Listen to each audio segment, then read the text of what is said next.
Hello Captain Nuzo. Hello VM Service. Hello Molodut. Subsistence Farmer. Hello Mike. Hello Orphan Zulu. Hello Mini Mongo. Hello Nova Chip. Hello Scream. Hello Young. Hello Scrappy.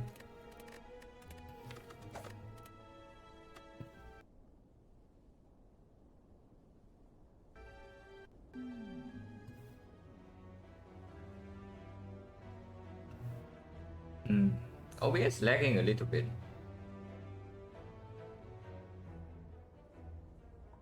Yeah, it says I drop 3% of frames, but okay, looks like it's better now. Hello Macchiato, hello Creed, hello Bridge Burner, hello MJ, hello Racing Retreat, Time Boss. First it is not forced, but it's still somewhat early unless we find one elite in the act, which is a bit sad.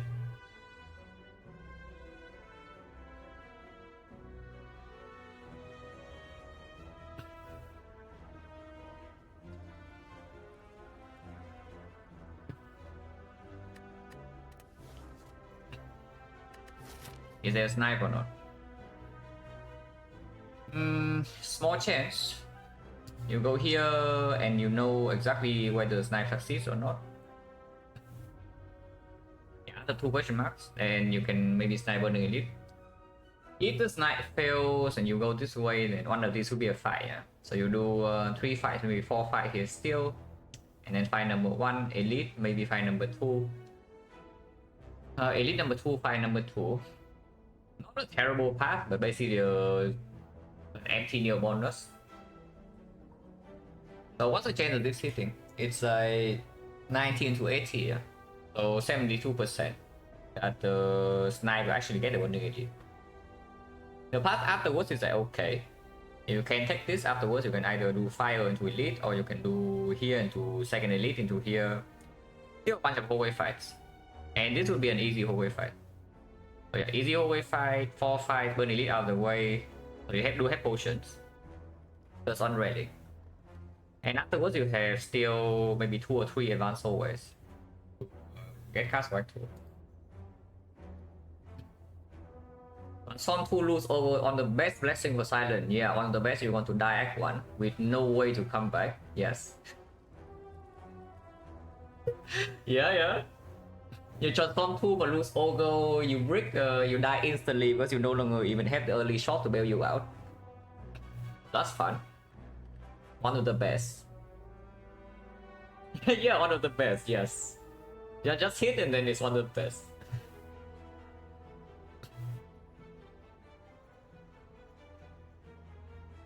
90-80 account Cultist chance. Cultist doesn't affect it. Like the correlated randomness doesn't actually change your chance of sniping.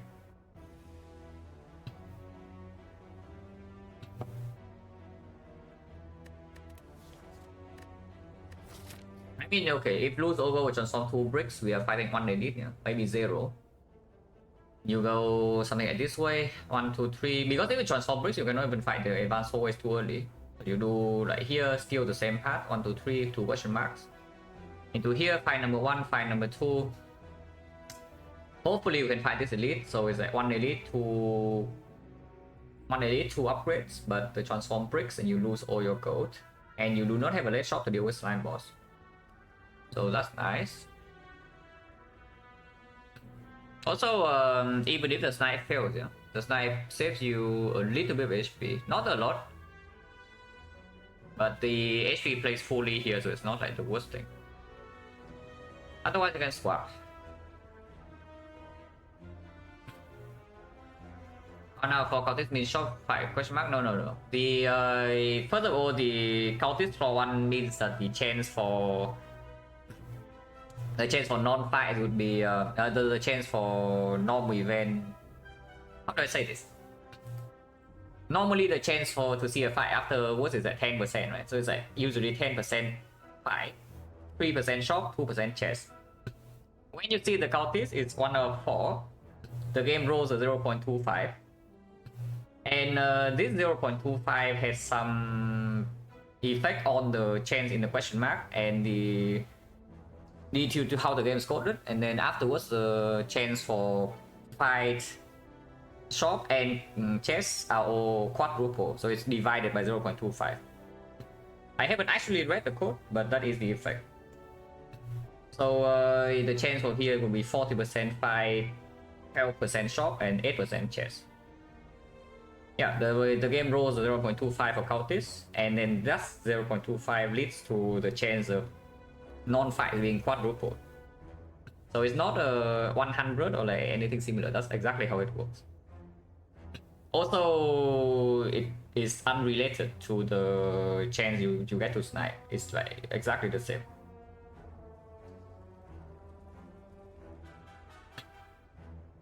But honestly, that's like not super relevant here. Even if the chance changes, it's not actually relevant. Because I just see that it transforms 2 bricks, we cannot play the arc. If anything, I would swap before I transform 2. You go to exactly the same path. If you cannot take this elite, then transform 2 bricks, you have to go here and here. Or swap, you also go here and here, if you don't have enough answer. And then the value is higher. Also, energy swap plays fully in the slime boss fight.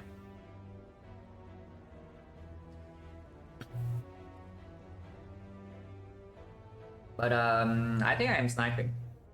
If we fail to snipe, then we still preserve HP, have 4 fight before fire, so potentially we can do this elite still. If we can do this elite into this fire, it's like 2 fire, 2 elite, it's not the worst act play. And 72% of the time we get to snipe the burning elite.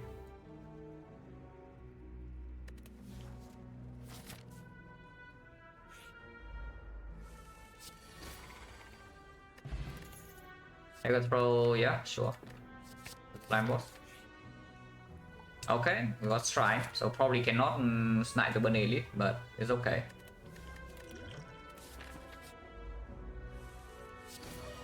Sniping sucks. Anyone else thinking sniping sucks? It's okay. We pieced up with poison potion. We do have 2 potions, so I can spend a potion in the advanced hallway, and maybe we can still fight this. But we'll see. With potion already, we most likely can fight this though.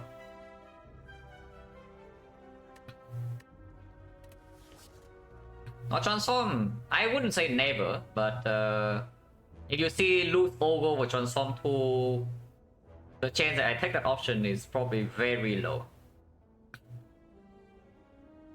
I would take 15 damage on transform 2. I would not take gold on transform 2 almost ever. Unless there's no option to go to early shop or late shop. Yeah, if it's the Guardian and I don't need the late shop to solve the boss, or I don't need the early shop to solve the elite, I will take gold for transform 2. Otherwise, the option is complete garbage. Yeah, AP star we can take.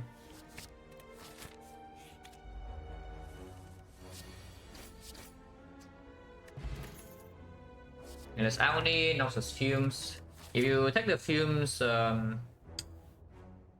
mean taking fumes and to upgrading it is dealing with Lagavulin for sure, yeah? With the poison potion and the peace staff. The knob is still there, the slime boss is still there, but this card also good against slime boss. And this agony is much better into advanced 4 ways when we're fighting 2 of them. Afterwards, the slime boss is an issue. How many card rewards do we have? 1, 2, 3, 4, 5, 6. 6 card rewards after this. It's just that I really do want to fight this fight. So let's assume we take the fumes and the next few card rewards are not very good. Maybe we add another, like something like dagger throw.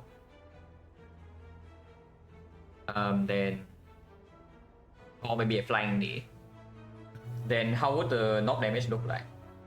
1, 2, 3, 4, 5, 6, 7, 8. With the fumes, maybe 9.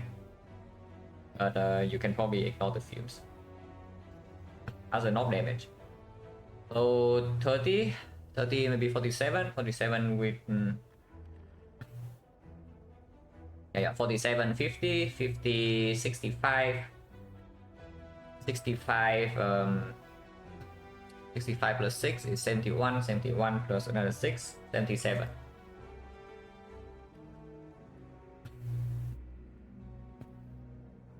Transform, yeah, so the first lose all go with transform 2 and now you want to transform 2 strike. Yeah, interesting. Oh, interesting. Well, that's certainly a take.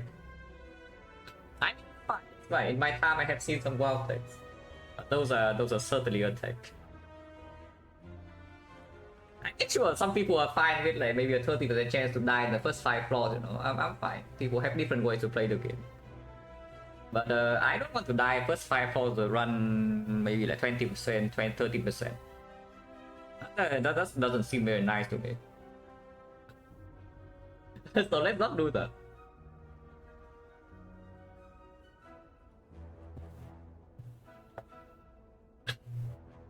But to be slightly more serious, do not ever transform 2 strikes unless you honestly you don't care about like, yeah, honestly if you don't care about sometimes the game kills you immediately, then sure you go ahead and transform 2 strike. It is not even stronger later, I'm telling you that much. It's not even stronger later, yeah, transform 2 strike over transform even 2 defense. But because 15% of the time you see buys an act 2 and then suddenly you wonder, okay, what the hell went wrong? But on some 2 strike, you immediately open up a chance to low roll to Jawworm and count this. And yes, you do see Jawworm count this 50% of the time on floor 1. So I transform math before. I don't actually remember the number, but I think the chance to get a brick from the transform on silent on floor 0 is roughly 1 out of 4. So 1 out of 16 you open yourselves up to both transform brick. If that happens, your run is over instantly. If you transform into 1 brick and 1 OK card. The mega hits is also around 1 out of 4, yeah? So half of the time you get something like mediocre, 1/4 of the time you get something broken, 1/4 of the time you get something really bad. So transform to... Yeah, I have actually done this math before, but I don't remember the exact number. So I need to look at it later. Don't have data recorded, back it up, transform to try to be strong for you. Yeah. Sample size, number 1. Sample size, number 2. How often do you die in Act 1? Those are the 2 questions you should ask. And do not worry. I do not say... When I say never do something in this game, yeah? I do not say it lightly, because in the game there are very few never. Transform 2 strike for me is absolutely a never, because yeah, I have done it enough. I have seen people done it, I have done it, I have done the math, and I know. Do not do it. It's just a terrible idea.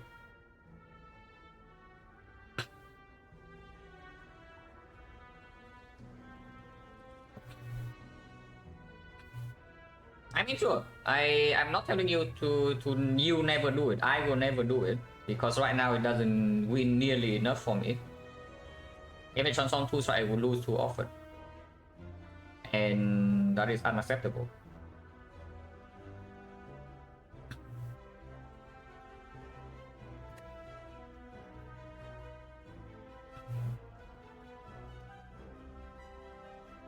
No, I mean it's fine. Like if you want to start the run with a chance to lose the run immediately, go ahead. That is not how I play.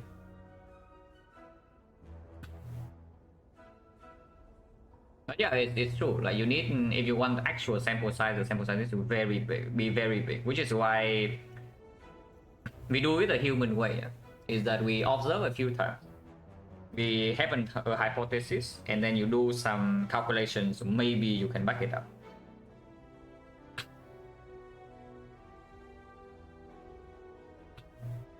But doing straight to self game 60-70%. Yeah, of course. I'm telling you, you transform 2 strike, you high roll, you win more often. You low roll, you lose. I am very much not interested in the low rolls. Because right now, at this point of the... At this point, yeah. Unless I make significant mistakes, the only runs I lose are the low rolls. It's like the starting assumption is already there. If you only lose low roll runs, why do you open yourself up to low roll runs? You know what I mean? It doesn't make sense.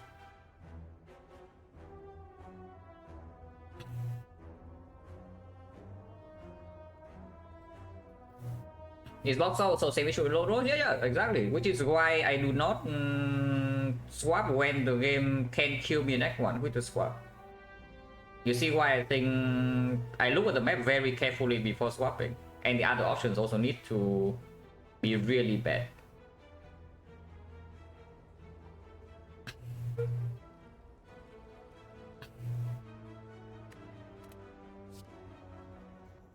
So if I 17 consider good, no, it's good.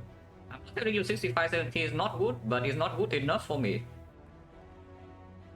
Yeah, it is not nearly good enough for me right now. And I would tell you it's the wrong way to play.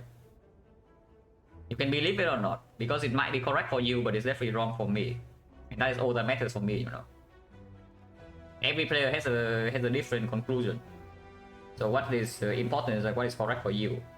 If it's correct for you, go ahead. Eventually, maybe you change your opinion. Maybe you remain the same. It's very important. Like, do not blindly listen to me. You listen to my reasoning. If you think it makes sense, you can maybe think more about it. Otherwise, you have your own conclusions. You will be wrong. I am also wrong. Everybody is wrong. It's just how wrong you are in each area. So it's important that you arrive at one wrong conclusion to another, but you keep moving.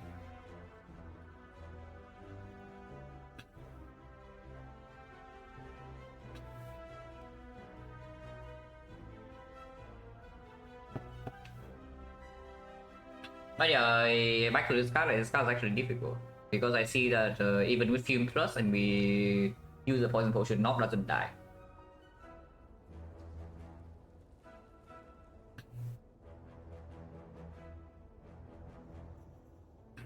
Also,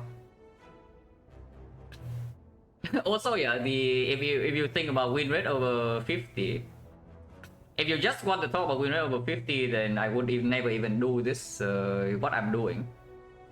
Because what's the point to change? Like why do I even want to change when my last 50 of the previous sample is 86? Yeah, why on earth would I want to change then? But I do, because I do still think that I have things I am wrong. I was wrong at, and I can go further. Do not be blinded by the percentage. That doesn't do you any good.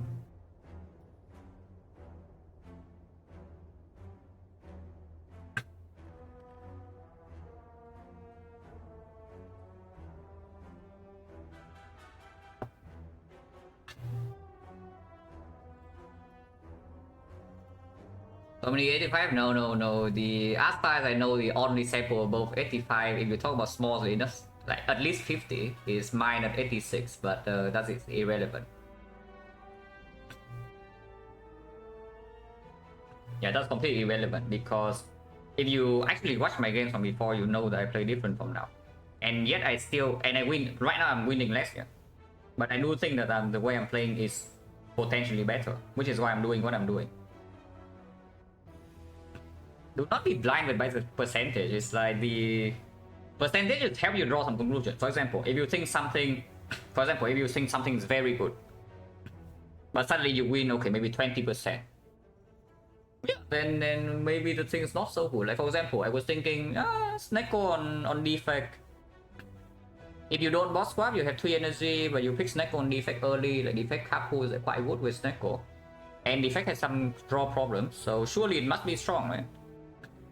And yeah, I picked the XecnaR several times, and then the run just go freaking wrong on Act 4, and then I track my stats and I see, okay, maybe XecnaR only wins at 50%.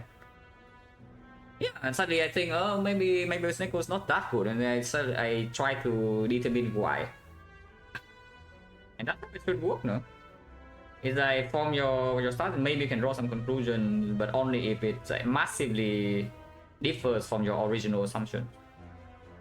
But do not be obsessed with the number. The number doesn't tell you everything.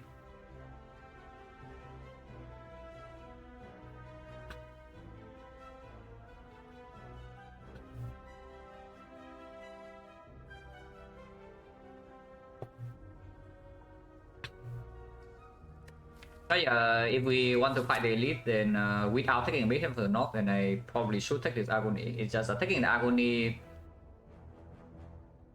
6 draws to deal with slime boss, and we have 2 upgrades, 3 relics. How much do I believe in the silent?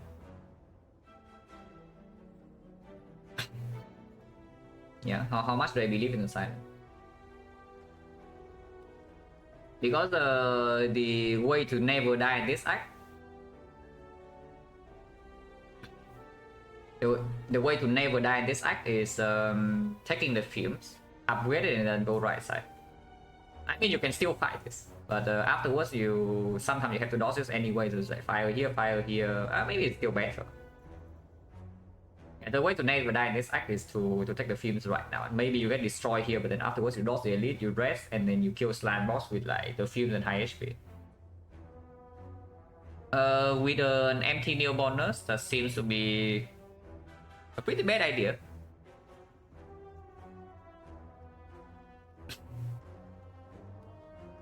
Yeah. with an empty neo bonus, it seems a pretty bad idea, right? That you enter Act 2 with the fumes, which is not even a good card in Act 2, and now you have no relics. No neo bonus, no relic support. You spend an upgrade on a card that's not even good in Act 2. That's not really cool. I think I take the agony.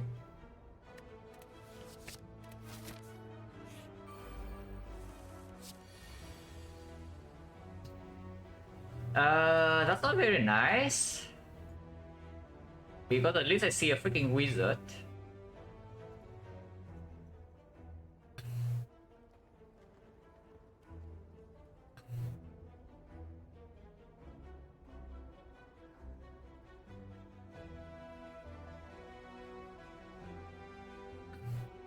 Yeah, I see a freaking wizard here, and Ozzy also facing 25 damage on turn 1.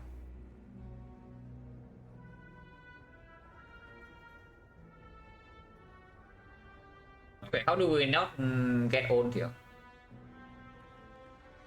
Because if we spend 2 turns, it's like we spend 1 turn on this, and we spend 1 turn on this, and turn 3 this thing kills us, yeah? I mean, it doesn't kill us, but you know what I mean. Our intent right now is very high. We got the lab here, and then first 3 fights have no potion drop. So we currently have a 70% chance. So I'm willing to spend at least 1 potion. I hope that I don't need to spend poison potion, but if I have to, I will. So what do I do this turn? This is like 14 damage, 17, so we can kill this. Or we can just do... We need to spend a strike on... If we want to neutralize here, we can play 2 defense. So if we neutralize here and then kill this, we are wasting 2 damage. And this thing attacks for 12 and we block, so we lose 2. Oh yeah, by the way, good thing this agony instead of fumes minus, at least.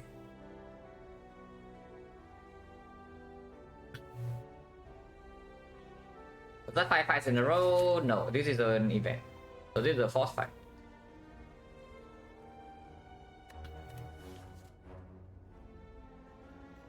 Oh yeah, if I kill here and then do here, I take 2, yeah. So this turn no problem, but what about next turn? This guy's at 12. So 2 strike goes here, and then we spend 1 energy on here and take 5, so we take 7. Next turn, worst possible draw something like this, and the turn after we have 24. But if I draw like this on turn 2, I would poison potion the wizard immediately. So I will never take a hit from the wizard, even if I don't poison potion now. Poison potion now I assume would save me like the 5 HP from this next turn. But yeah, for only 5 I don't think I do it.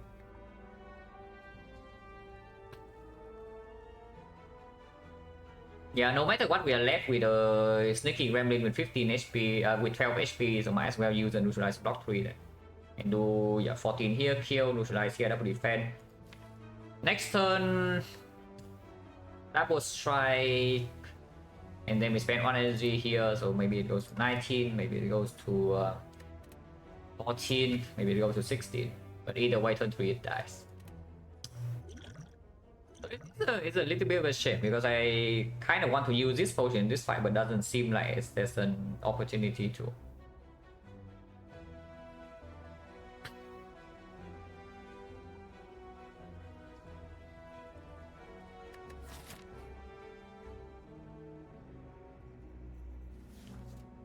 It really doesn't seem like there's an opportunity to use this potion. So 70% of the time we are throwing away a potion, unfortunately.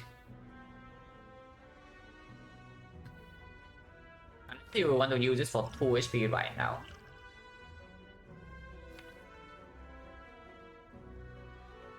You can use it for 5 next turn and ignore the sneaky, but then turn 3 it also like kind of own you. So for example, we draw like Survivor next turn, we have an attack for 15, you can speed force Survivor and then spend 2 attacks on the wizard. And on turn 3 is a 13, so you still need 2 energy on this, and then this thing hits you 15 and you cannot kill it. Yeah, it seems quite bad.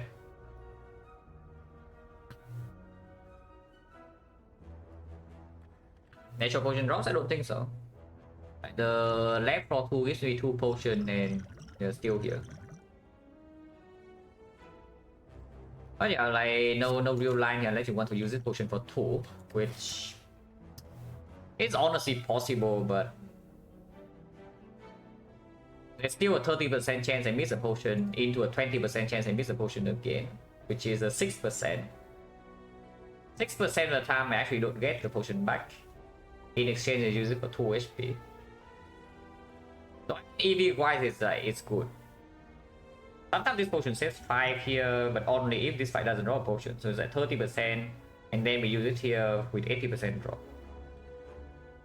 And then it saves 5.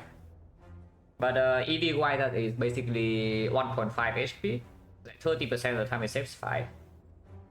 Otherwise, we save 2 right now. So still better to use it for 2. Yeah, it's actually better to use this potion for 2 HP.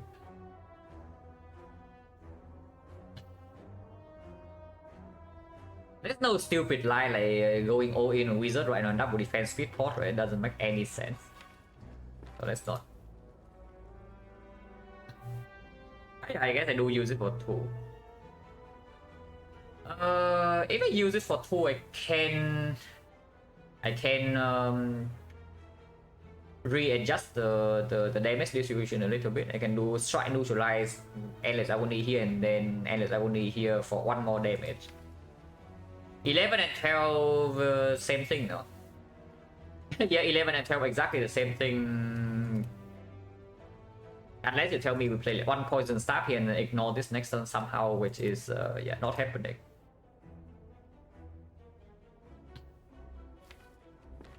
Well, I guess I will use this for 2.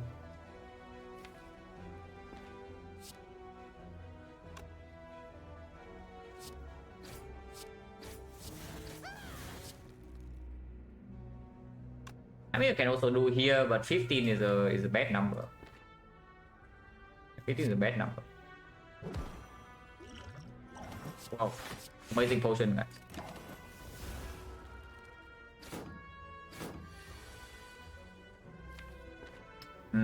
That's awkward. I guess. 11 is at 14, so we can always poison potion next turn to kill this if we need to.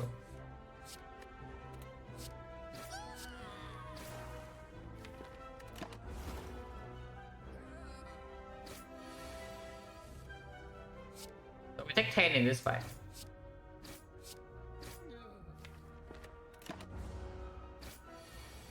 Right? There's like no real opportunity to use the speed potion for anything better than 2, which is pretty sad.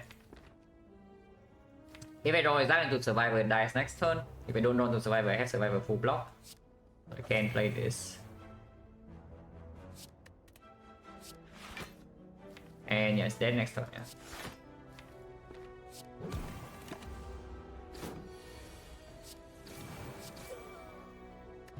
No potion, 80%. Predator the play, I guess, plays with the a little bit with Agony is a better upgrade than the P staff. Lexi is better for later. but not by that much early act 2. And against slime boss, the leg sweep doesn't cut it, especially after we don't take the fuse. So I take the predator. Early red trying to get at least 10 of speed for that one, yeah. And at some point he decided, yeah, okay, if you use it for 5, you can use it for 5. Yeah, at some point he just used it for 5. Because yeah, saving it for 10 is a lost cost. Saving it for 10 is just a lost cost. Most of the time. Sometimes it pays off, but a lot of times it doesn't. One chance 80.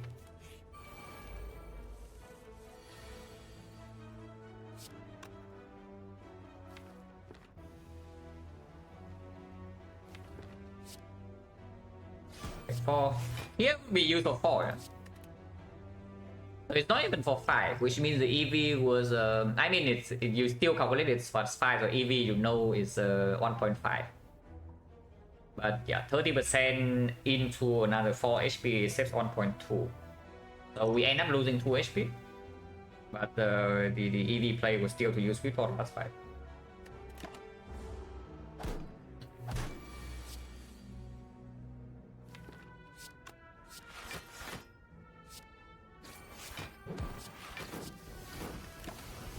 Now we cannot take damage.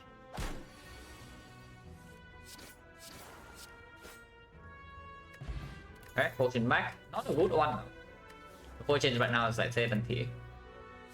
Oh, attack here. Yeah, the garbage central is forming again, guys. So don't worry, I see it.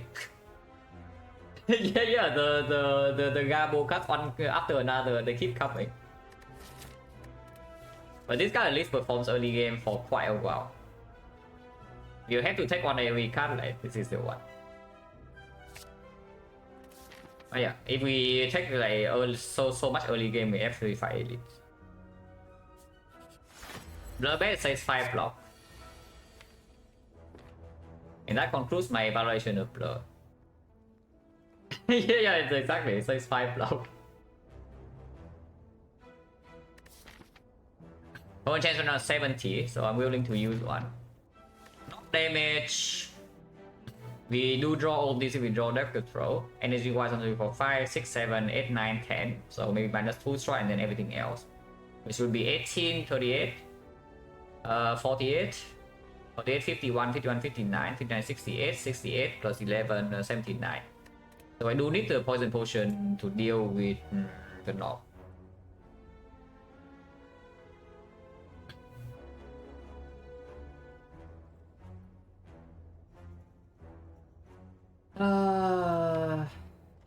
Short on damage here.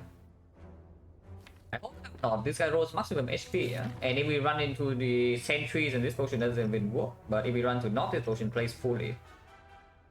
It is the difference between killing knob and 3 and knob. So 50% of the time it can save you maybe 24 here.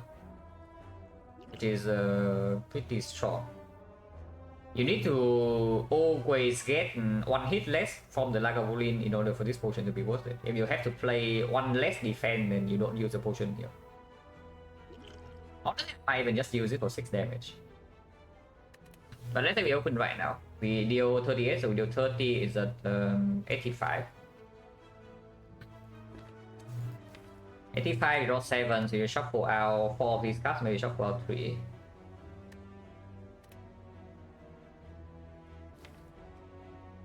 $85, 82, 82 minus 6, 76. 76 piece up will be played. And we can probably also play Negatron because this is only 4 energy.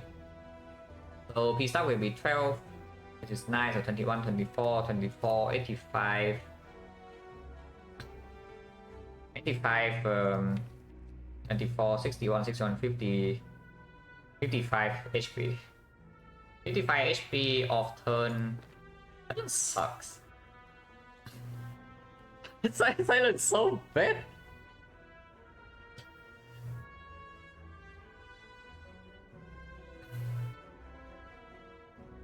Silent's terrible, guys. But that's nothing new. So yeah, 55 on 2 turns, ready to redraw, 18 damage, 20 sometimes. One more hits, 52.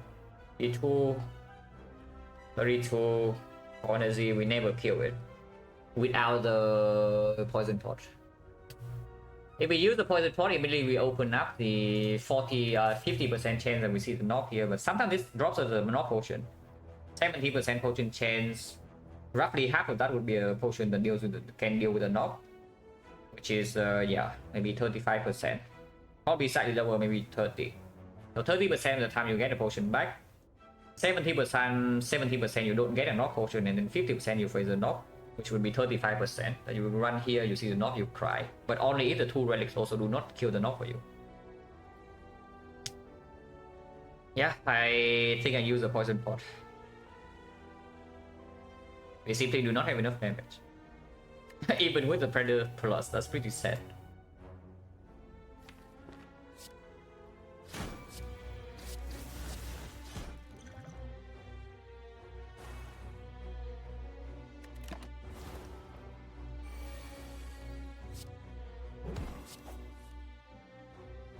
I guess I will play P-Stab and 1 Defect.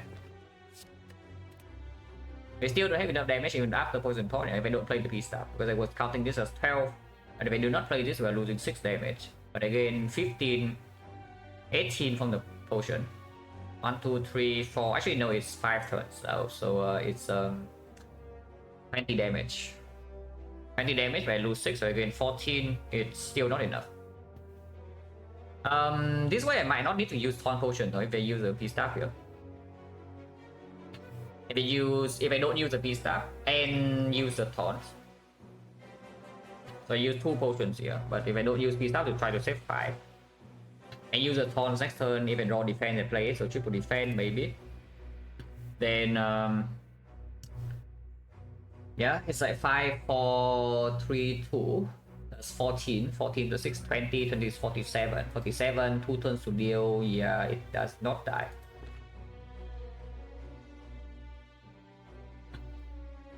We start defense, take 10, and then next turn we can maximum block.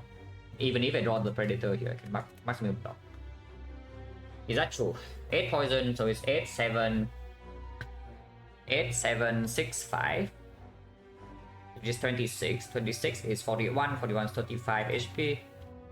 35. Taunt Potion doesn't actually work against Snob, it's like 3 damage. I mean, sometimes it does, but usually it doesn't. Can I bottom deck Predator? 2 cards in here, so 1, 2, 3, 4, 13. No. I cannot bottom deck Predator. So either I draw the bad case would be I draw Predator right here. Otherwise I will always get Predator damage at 20 or 18.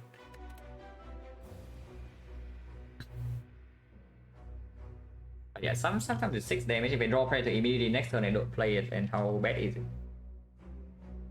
Count again, yeah. This is the 26, so 41, 41, 35. 35, next turn no Predator. And then on the off turn, deal maybe 18. Afterwards this is 7, this is 8.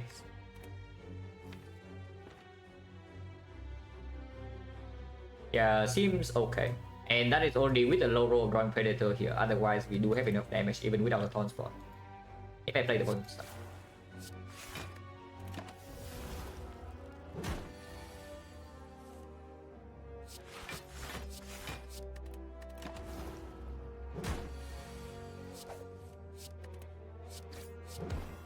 Yeah, can never bottleneck Predator, we know that. So Taunt spot very much not needed. And we took 12 damage. Yeah, not potion. And potion chance right now is 100. Violet Plans card. Yeah, after adding all the garbage, now we have white beast to maybe cover a little bit more for early game. We take late game. And this is not even bad against Slime Boss. It might not be good against the Knob, but we do have liquid memories against Knob. Nice GG. It plays, no? It plays immediately, even without Blade Dance. We do have the Endless Harmony. It doesn't do much here though, but we do have the White Beast and 2 potions still, so even if it's a knob, I'm not that scared of like dying immediately, at least. We might still take a hit, but I don't think we die. Very healthy sentries. I am very willing to use the potion. And I think I will. We can kill the middle and not play the wallet plan. That seems stupid, but we do get a cool nice stack like that. On the what about we just liquid memory the predator right now and we do predator P stack or something, kill it. And next time we draw 9 cards. Or you can dagger throw. Yeah, or you can dagger throw. But if you dagger throw into exactly or attack, I'm like slightly sad. Next time we draw 9 cards, there'll be an attack of 20, but we do have a cool nice stack. So sometimes you can do like defense survivor, you take 5 damage and then can still play agony or attack or something similar. But after is a bad thing because this thing is a 23 and we need to kill it over 2 turns, which we don't have enough damage, so we get taxed. Which maybe it's not very good. The other line is something like you dagger throw a piece staff side. And weapons defend hold predator. Next turn you can do double predator into an attack that kills if you draw to agony wood. And then you can play some defense or you draw to like neutralize.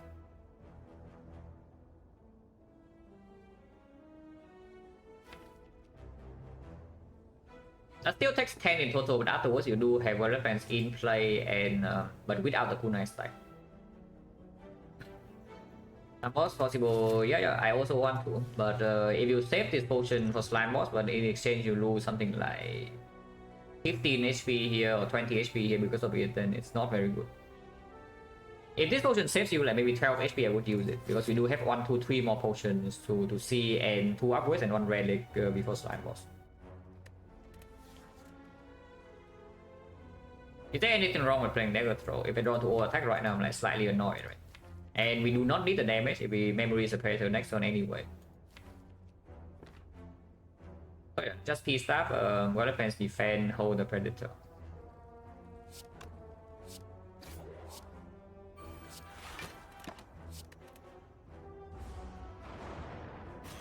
Hello, bro.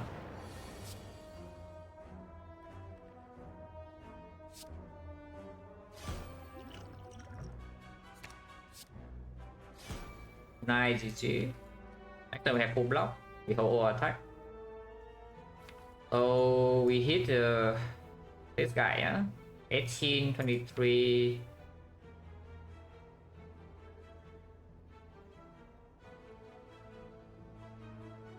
So we can still hold a block card. 23 is not that easy to kill. 19 over 4 turns is probably much easier.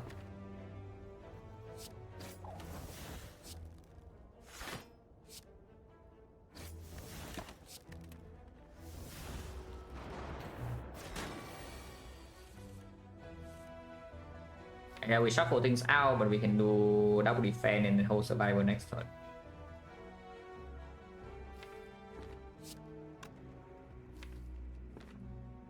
Or you can do 3 attacks into a survivor, but all attack can discard the survivor sometimes. Then you hold defense blocking 7. Which is slightly weird. What if we just don't play all attack? Because this card sucks. And we do something like try and neutralize, defend, hold survivor. And we play the fight slow. Not a lot of block cards left. So 1 turn, 2 turns, 3 turns. We do need to block this twice before shuffling.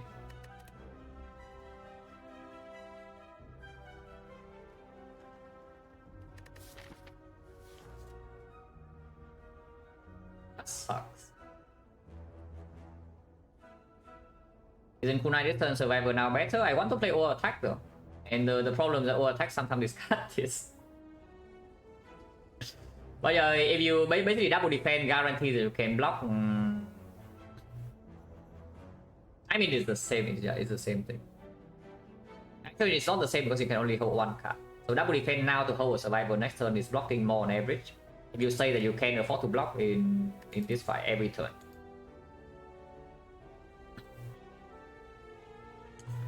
But yeah, the chance to discard survivor is not very high. It's 1 out of 8. So you can do, yeah, you can do neutralize strike or attack, deal 19, it goes to 15, and play survivor full block. Next time you hold defense block 7, the most you take 3. And you take another 3, so you go to 18. Sometimes you do shuffle with the predator and the dagger throw though. Sometimes you can even kill with the predator. Okay, first ban if it's discard survivor, it's true. It did not discard survivor, it discarded freaking days though. but it's fine. Yeah, it discarded freaking days, but it's fine, it's okay. Acceptable. Why did we neutralize here? It makes no sense. Because now I don't even want to strike this. Yeah, I should have neutralized here and then strike here. But now I don't even want to strike this because yeah, predator threshold. And if I strike here 25, then maybe I can kill it with predator plus 1 attack. Okay, that was bad. yeah, that was bad. Because if I neutralize here and then strike here, this thing is under predator range, yeah? And this thing has no artifact and still in predator plus P-Stab or the dagger throw range. What the hell did I neutralize here? It makes no sense. Okay, whatever. Do I still strike right or not? Maybe. In 2 turns we can fail to draw predator though, and then if I don't strike here we are in bit of a pickle, otherwise we waste 5 damage. I guess it's fine. Wasting damage. How bad is that?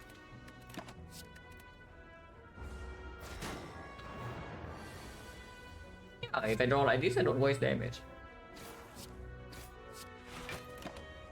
3. A lot of times they don't take me to taking the next 3, which yeah, we will not. That's good.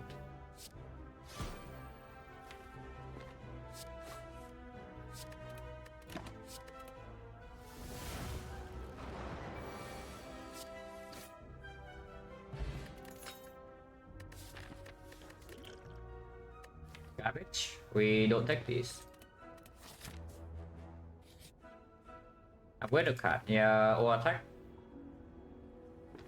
Upgrade or attack for hallway fights. We need to rest once and then we can upgrade wallet plans.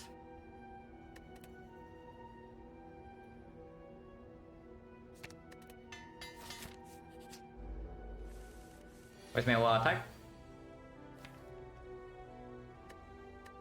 I just see a card that one shots all of these, or where is it?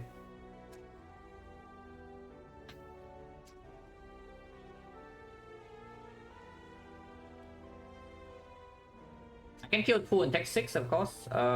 Is the game that rule was 6 HP. I can also use Taunt Spot.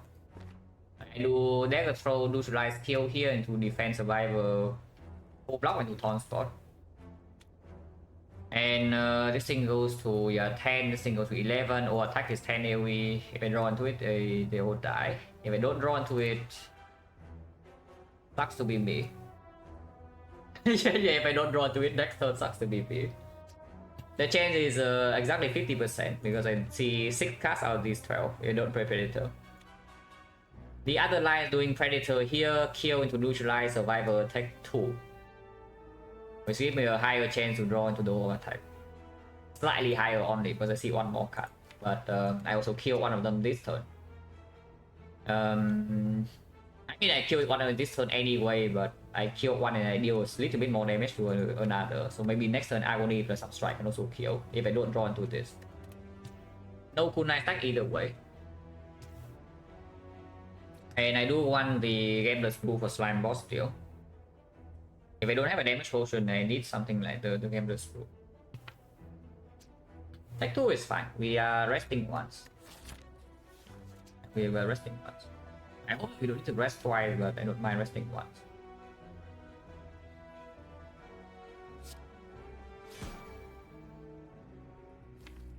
This is 3 each, so 3, 3, 4. This is 7, so 3, 7. This is 10 each. So 9 doesn't have a real threshold, yeah, but 10 is convenient. I mean, if I use a taunt spot, then it's the same anyway. Yeah. I do use a taunt spot. Exactly one card, yeah. So if we play with the power of like Omega Hindsight here, if you play the deck throw instead of Printer, you don't draw to this or attack. Yeah, the power of Omega Hindsight, guys.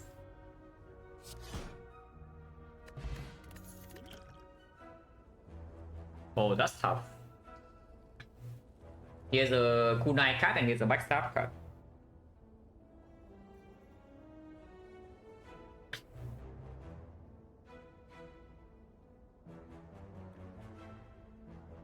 Yeah, kunai card versus backstab card. I don't know. Backstab is much better in hallways, and honestly, is even stronger into Act 2 elites. Eventually, we do want a blade dance, but maybe we can wait. We do not need the blade dance against slime boss. Yeah. If we save the strength potion, have Warrior Plan plus or attack plus, and all that, we don't need the blade dance.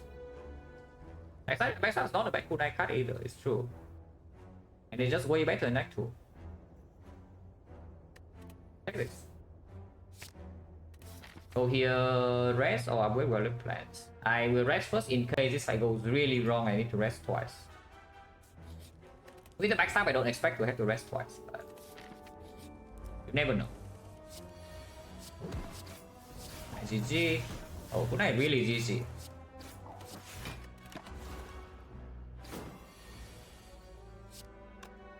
We don't kill, but we have the mighty kunai. Okay, now we kill.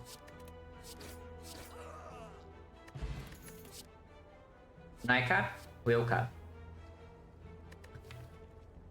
Yeah, with the piercing wheel card with the Violet Fence card seems pretty decent. So yeah, it's a kunai card, but it's not even green, and I want to upgrade my Violet Fence now. This potion not as good as the Gambler's Rule, right? I would assume.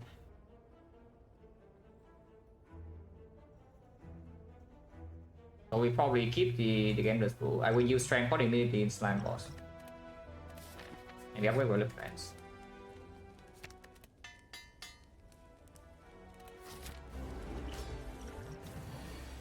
Okay, top deck Violet Fence, so we probably are okay.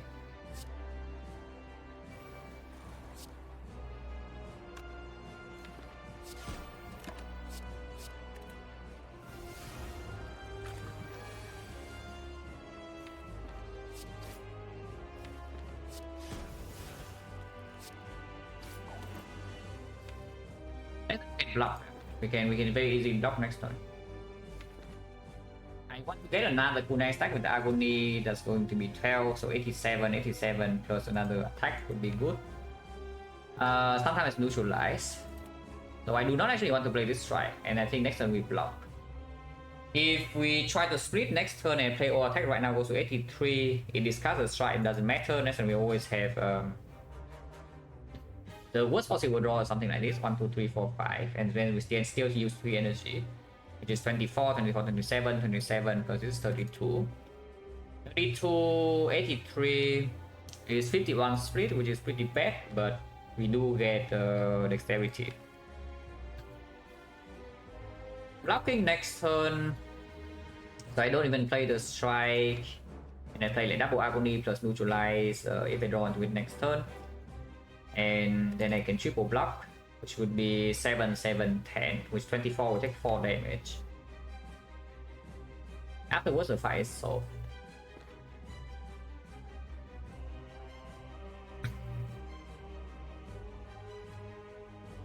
If the boss sometimes I don't draw neutralize and take 14 instead, because I do not want to use my Gambler's Rule. Pro cannot be used either. It's 11 damage and this 15. No, we can. 11, 16, so it's still at 83. 83, and it is only 6 damage, so you can play deck control neutralize Agony, shuffle in another Agony, and still pop the kunai. But then you can only play 2 block cards, so it's 17, you take 11. Weird, man. Yeah, probably just split next turn. We have Gauntlet Plan first. After split, and we do have the Piercing Whale and 2 Dexterity. And the game is good. I really shouldn't just ignore this try and try to block. Yeah, we split next turn.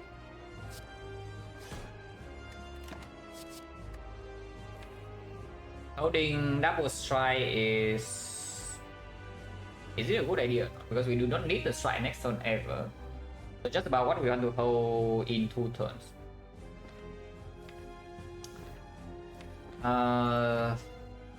Maybe Survivor, honestly. Survivor only blocks 3 more defense, can hold defense next turn. And we do have 2 dexterity, so this blocks 7.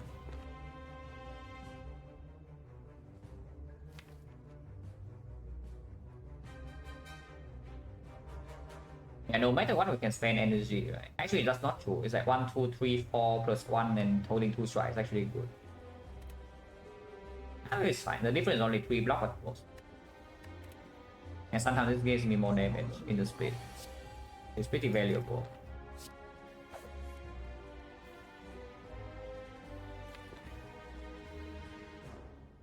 Split is at 16, 16% at 12 is 28, 28, 33, 33 so 3 is at 39. With 39 I hold 1 strike on defense. Wait, discard defense. 9 GG.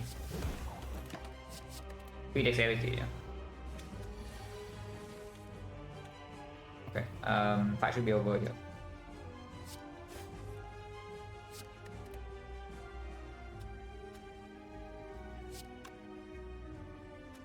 $11, $17, there's one is bad. I guess I do have to use this.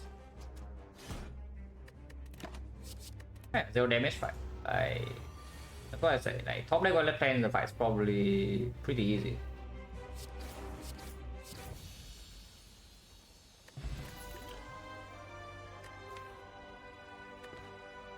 That's not doppelganger, that's for sure. PK versus Alchemize with the White Beast. White Beast doesn't... I mean, I guess you can say White Beast makes the Alchemize slightly worse. Because at some point you get Ghost in the Jar and then suddenly you get Ghost in the Jar earlier and then your Alchemize becomes like pretty bad. And yeah, sometimes you also need to save potion, important potion for the elite. For example, like 5 points you want to save before slavers.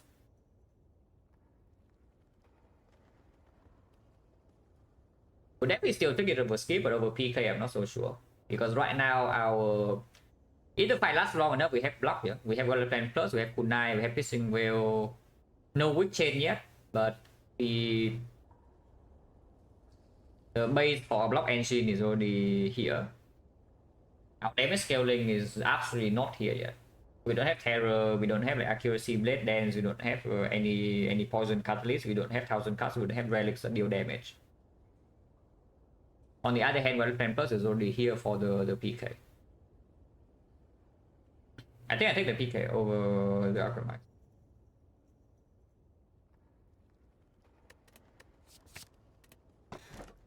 The P-Box Relic on Silent character, but it kills my Kunai, yeah, I'm telling you.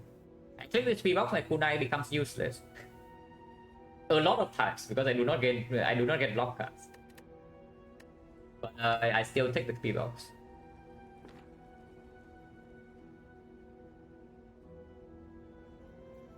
Whoa. Poison deck. Worthless, yeah, 0 block cards as expected. 0 block cards and 4 powers, which is not very good, but we do have PK Terror. But that's why I say, right? I take the P-Box, my Kunai is dead for a while. You see, like it's doing nothing.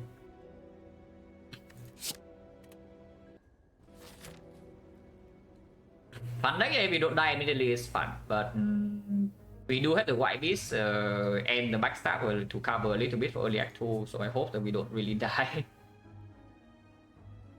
Very easy to die from this spot. I would say that. In Act 2, I mean, if we survive Act 2, the run is not going to be in the best spot. But right now we do have a bunch of bricks, like garbage, garbage, garbage. But this is exhaust. Also garbage, but we have got a plan. Maybe I can do something. Also, our deck has 0 block besides the pissing well and the survivor.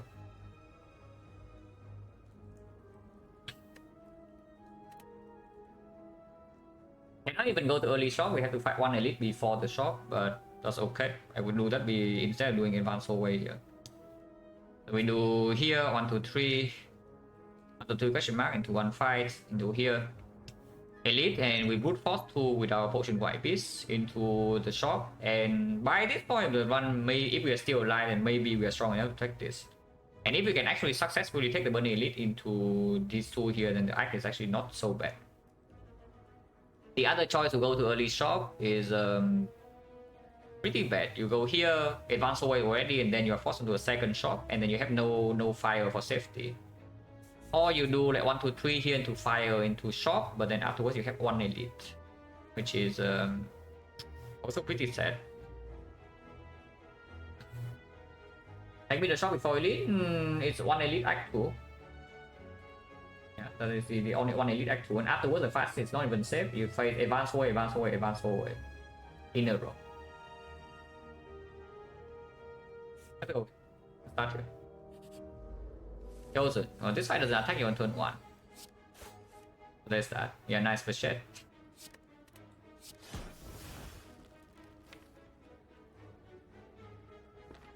I should still play Wallet Plans over the Fumes now.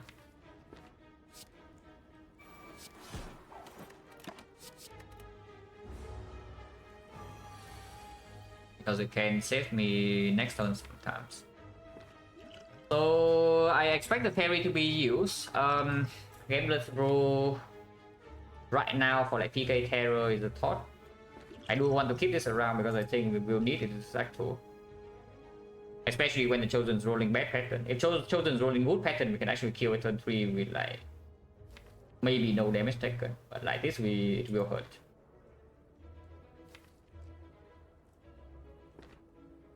I'm willing to use the potion into taking 12 still. We gamble for maybe I kill the Piercing Well. In case we cannot kill next turn, it's doing multi-hit, it's actually 4 blocks. That Predator gamble, I mean you can also just not do that. You can also just set up Predator, Dagger Throw into Predator into like P-Stab or Piercing Well. So that is already a line. It deals a significant amount of damage, it's just that I don't know whether it's good enough. Because if I play the Piercing Well in here, we draw 7 out of these next turn, yeah? But we have 11 cards, so we bought on deck 4, which I guess we can still get the through. So we get whatever we want next turn basically, so we can always get Hero into Flying Knee, Agony and such. How much damage is this really? Because you can still hold 2 cards. So set up Predator, Dagger Throw, Predator, Piercing Well, and you hold the Poison Staff, so you deal 29 damage to 35. 35 next turn, you always have the Terror P-Staff Flying Knee unless Agony neutralized turn. If you use the Gambler's Brew. So that is what? 9 plus another 12. Yeah, it's dead.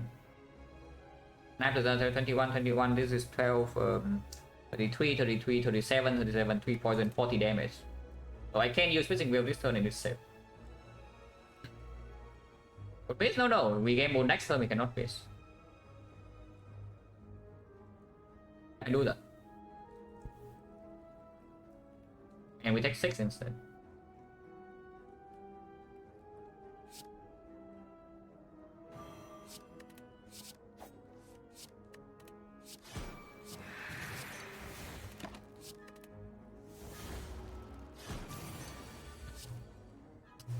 Oh, a shame. It did multi-hit and we don't draw Terror, so we still have to gamble through here. And yeah, we gamble through for 4. And gamble for 5 doesn't really make a difference. Dead either way.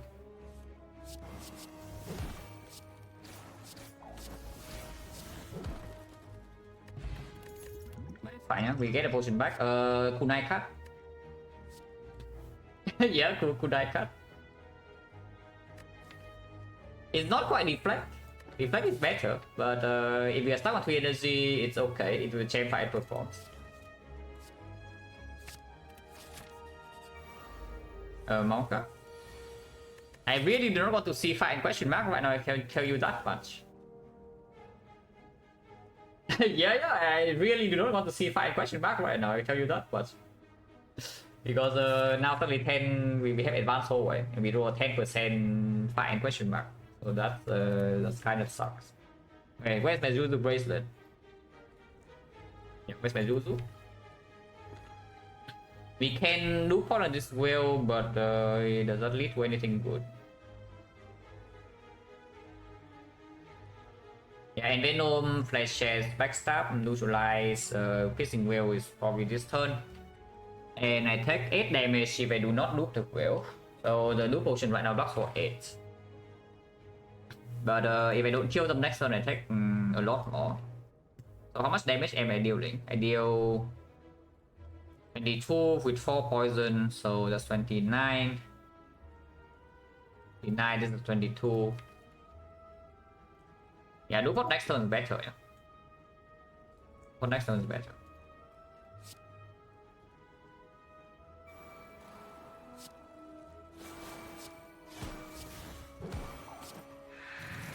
It.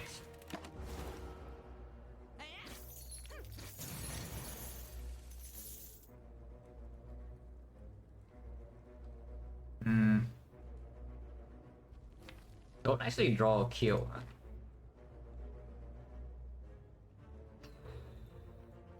Well, that's funny. Our whole deck is damage, but we don't draw damage. Yeah, our whole deck supposedly is damage, but then we don't draw damage. So right now I can use duplication potion for also another 8. Does it run away or not? I guess if it runs away doesn't matter too much. We still have to go into the shop. To put on survivor, we dodge and roll. Next turn if this guy attacks, we get like a little bit on. But we gain 4 immediately this turn, we only gain 5 next turn. So at worst we lose 1. Yeah? Flying knee, dodge and roll, loop survivor, full block. Explode the line. Do I flying knee here or here? It's 3 poison, 2 poison is at 20. 20, this is not killing alone. Yeah, probably still flying knee here. The point is super still blocks it, exactly.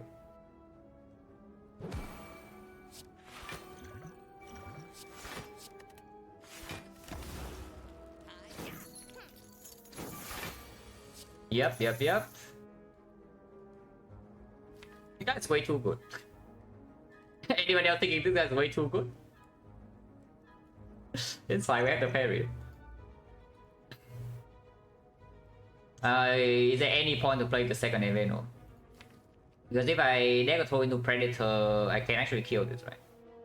Dagger throw into Predator 29, 43, 43, yes. I would actually kill 1 of 6. If I run to Terror,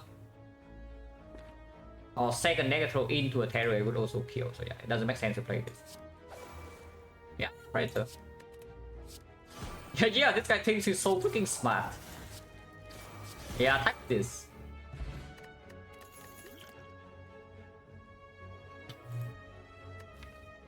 Acrobatics with 3 energy, a deck that's in a very awkward spot. But eventually we will still want it. So how much do we believe in this white beast? If we really believe this white beast, I should take this acro. Also, with the Wild Trend, Tatation is definitely pickable, yeah? We have 2 dagger throws and now maybe an acro. With some small combo set up, but not that much.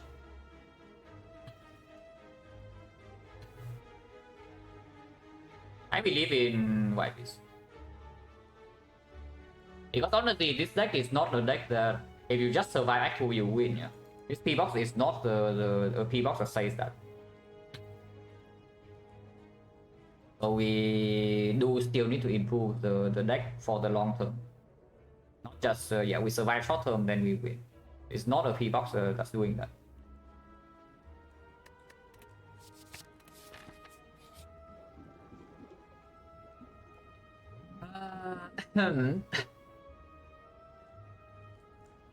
Well, we say goodbye to an Envenom.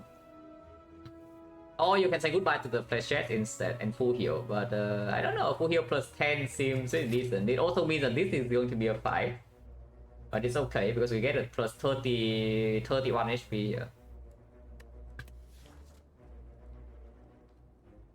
It's Envenom. We long-term damage, this is already shipping enough artifact. Long-term damage, we also have like PK Terror. And if we have Catalyst, we also have like Bouncing Fast and such. Yeah. Say goodbye to Envenom.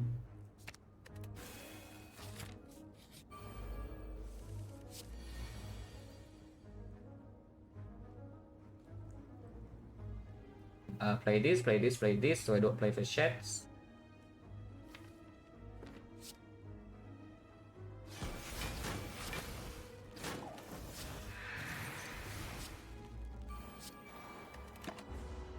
Sometimes I kill. Wait, this guy's stupid. This guy's actually stupid, guys.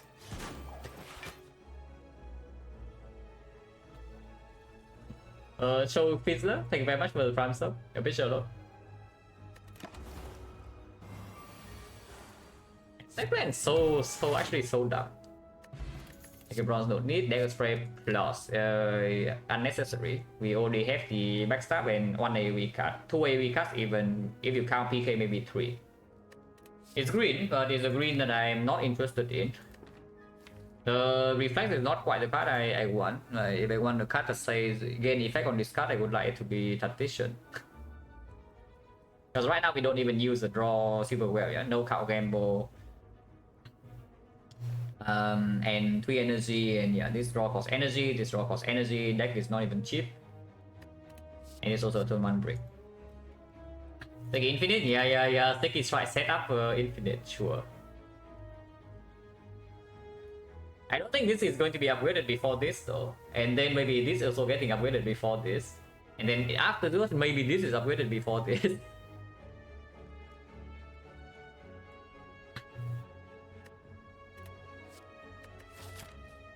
Oh, I'm just wondering whether I need this dagger spray for the elite next floor or not, because it is green.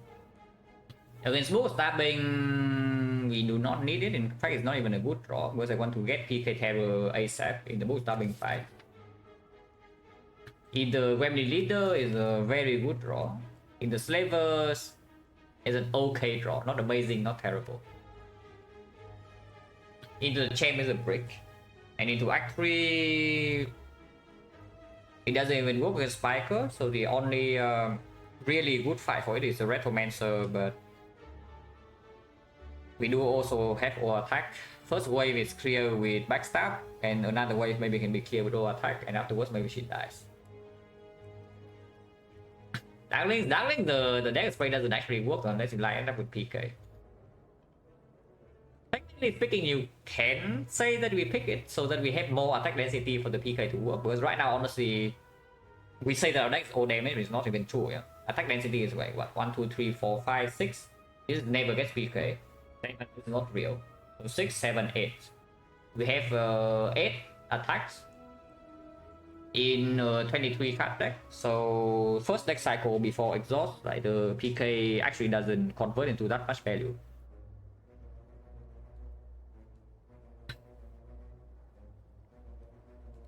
Darling solution, I mean, we are in Act 3 at that point, so we have like P-box plus another relic plus some more relics plus like one friend plus and other stuff. Don't worry about Darklings. It's not like Darkling is a fight you need to prepare for. I mean, yes, you do, but if you cannot kill Darklings, you will die to Retromancer, so it doesn't really matter. But yeah, I'm thinking whether we actually need this or not. Because it is strong, it is making us stronger currently, short term.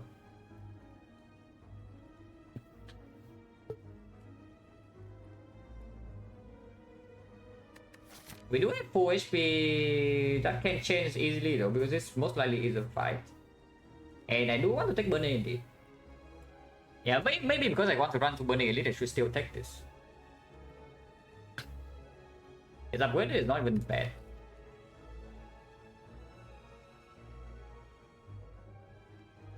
Even in the Awaken 1 is pretty good. The Awaken 1 is so with kunai, but you still need to kill minions first, and our deck is like full of powers.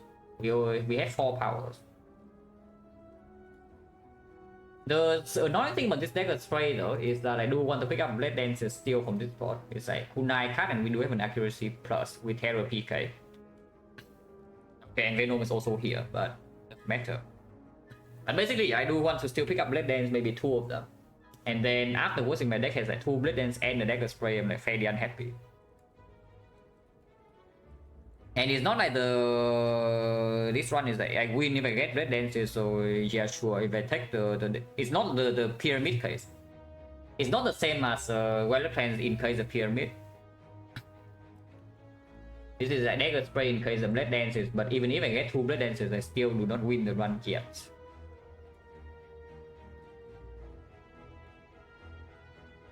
So it's like pretty troublesome. I do want to fight Burning Elite. We have what? Here depends on the thing, but maybe we go here because events are still quite good. We haven't seen the real event Act 2 yet. Right? Yeah, Bonfire Spirits, fight, all shot. So we have not seen a single real event Act 2. We'll see. Because if we can take the fight, I would also like to take the fight. Sometimes we cannot if we want to preserve HP here though.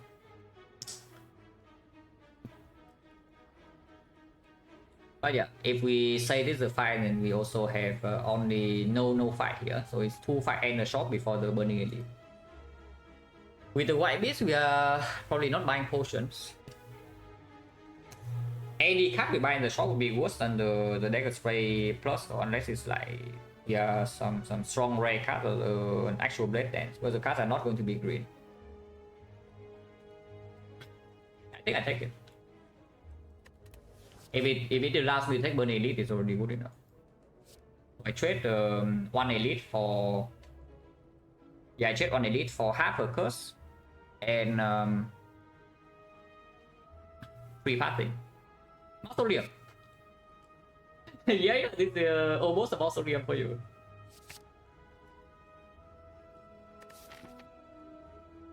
And we hit the 5 point, yeah. Yep. Yeah, that's why I'm saying like we are not going to be very high HP unless we rest. But I don't want to rest, especially with the fairy and full HP. This I will hurt. We cannot burst this thing.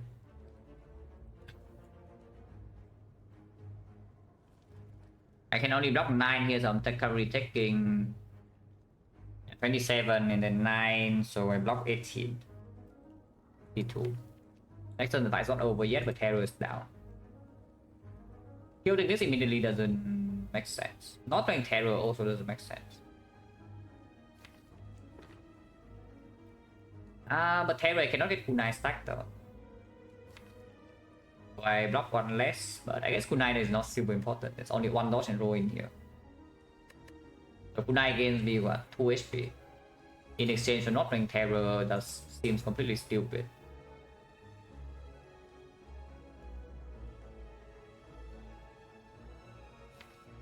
Yeah, if we don't terror this thing, the fight gets no, it doesn't proceed. You know?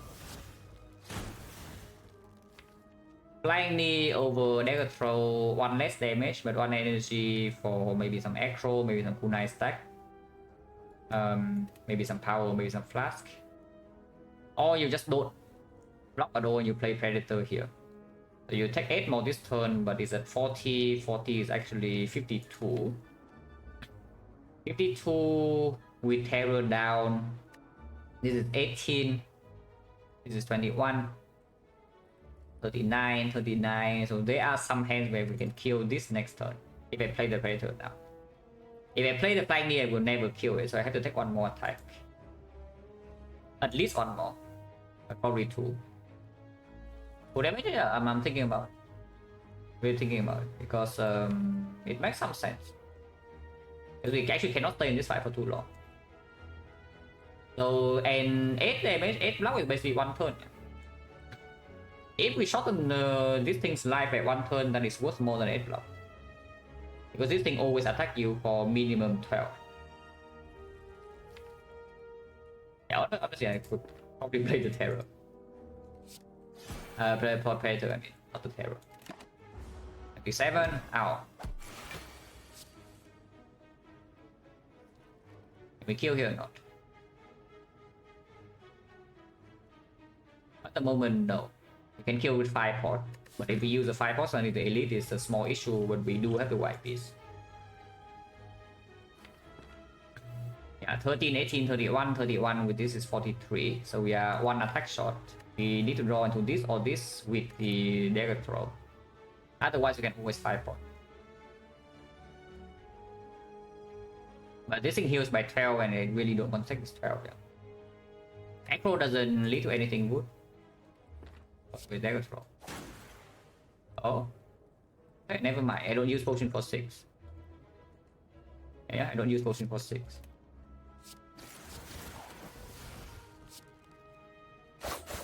Next turn this guy never attack. He heals 6, so he's at 22, but he's still terror. We do need to draw into these though. Okay, we do need to draw into these, otherwise we still cannot kill it. How many breaks in the deck still?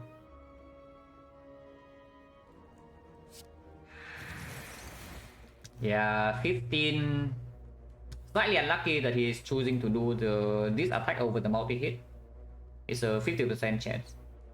This turn is like 40, 40, 20, so it's 50% whether it's doing this or multi-hit. Multi-hit right now we block more and it also doesn't heal, so we can kill it. But right now we need to do 22, so the only draw is all attack, but all attack is 21.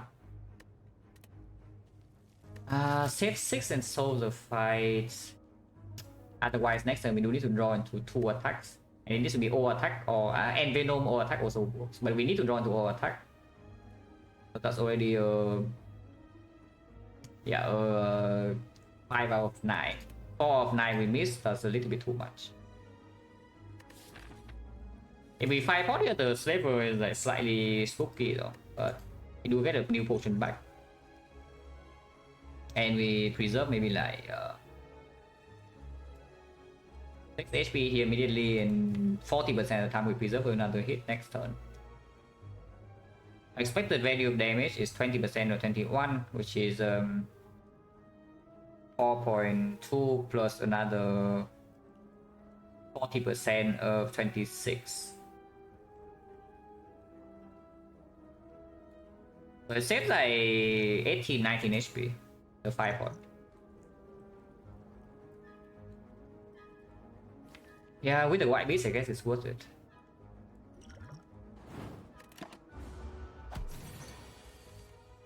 Okay, would have hit. Oh. Well, never mind, guys. Yeah, never mind. Infinite Blade plus the kunai card. Yeah, no thanks. It is not too bad, honestly. As far as Infinite Blades goes, this one is not a bad one. Kunai works more consistently, and we do already have accuracy plus PK terror. But no, we skip. Resting, upgrading with the Variant 43 and the 5 port, I will upgrade, and I do think the upgrade goes on terror over PK. I think terror is more important.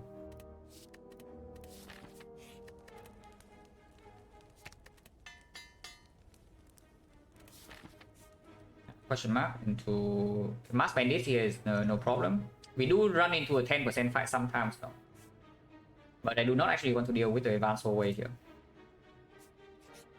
Oh, come on. Are you freaking serious? Where's my Yuzu bracelet? 10%? This is not 10%, but this is a shrine, yeah? And then 10% again. So we go to 4 question mark and we don't see a single actual event. 3 question mark 2 fights? No, it's 4 question mark 3 fights. It's 4 question mark 3 fights, not 2 question mark. It is worse than what you think. Yeah, where the hell is my Yuzu bracelet? Yeah, and people say that key Yuzu in Act 1, yeah? And this is why I'm telling you like, to not key Yuzu Act 1 on silent. You simply just don't do it, just take the freaking Zuzu. So that you don't run into some Garbo and Act 2 like this. And you actually get something out of the act. I mean, we probably still get something out of the act as long as we don't lose resources here. But I need to preserve the Fireport now. Because we know that the event doesn't make us stronger.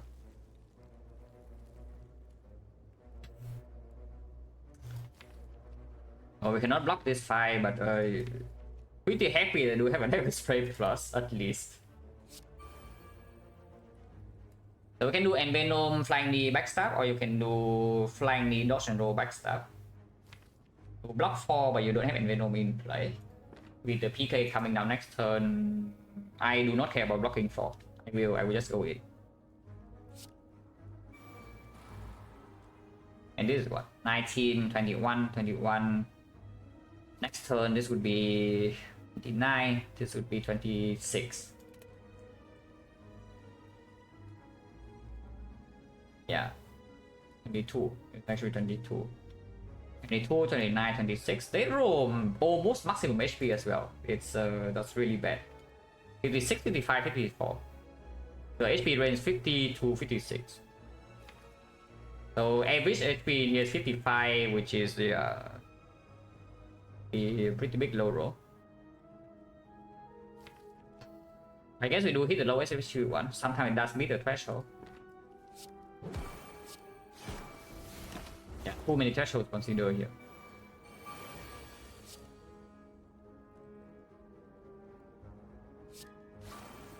Did not draw into my AoE. That's going to hurt.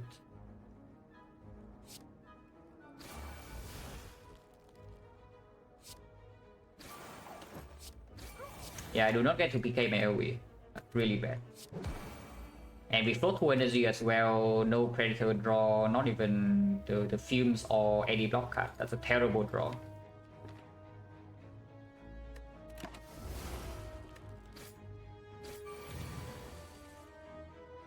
That's a slightly better draw, but still pretty bad.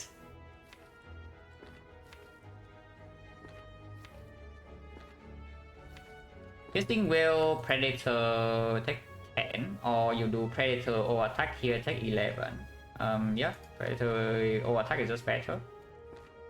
Unless you tell me, yeah, Predator Piercing will take 10, and next turn we do have Terror here into Dagger Spray, kill this. And Dagger Throw, maybe we can kill this, or does it? If you don't play the War Attack. I mean, the another line you can do is also Well-Led Plans or Attack Piercing Will. Yeah, Piercing Will or Attack, and sometimes it doesn't discard Predator. We always draw into Dagger Spray next turn regardless, so maybe that's a line that's worth looking at, because you can save 1 HP. Yeah, Well-Led Plans, Piercing Will or Attack. This thing will die next turn to the Dagger Spray no matter what. So the worst case scenario is that we bottom deck the Terror. No, the worst case scenario is we bottom deck the Dagger Throw. We bottom deck Dagger Throw, and then we do Terror, Dagger Spray, but 50% you have Predator in hand, and this thing is still dead. It's 30. Yeah, it is still dead if we do have Predator in hand 50%. Otherwise, if you discard this, but you draw into Dagger Throw next turn, that would be 9 damage. Ideally, you have both Terror and Dagger Throw in hand, yeah? But sometimes you draw Dagger Throw but no Terror. So you Dagger Throw first, to here into Terror, and then you have Accuracy in your hand, so the flashlight doesn't even work. Which means you have to block. But damage wise, you only have these two, or you have flashlight for 1 hit. How much damage is this? It's 9 plus another 18. So 27, but 3 poison is 30, 36, 37. 37 is 15, so no, it's not a kill.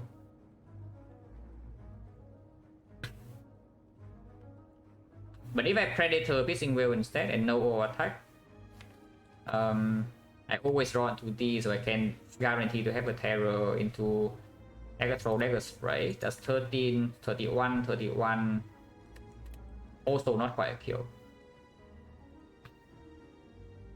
Yeah, probably should just picking 11. Just to take my 11 and get out. But yeah, pretty bad draw order here.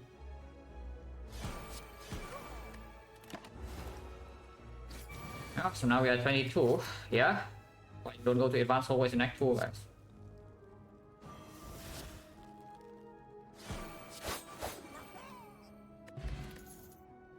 Smoke bomb, you're very funny. If we die here too, the fairy and the fire pot, then yes, you take the smoke bomb. I hope not. Here's a dead dance. We take it. But yeah, you can still rest here. Maybe the shock is a waffle. Also plus 2 relics. 22 plus another one, so we have 43 HP. This is what, 22, right? It is 22. 44 HP. Not a guarantee. We cannot. We actually are not guaranteed to live against both tapping from 43.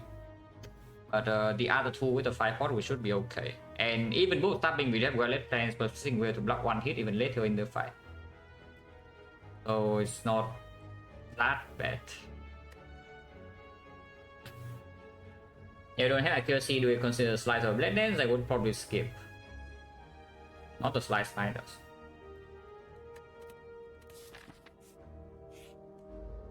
Levers. And the flechettes. We can kill this one on turn 1 though, and our fairy is unused, yeah, so that's pretty good. Which is why I say, yeah, 5 pot is extremely important to keep. If you have low HP, if you have somewhat high HP in here, like for example, I use the 5 pot here, yeah. But we still have like 40 HP, then you can ignore the 5 pot, but that is costing you maybe like 14 damage. But when you have 22, you need a 5 pot to deal with this. So, and Venom, Dagger Throw, Flying the Backstab, double only 5 pot is killing this for sure. It's 28, yeah, it's overkill. Is there any reason to not play the Envenom first? We lose 1 damage when I see a card, so if I draw into something like Piercing Wheel, I can maybe try to play it. Can I play the Piercing Wheel? 1728? Yes, I can. In exchange for no Envenom, I can play 1 NDC card. Something like the Fumes or PK instead can play. Okay. We do have the Fumes. So I can play the Fumes over the Envenom. If I play the Envenom right now, still we can do 21 damage. Yeah, so we need Backstab plus Agony plus the yeah, the Backstab double Agony is killing this, and then do Flying Knee here, so it's like 9 damage. If I do not play the Envenom, I need to play Backstab, Flying Knee, Agony, so I deal 4 damage here instead of 9. Yeah, 4 damage here instead of 9. And Venom effects not in play, but next turn the Fumes is ticking. And Venom next turn without... With only 4, we do have 4 energy, but yeah, it's not even that much damage. I would just play the Fumes. Okay. Flying Knee, Backstab, Endless Agony here is 23 damage and then 5 pot kills. And then we play the Fumes.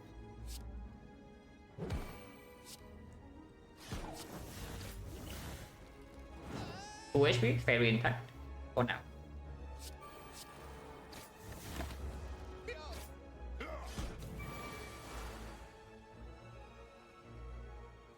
We lose a fairy this turn, but that's expected. Exactly equal. Yeah, exactly equal here, so we just kill it. And lose the fairy, but that's fine.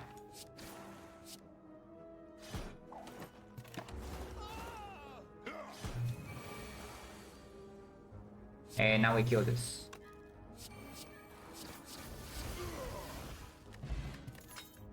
Potion. But yeah, of course, always potion. Just fruit juice doesn't help here, so we need something pretty good in the shop to go here now. Yeah, nice bet. But this is tough. Hello, choose. Thank you very good luck.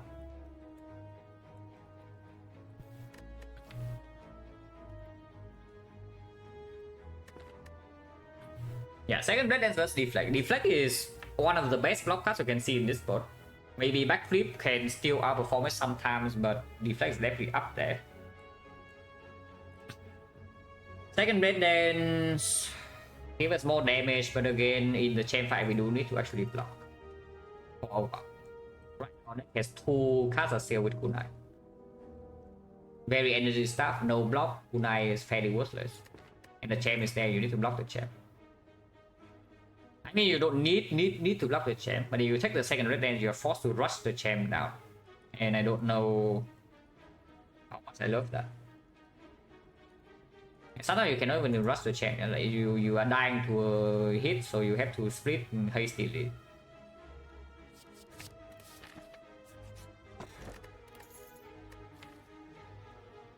You are doing exactly nothing, so we kill this. Yeah, good rally. At least big shot, a lot of gold. Is a backflip, we take that. Is a sling of courage, we can take that because I still want to fight this, and we can actually buy potions here. The dark shackles. Yeah, sling of courage, remove a card, buy a potion. Seems good. This sadistic nature plus is very strong, I'm telling you, but it's strong in a way where we don't need. Up 82? No, this thing deals a ridiculous amount of damage. But again, it's another power you need to draw into. Like, we already have so many things to set up. And after we set up the damage is fine. Yeah? You do not need the Envenom Sadistic, the Envenom Bouncing Fast, the Envenom Noxious Fumes to play. But it deals a ridiculous amount of damage. It just yeah, it's damage and we don't really need.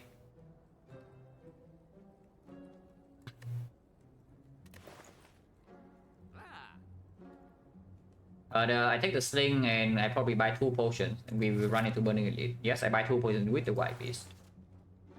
And we do have enough to do that, yeah. 173, 114 is 200 and... wait, 287. Yeah, 287, remove 75. We do have enough.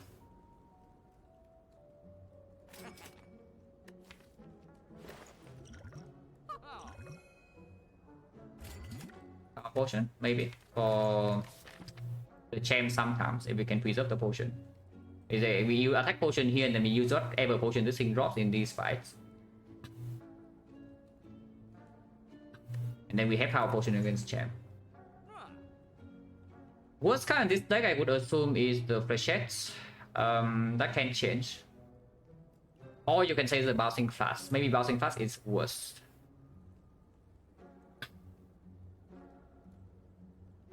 Because Flechettes, as we add more block cards, will actually do something.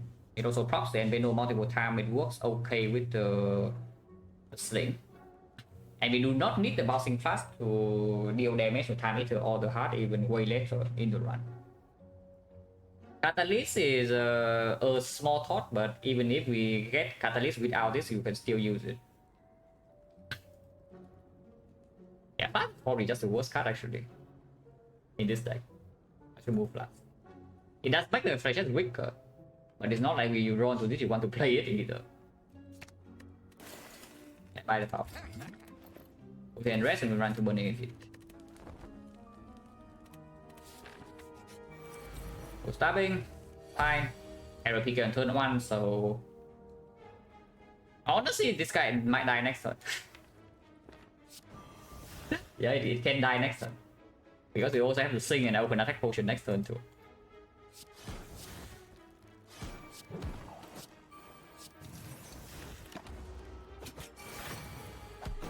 On turn 2. With this hand, probably it doesn't die. Maybe it will still die though, because it's 48 damage. This is another 48. It's 96. It's a shame. If I drop one more attack in here, I do not need to attack port, but I can still backflip into Agony. Yeah, I can backflip into Agony. I can try. Otherwise, attack point it dies. Yeah, Divinity and 2 strength. No Agony. Blade Dance doesn't kill, right? Or does it? Blade Dance is 6 each, so that would be 18 is 54. Wait, 54 plus 48 is not enough. Yeah, it's 102. So we are 10 damage short. I mean, that's why we bought the potion.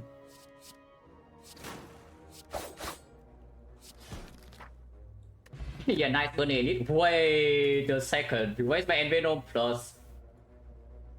Wait, whoever tossed Envenom to the bonfire spirits? And where's my sadistic nature?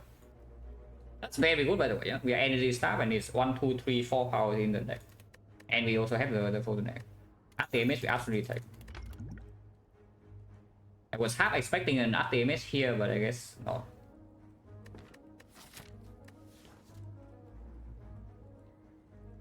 Tripping Cloud plus, yeah, let's not get baited by green, right? It's like some weakness, but we can also just upgrade neutralize. Maybe after this, I will see a Malay leg strip is also a attack.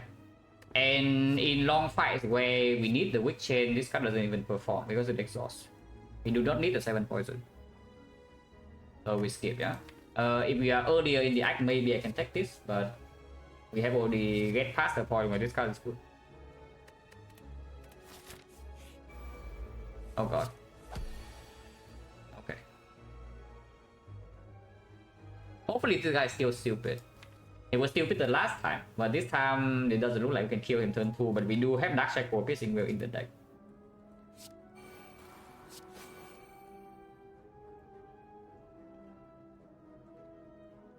Like dodge and roll or keeping the Echo to draw into one of these. I think I will not play the fumes. I think I will not play the fume. I feel it's free to be played though. It's just that if I don't play the fumes, and I can do flying knee, dodge and roll, and then hold the Echo. Or I guess you can discard an Agony. Yeah. Can just discard Agony. This doesn't even deal damage. Yeah, I know fumes 0 energy.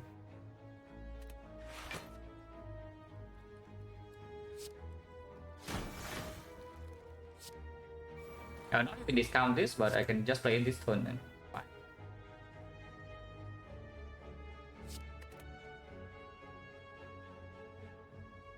I hold dodge and roll survivor. Or I can just play dodge and roll now, but I kind of want to play the flying knee. What for? Why do I want to play the flying knee? Actually, no reason. Play dodge and roll.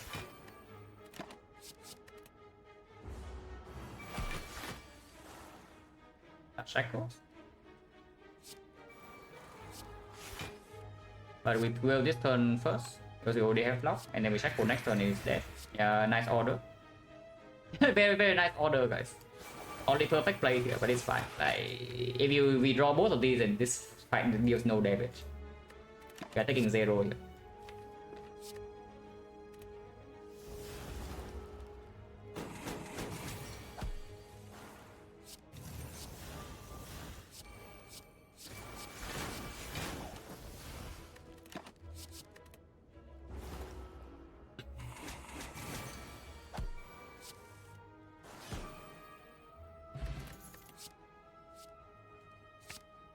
And it's green.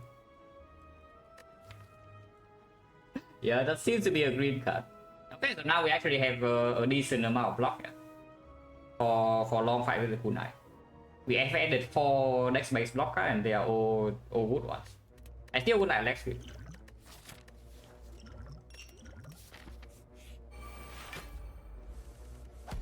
I would still like Lex Sweep. Don't mind using 1 power pot here. We need to, because this fight can actually be slightly annoying. We don't need 2 power pot for gem. Also get a new one. Let's use one.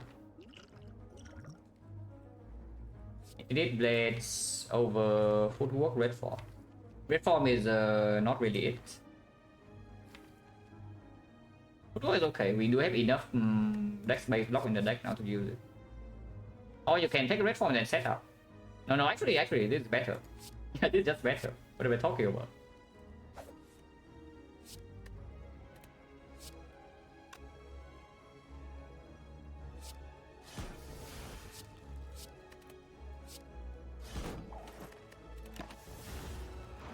Let's dive to our class.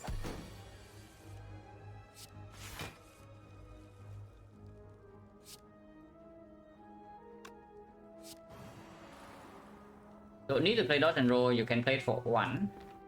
But I do need this guy to die before my thing runs out. Keeping artifact does matter. So I will play the well over dodge and roll. Sometimes I can deploy terror next turn. If I draw into like P-Stab terror or neutralize terror. I mean, both I take 2 damage, which is like fine.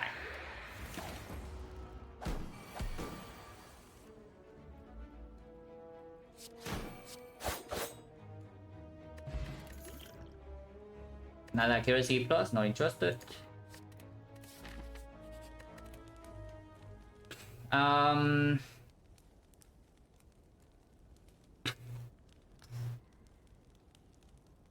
Actual neutralize upgrade or PK?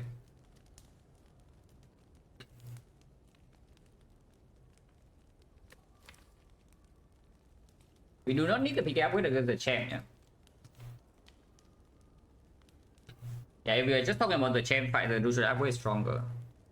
And afterwards, I'm thinking about end of Act 3 with the kunai. Because right now deck does not have a weak chain. For this fight, it doesn't really matter. I think we win this fight with both upgrades. Yeah, that's the thing. I'm thinking about end of Act 3 when you play with kunai, you soul the fight like Awakened One or even Time Eater. Even though the deck, you can strip artifact in that fight. But our deck does not have any weakness. If you never see, because Creeping Cloud is not a weakness solution. Yeah? If you never see leg sweep or malaise, then your only other weak source would be the Sucker Punch, which I don't really want to take. Weak pot, yeah, I sure hope we are not carrying a freaking weak pot for end of Act 3 when we have a white beast. This upgrade is not for the chat. This upgrade is for later. The PK upgrade plays fully though. If we're stuck on 2 energy, what would I like to have between the two? Is it PK plus or is it neutralize plus? Honestly, it's probably still PK.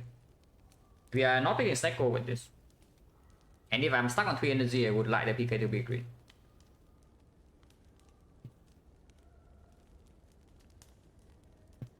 Jet fight will be slightly more annoying with the PK. We have 51 HP and I'm still willing to use Power Pot.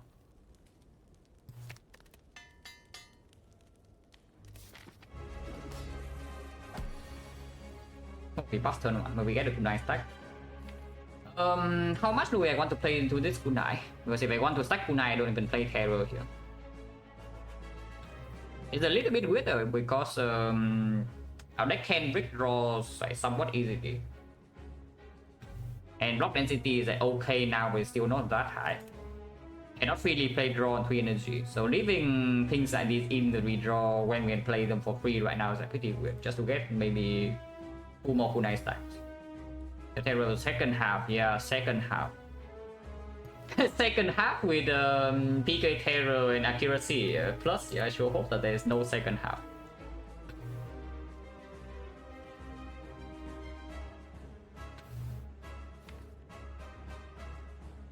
Power Potion is a pretty strong potion, even in hallway 5 because it already gives me some energy from the hand, and it can always be red from in case I need an emergency bailout.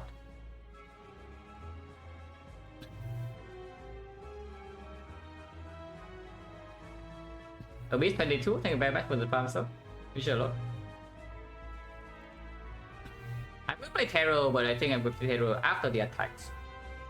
So we do Flying Knee, P-Stab, Backstab, and then Terror. Power Potion can come later.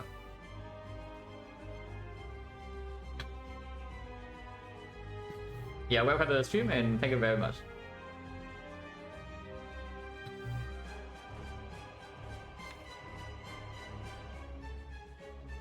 We are not in a rush to stack poison, so even the fumes or envenom going down this turn from power pot doesn't actually matter. Footwork doesn't matter, AI doesn't matter, red form saying this turn is also just bad. So we can use power pot after, not right now.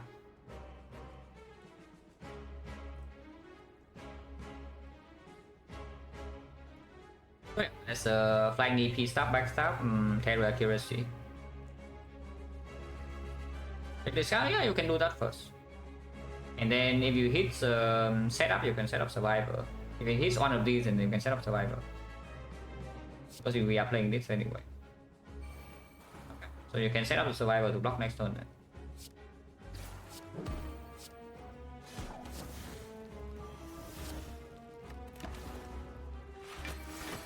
Because this guy is guaranteed to attack. PK don't actually want to deal. Do we need to rush this fight or not? Maybe we do. Maybe we don't. One block we will play the Acro before power pot. So I will just play Acro first. To see what I get. 10 seems fine. I don't actually want to play PK, or do I? Without neutralize upgrade, we still have 5 weakness, so this 1-2 turns only, and then the next attack cycle is with the thing. Attacking kunai. Yeah, he buffed turn 1 already. Trying to stack kunai is also a little bit weird.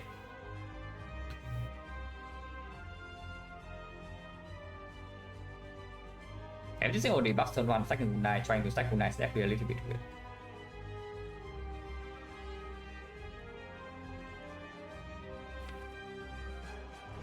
I guess I will actually play PK. If I play PK, got what, like discard this and I lose 1 HP, I can discard Defect.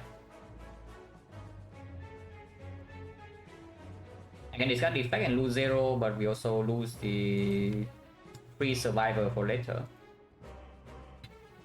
So I trade 1 HP for 1 energy. Honestly, seems quite worth it. So discard survivor, play flash checks, play fumes, play blade dance, play neutralize, deflect blocks for 9, we take 1 damage and then play PK. Seems okay to me.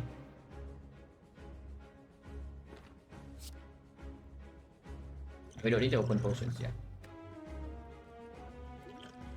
Preferably, I would like to use the weak point in this fight over the power pot, if I can. Power pot is way better, but if I can get away with using this, I would like to preserve this.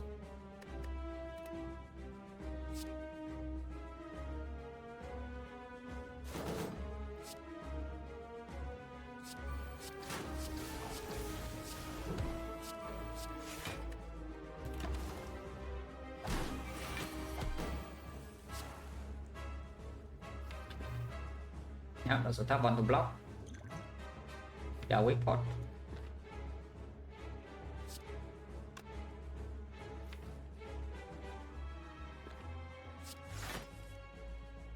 Maybe not that tough.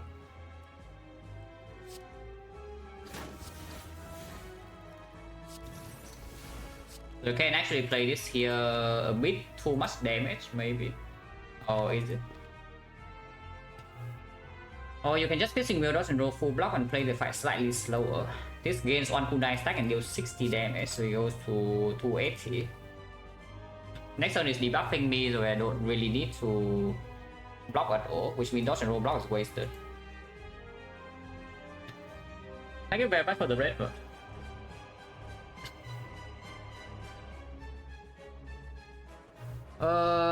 60 damage. Afterwards, I have no block in. We have on deflect in the draw, right? Yeah, we do. So we can retain it.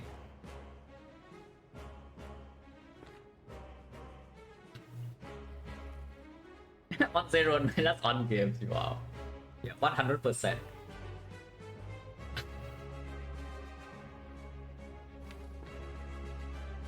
And this only saves a tiny bit, so it's not worth to use with pot now.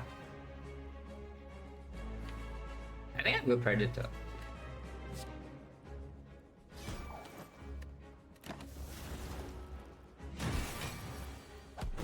We know exactly what we draw, what we play, what we play. Double in dagger spray or not? Not too interested.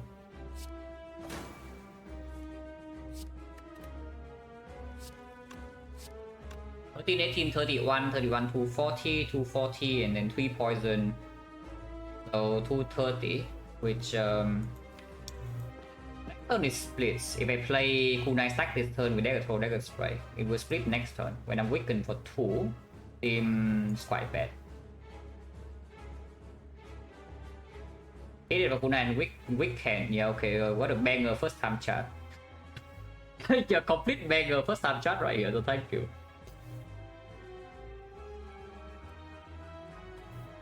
Honestly, it's just perfect. Yeah, it's actually perfect. I do this a lot with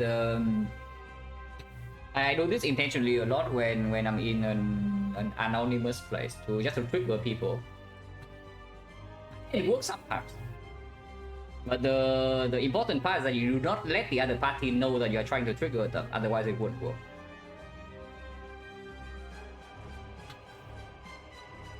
So right now I do not know your intention, but it's fine.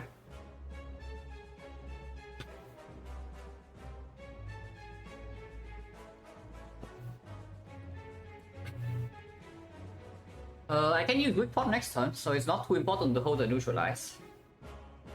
If I do neutralize, still do them neutralize Dagger Throw and hold these, yeah? How much is it? 13, 17, 17 plus 2 poison, so 9 poison. 17, 254. 54 plus 9 poison. Or 245. 245 next turn, 11 poison. 245, 11 poison is 234, and then turn after it will not split yet, and I'm not weakened. That's pretty good. That's pretty good. I think Predator is not super important, but it's between Predator and Dagger Strike, which one we want to hold. Probably still want to hold Predator. It's a stronger PK attack. Like we set out a PK and then we do some PK Blade Dance and then maybe redraw back into the Blade Dance and some other damage. So I hope Predator over Dagger Strike.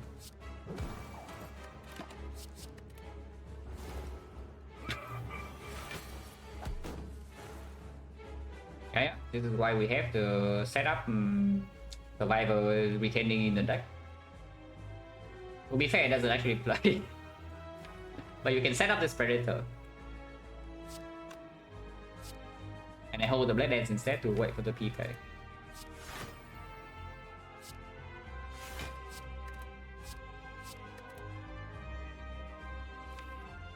Don't need the weak pot. Next turn is not doing this big hit. So dodge and roll these 8 block and we can draw into these.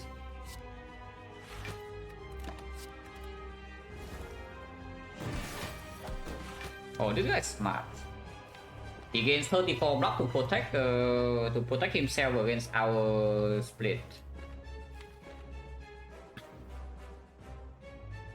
Is that 221? Yeah, 221. So it's not splitting this turn. We shuffle our Predator plus and the Blade Dance, but we do draw back into them like somewhat fast. So it's like okay, cannot play the flying knee. I can try to force the shuffle slightly faster by playing card draw right now. I do need to block next turn though. But I guess that's fine. I mean, we don't need to block next turn, we can also just face stack next turn. That's completely acceptable, no problem. I want to retain these two and I only want to draw damage in 2 turns. So shuffling the Defect plus in... maybe it's not that good.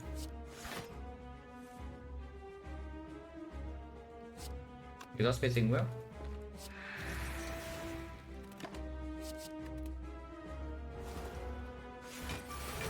Yeah, gain 34 block, but if you think that 34 can protect him from us, then he's wrong. Because I Blade Dance deals 90. Not actually dead if I play this, so I guess I won't. And I just block instead. And yeah, save terror for the second half, you say, yeah?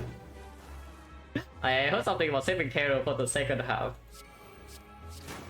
Yeah, second half. ATMH plus all Malays. Oh, that's tough.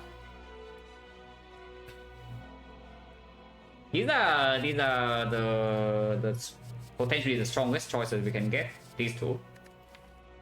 Yes, I say that with Red Form Plus being possible to be offered. I think Red Form Plus is just worse than this. I'm here not close. yeah. Babs is back with the with the usual bets. yeah. Babs is also getting back with the usual bets, and I'm not falling for it yet. I might still take the after image, but this is actually very close. I guess if we break on energy, then I assume the AI is better, and the AI is something about the AI is that it's way more convenient against the HUD. Because right now, if we take the after image, we can have a block plan against the HUD immediately. We play our attacks, we stack a pool 9 up, and we already have enough base block in the deck. Which chain doesn't actually matter in the hard fire, because you can fully block 2 multi-hits with piercing wheel and dark cycles already. You get 1 more piercing wheel, you can block 3 cycles. And you only need to weaken the hard exactly 1 turn, every cycle. So the neutralizing green doesn't actually matter. Picking the Malays in here saying you are scared of the Act 3 boss. Awaken 1 I think is still trivial, even if you do not have a witch chain. But time eater is like kind of annoying sometimes. But yes, if you're stuck on 3 energy, the Malays for 3 doesn't even kill the time eater for you, yeah.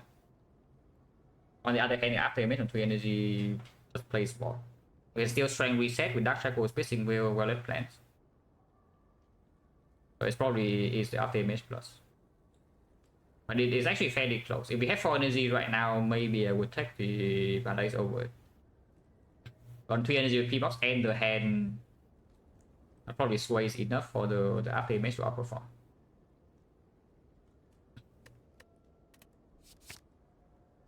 Liquid bronze, I don't think I take over these. Yep, 3 energy it is then.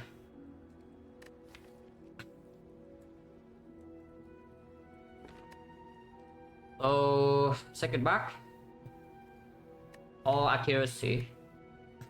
yeah, okay, slightly more than accuracy, but this exhauster is only on 1 red dance, which is probably not. It's really strong with PK Terror though, I would say. It's not nothing, the wrist blade, but the back is probably just better. And let's just take the kite. The kite with mummified hand is not as necessary, first of all, and the kite is not even the real energy relic. Yeah. With only 1 acro, it's not even a real draw relic. We only have 1 acro. This it deals 9 damage for you on the turn you play dagger throw for free. And afterwards, stop. If you have acro in hand, it draws 3 for you for free. Draws 2. So once every few turns, it draws 2 cards. That's a kite. Have I ever played Wrist Blade before? Yeah, you asked a person with like 3,000 hours on Silent. Have I played a boss relic before? wow, interesting. Yeah, that's totally also one of the questions I have seen.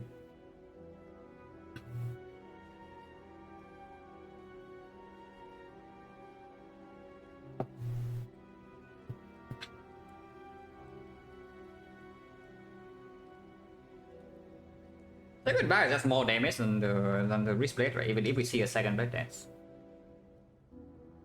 I would take a second blade dance. With the after image plus, like certainly I would take a second blade dance.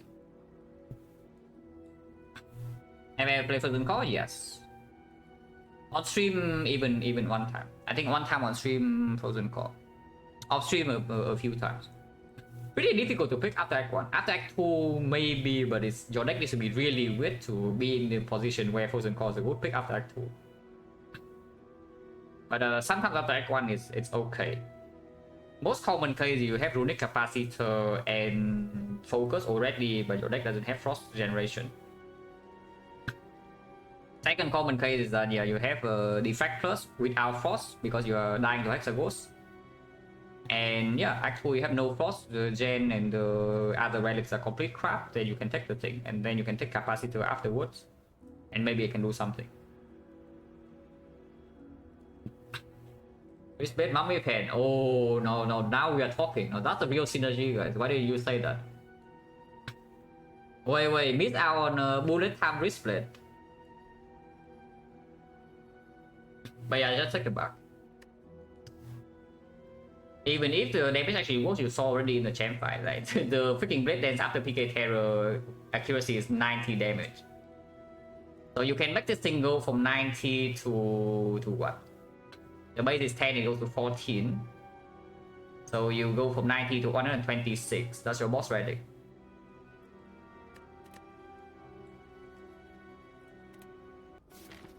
The deck don't have the corpse explosion, so it's over. Yeah, unlucky. One upgrade the entire act at most. No sustain in the deck. I want to take 4 elites. We can take 3 elites for a slightly safer path. Elite number 1 here, elite number 2 here, elite number 3 here. We go to 2 fire, so you get 1 more upgrade or 1 more rest. We do not actually need upgrades. I would be okay if we have an upgrade to spare on the neutralize, but if it's not upgraded, I am not that sad. So we can still go for the 4 elite path and recall first fire to open up a rest here for 24. And yeah, sometimes we get regen port, it's true, with the white beast.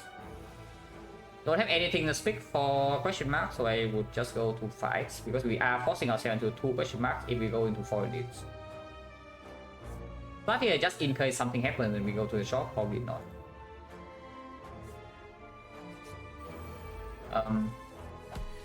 Okay. We can talk about this.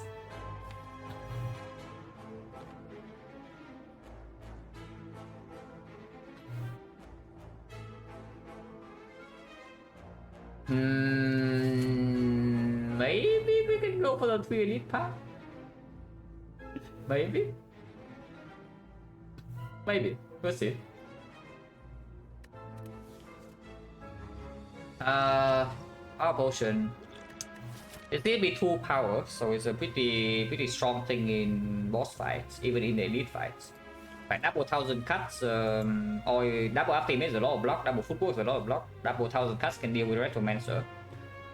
Double red form costs 4 intangible with ultimate plus, you're invincible for 4 turns.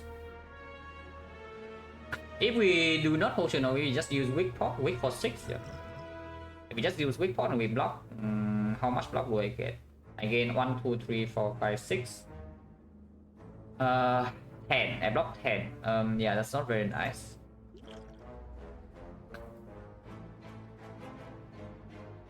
Wait for 4 blocks this turn, and probably 4 blocks the whole fight. Right now, blocking 10, I'm facing 35, so I'm taking 25 damage. If I weak pot, I take 21 damage.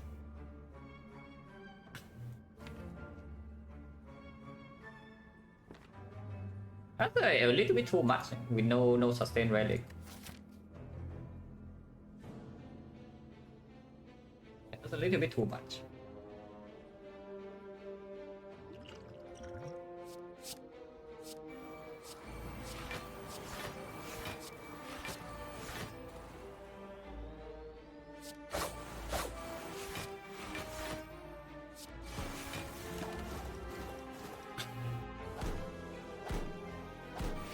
We have 4 turns to end these, shouldn't be a huge problem.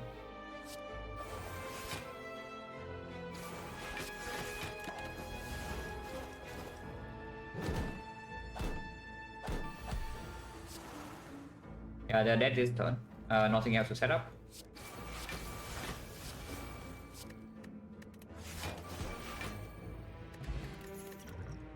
Okay, dance.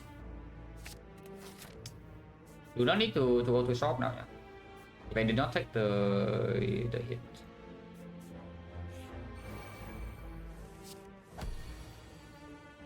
He's so freaking aggressive. So every fight you walk into, you just see the turn 1 they deal 30 something damage to you. They are upset. But we are fine.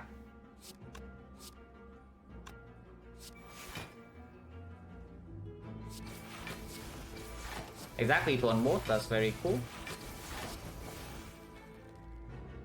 I might play Predator next turn.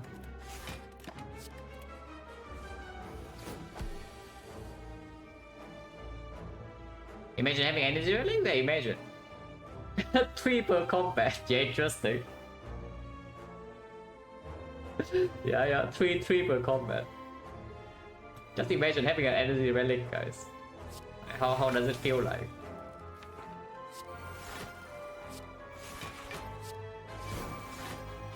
This will take 1 damage, so I don't need to do it.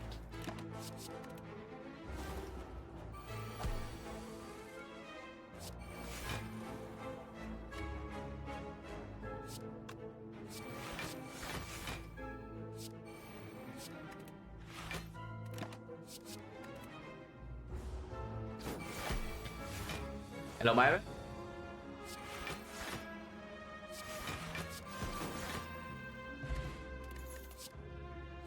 Oh. Kunai card, whale card. That's a very strong kunai card. Well, that's like probably the best kunai card you can see, honestly. Because it also works, it's also like a lot of damage. On the other hand, there's another piercing whale plus.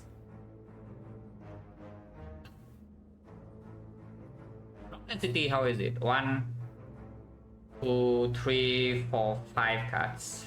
After exhaust, how much do we have? 1, 2, 3, 4, 5, 6, 7, 8, 9, 10, 11.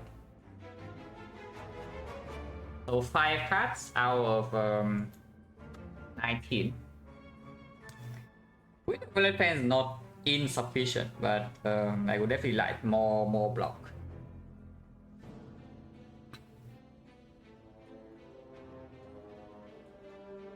And the plus on cost impervious, yeah, on cost impervious when occasionally, and we only have the 2 things to do it, yeah. The thing about this whale is that I don't think I want to take another one after I take this one. 2 whales and a dark cycle is enough. But the cloud daggers I would keep taking. And cloud dagger is also a better draw in the Donor Nectar fight, is a better draw in Awakened one. In hallway fights, it really depends on the fight, but a lot of fights it's comparable, it's not better. Tonight one T-box, yeah, we went to we got a pretty fun Act 2. I went to 4 question marks in Act 2 at the start, and I got 3 fights in the 4 question marks. So I lost a fairy and went down to like 20 HP, but afterwards the act was fine. And we still farm maximum release Act 2 including burning, so it's not that bad. Garbage earlier, garbage Neo, I picked it over lose over and transform 2 and upgrade and boss swap.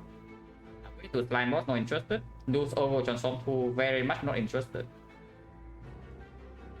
So and the Lineman has a 72% chance to snipe burning elite.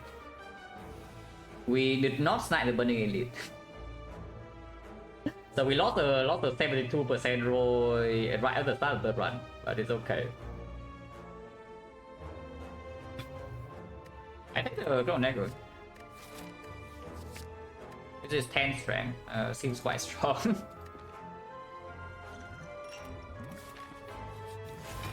Wait, Pissing will come back? Wait, Pissing will plus, where are you? Hello. It's fine, we are okay here. Do not panic, we are okay. Pissing will plus will be better here.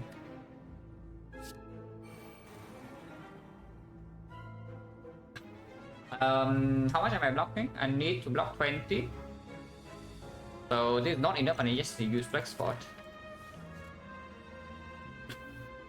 Every fight in Act 3 you run into, you just see that turn 1 you're being hit for 30 damage. Interesting. And people say that Act 2 is a fun note act. No, yeah. Darkling turn 1 you get hit for 35. Spiker turn 1 you get hit for 31. You run to Jawworm turn 1 you get hit for 29, here sometimes 51. And yeah, and people say Act 2 is a fun note act. Interesting. If I do not use potion here, how much am I taking? Cannot kill. I cannot even cool 9 before this, but this can discard. So I block for 1, 2, 3, 4, 5, 6, 7, 8, 14, 23. So I take 6. Yeah, I take 6. No sustain. This potion is quite strong, but maybe with the white beast I just use it. We do 2 more fights before one more fight. If we go for 4 elite path, then 1 more fight. If we go for the 3 elite path, then 2 more fights to collect potion.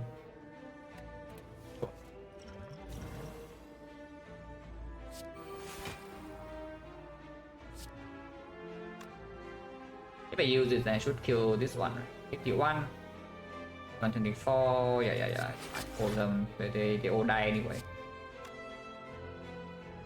24 plus 28, 52. Convenient. That's dead. And we can kill middle. Go here.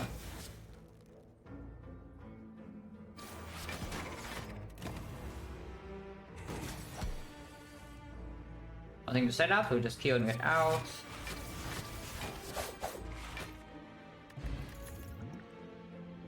Garbage. Do not need concentrate. Do not want destruction. Expertise, complete trash. I don't like this fight.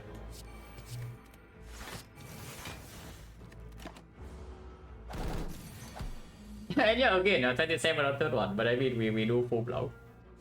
I don't like this fight. Let it be known.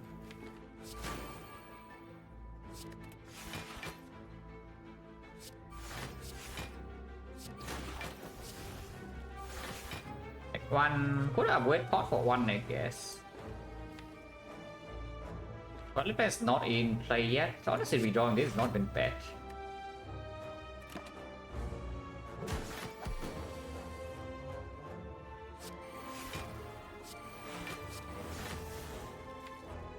I don't want to be vulnerable, but I can only redraw once unless I use this. Do I pissing whale? Elephant's in play now.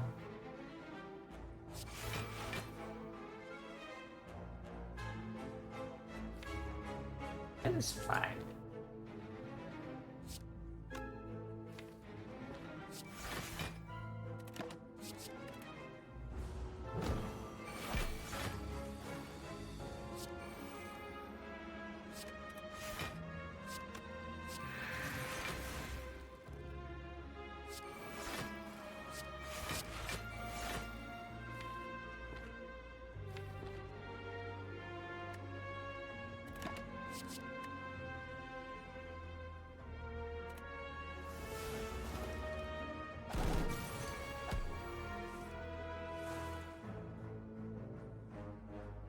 If I don't need to use a potion, I will not.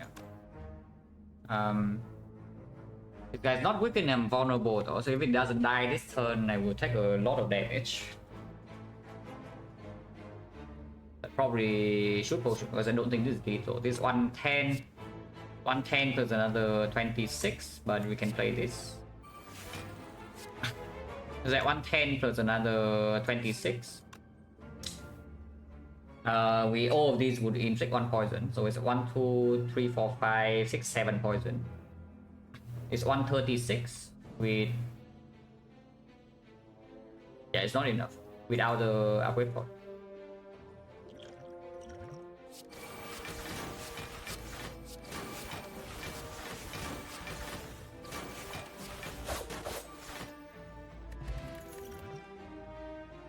Another deflect. We are on 3 energy.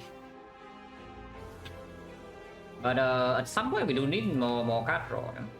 I would like back flips now. I think that's enough deflect. At least deflect minus. Even if we're on 3 energy, because we do have this. Outdoor not interested. Second field not interested. So we probably skip. And I guess this is the opening floors are good enough for me to run into the 4 elite path.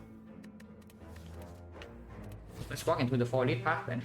We do have a silver red shop as well.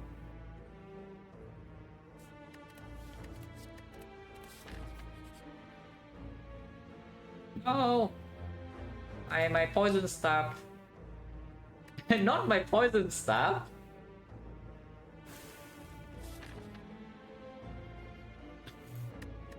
But we recall. We recall here. If I upgrade right now, upgrade probably goes on something like neutralize, or even yeah, can even be aggro. We recall. Open up with rest.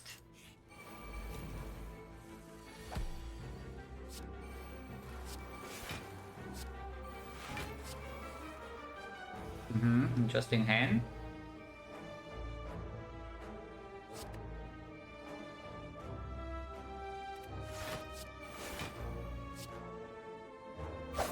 And yes, I will use it and not wait for next turn, yeah. Because I do want to hold this.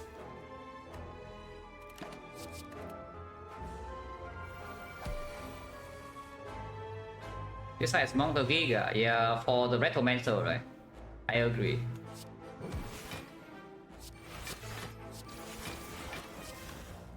Right, the Retromancer, she's trying her best. She's trying her best.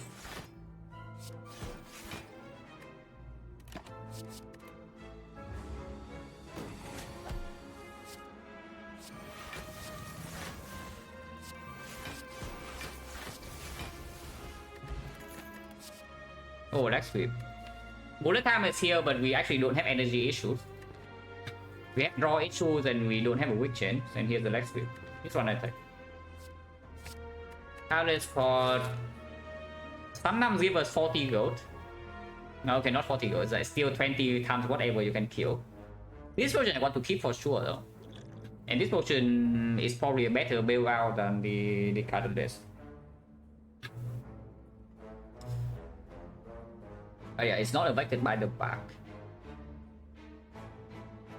It's not affected by the back, but the Catalyst does. And we have Ultimate Plus, so minimum the Catalyst is 2 block. What the gameless rule for this is seems pretty stupid though, because with our Worsen Jar, like this is a way to not rig in Act 4 Elite. Okay, let's not. If the White Beast gives us a better potion, I can take it. Wait, where's my Panacea?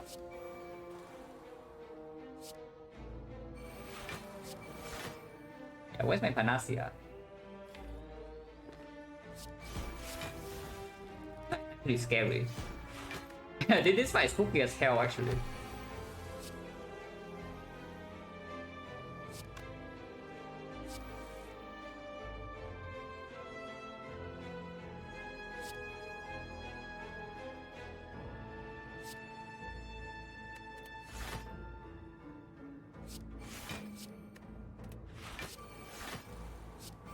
I think quite a lot still, huh? Okay, not that much, but the fight is not over. Only taking 5. But if it's not down yet, Terror is not down, PK turns wasted. And he's not dead.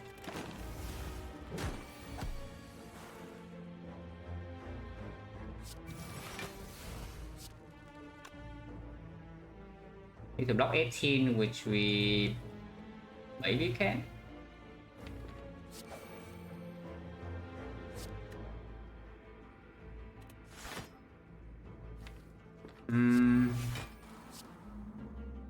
A bit too much damage, yeah? 1, 2, 3, and then 4, so block 4, 16, it's 2. 2 damage. Potion for 2. I will recall for this, in case we need to rest, I can rest. Okay, this is a potion hand. This is definitely a potion hand, so I guess Gameless Rule can go. Or you can do Terror into Dagger Throw first and see. But if you Terror into Dagger Throw first and it miss, you have to discard 1 card. So you still have 3 to gamble away and you get into this. And that one was only 45, but sometimes can kill into backflip, sometimes can block.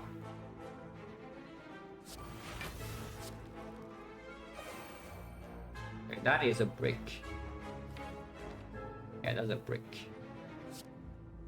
I do need to gamble for 3. Otherwise, it is way too much damage.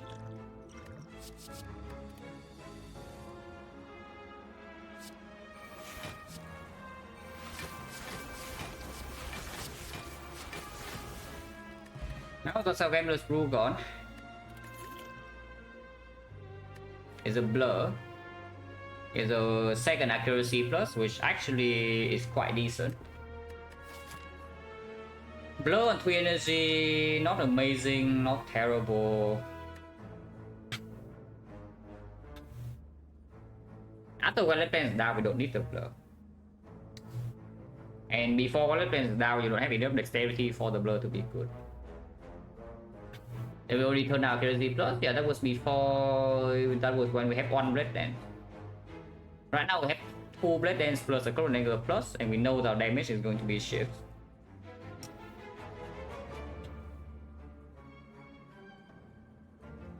We don't need it. If you say that we can block at all, then we don't need it, and I do think we can block. If you cannot block, you take the second accuracy because you need to kill the heart quickly. If you cannot last a few, like 1 or 2 cycles, but we can block. I don't know, skipping this seems a little bit weird, but I'm looking at skip.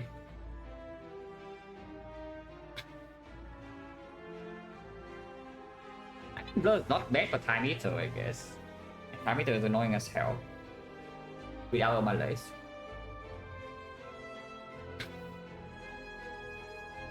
Sometimes it performs against the heart, but I don't expect it to do that much. Maybe it's okay.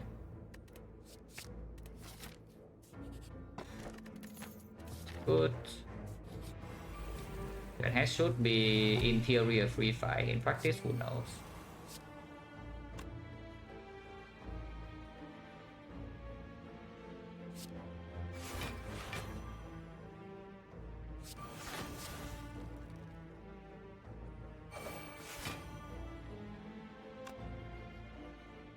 If I discount the dagger throw, I'm taking damage. Taking 2.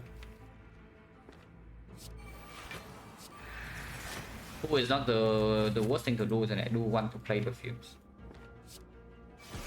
Don't think I'm using this potion here, because I don't need to. And this potion can come in clutch against like, maybe all walkers or whatever is here. It's not even a bad potion to keep. It's a strong potion. Yeah, here's a wrist blade. That's a wrist blade.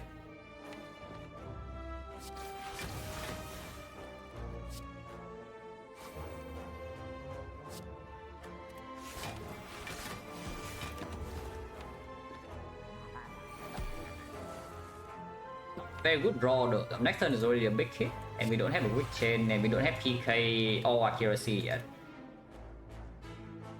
Side is spooky, but I think we hold these 2.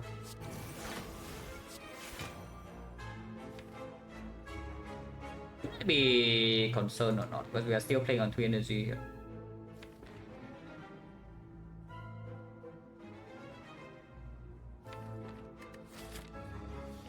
I can rest for 24, so currently we have 88.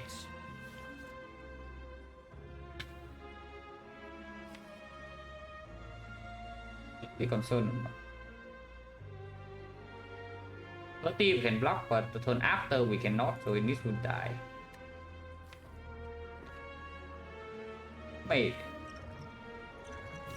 We do have the white beast.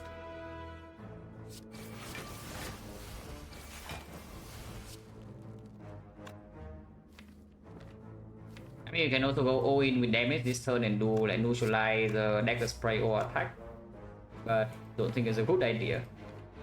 Especially now that I strength pot, we can just try to kill the PK terror turn with the blade dance. So I hold these to block next turn.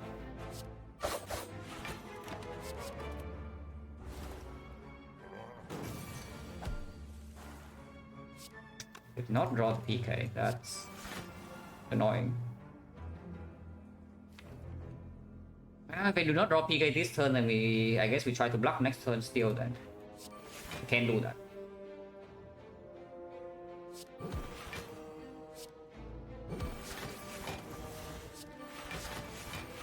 Taking 4. I think we can kill anyway, depending on the draw.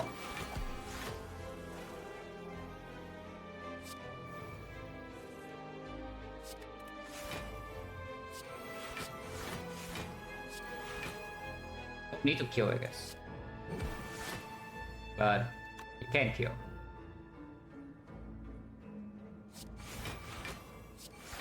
Whoa, the blur.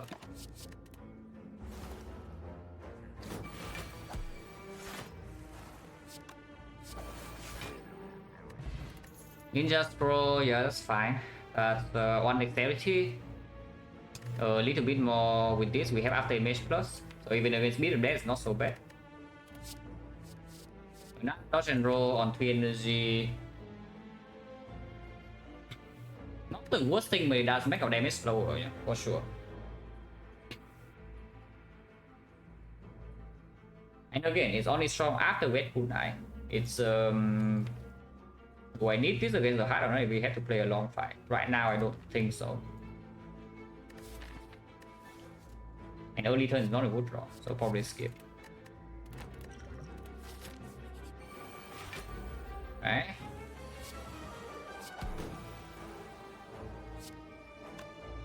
The 8, that's a slightly annoying number, but sure.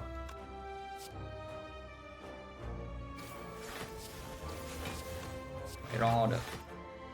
yeah, exactly, wrong order.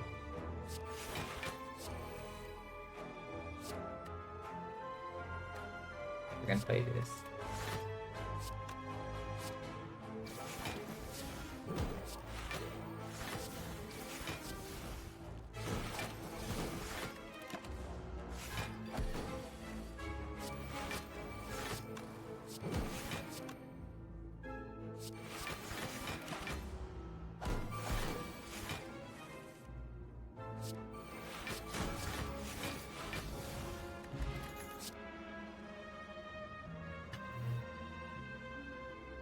Another blade dance? Yeah, don't mind. Don't mind. That's the last one, though. I do not take another one. And I might take a second accuracy after this. Top 6? Yeah, top 6 pretty good. We don't have a card gamble. We have a red form to be played preemptively.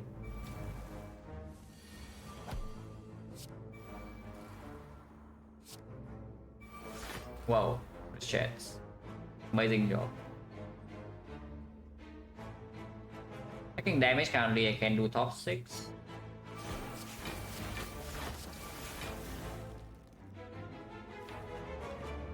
Pretty strong potion, but again, with white beast, a lot of gold. And I do 1 HP to preserve potions in the actual boss gauntlet, I can use this.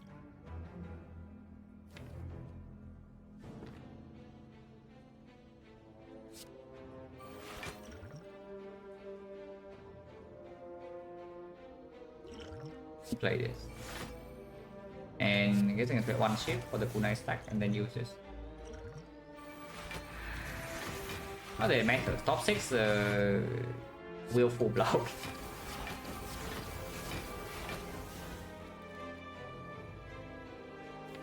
Next turn we can take some damage. I need to hold this.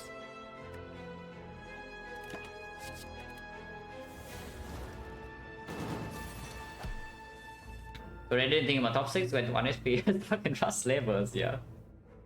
It still comes in Watcher, just with sometimes, because you have like some sometimes you have like Meditated, of course you don't play it, sometimes you have Conclude, and you also are stuck in the weird spot, sometimes you have Vote, and then also kind of sucks. It is weird, like Watcher, and yeah, of course the stuck in Rust, sometimes you exit Rust when you don't want to, sometimes your damage goes nowhere. Watcher is probably the worst Distill Chaos user. Because like so many things can go wrong.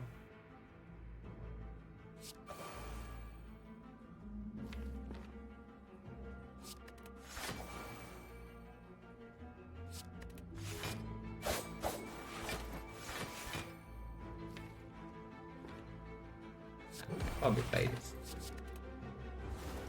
With Sling it just died, yeah. Even without Terror. Or Accuracy.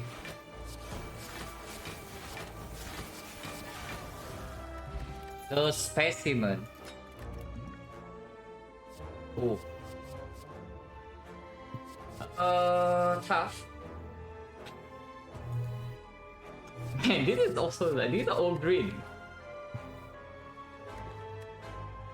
So this is more output and this is a higher consistency, faster setup.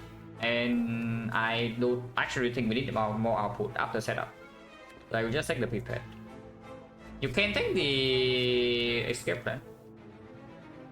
But this is just better than escape plan, and I don't think prepare is better than both.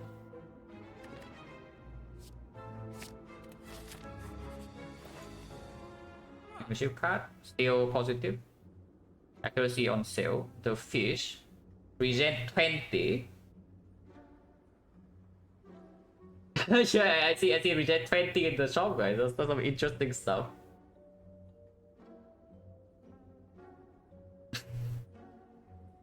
Am I going to Bali Dota Major any chance? Probably not. I only go to Singapore because first of all it's TI and number two my friends are there and then I'm also familiar with the country. Yeah, I just take the card. Potion Bell right now is what? We buy the Potion Bell, we have 140, 280. Still good enough.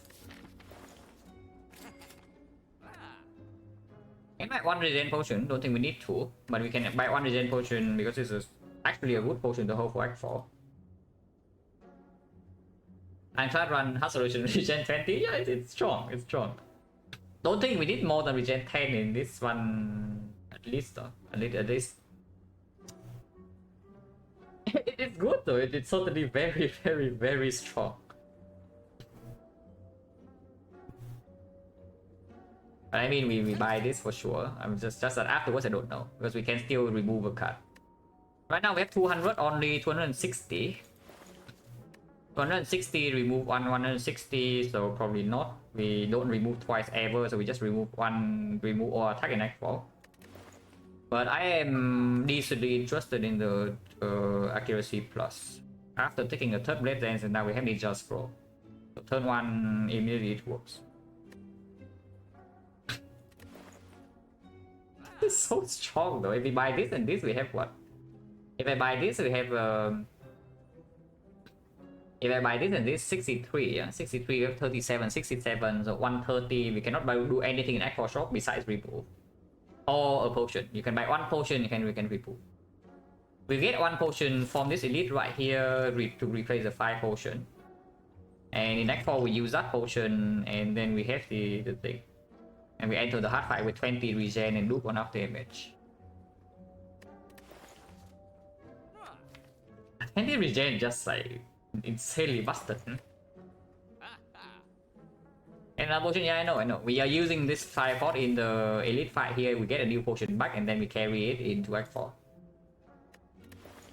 And this is just so insanely busted. I should probably just take it. What can we even buy an Act 4 that outperforms this 20 regen? Going from 10 to 20. Because we don't really die first cycle ever with this 20 regen, yeah? It also means that we never die second cycle. And then the fight is over. Yeah, it's just ridiculous. We can even enter the hard fight with like half HP and then turn 2 we have full HP. And AI, we already have 2 AIs.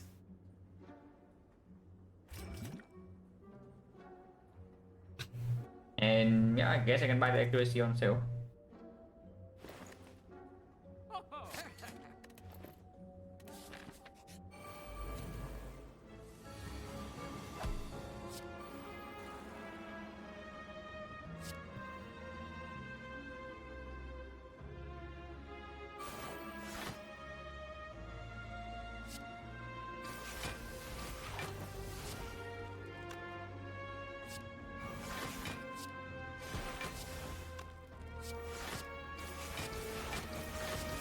Hey, good to kill her. Maybe I should. Yeah, Actually, just kill her with a 5-pot, maybe I should, because now I can low roll this turn. And yeah, now I can no longer kill her. Yeah, okay, that was bad. Yeah, that was actually bad. Because now I can no longer kill her. If I put all damage in, then 5-pot, she's dead. So now take damage because of the pattern play. Yeah, I just hit the minion pattern play. That was bad. Yeah, that was really bad. So fortunately for us, we do not actually have strong upgrades. So resting is not the most harmful thing to do. But it shouldn't really happen. Yeah, for Dagger, yeah, we can. We get accuracy, maybe we can still do it. But I need to... It's only 18, yeah. So I guess I can still 5-pot here. So I can Retromancer, Dagger Retromancer. I also just play this.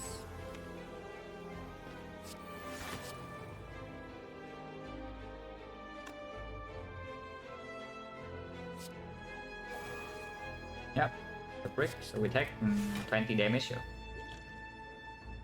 I think you can use one regen potion, but seems weird, right? We just rest and then we play boss gauntlet with good eye.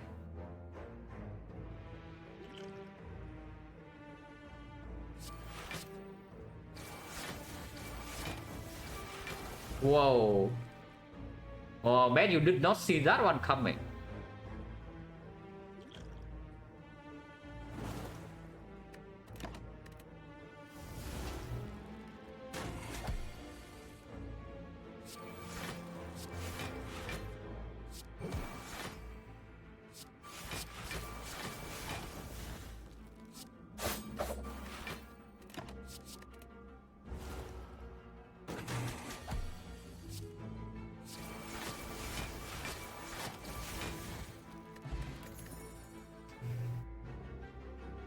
Oh, that's funny. So we enter the hard fight with, I don't know, 200 HP or what? Is a footwork plus, which I guess I can take. Yeah, power day. We have plenty of time to set up. And yes, I will still rest. Because I don't really want to use this potion or any of these in the boss gauntlet.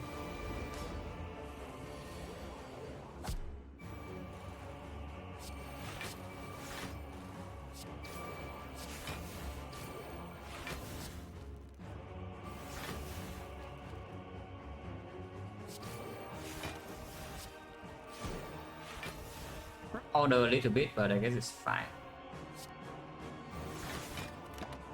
We deal slightly less damage to this guy because I backstab this guy instead of backstabbing here. Don't expect this to be a huge issue.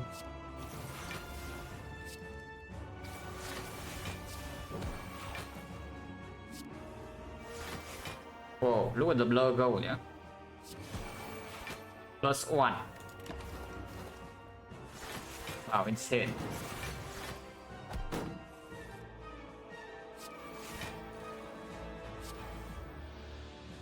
Taking damage currently, no?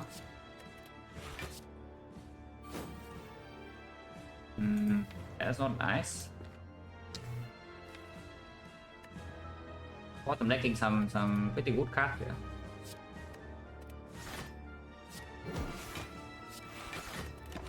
If we lose too much HP here, we actually have issues because the second fight demands some HP. So I hope that we don't lose that much. But blocking this fight is not easy at all. You see this? By this turn we are taking quite a bit of damage. If I play double blade dance right now, we block for another 8, 16, we take 20. You can always use one regen potion, because preserving lizard tail is probably more important than pushing the regen from 10 to 20. I don't even know whether that's true or not. Is this stronger or worse? Is it better or worse than the lizard tail? The second regen pod.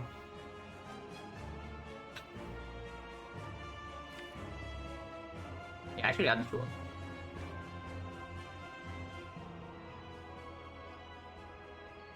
And sometimes we can second fight the awaken one and we don't need HP. Maybe still double blade dance, get 2 full nice stack, and afterwards we are... This hurts a little bit.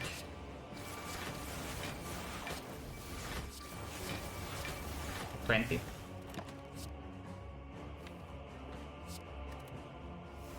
Ow. Maybe we take a little bit more damage this turn, but I hope not. Yeah, probably not.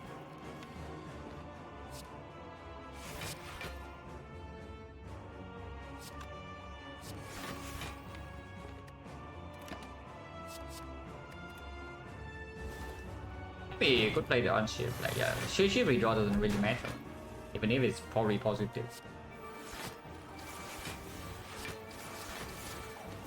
And yeah, now the fight's over. We have 8 dexterity, well, plan plus, so don't expect to take any more damage from this point.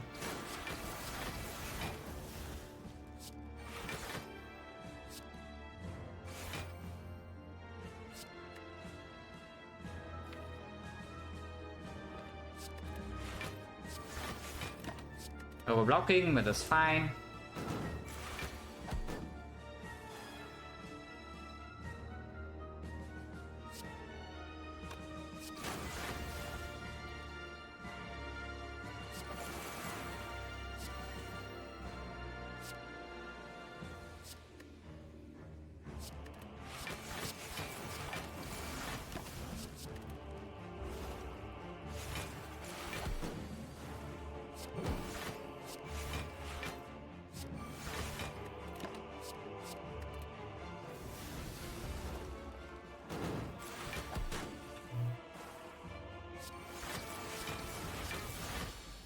Not a little bit.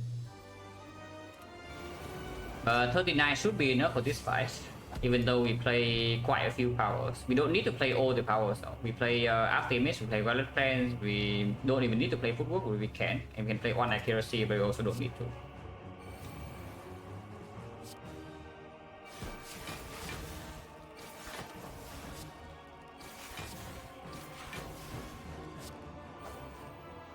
I don't need to play it. Right.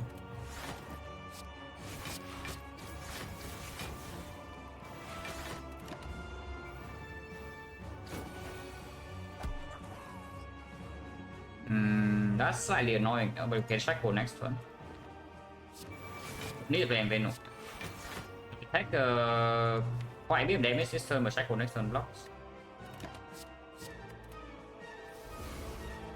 Still no need to potion yet.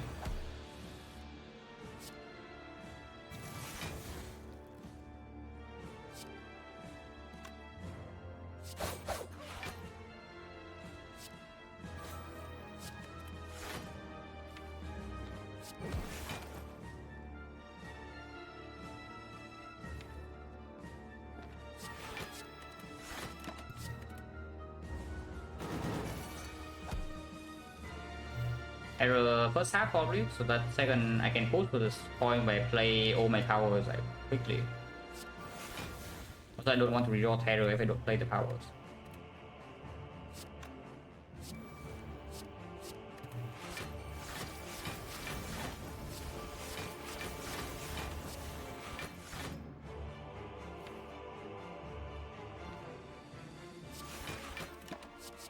Slightly scared of the next multi-hit, which is this turn. If I don't draw the fishing wheel. Well, Blizzard Tailburn's Gambler's Rule. Because I do not draw fishing wheel this turn.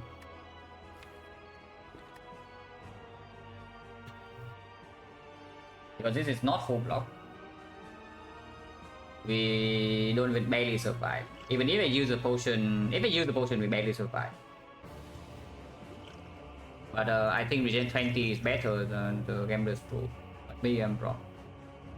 I don't think it's better. You can buy another potion in the Aqua shop. So yeah, I can gamble now. Gamble for 3.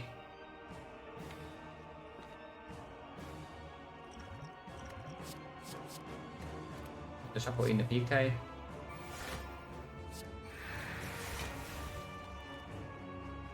If I don't play this, it doesn't die. Yeah? So I play 2 more power, it goes to 10 times 4 still. But this blocks for 16. This blocks for 13. 16, 13, 29, 29, 31, and then 1. No, sorry. Yeah, 1, 2, 3, 4, 8. That works, right? If don't play 1 accuracy, we have no way. I'm just worried though, because we don't have an actual wood chain yet. Yeah. So even when we have a ton of dexterity, if it multi-hits again in 2 turns before our wallet plan is actually doing the thing, we might actually still need to pop this, or we have to sacrifice this tail. That would be quite bad.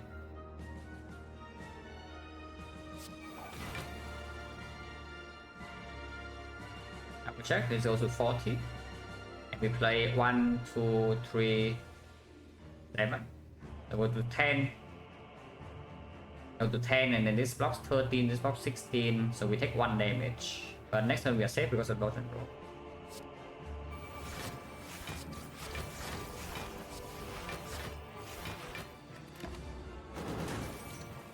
We need to draw back into block card soon. Do not play that. Seems okay.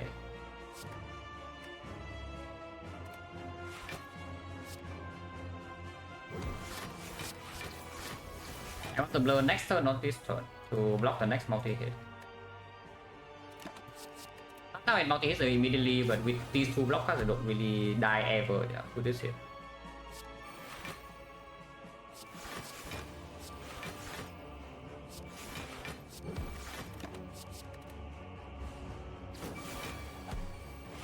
Before Monka.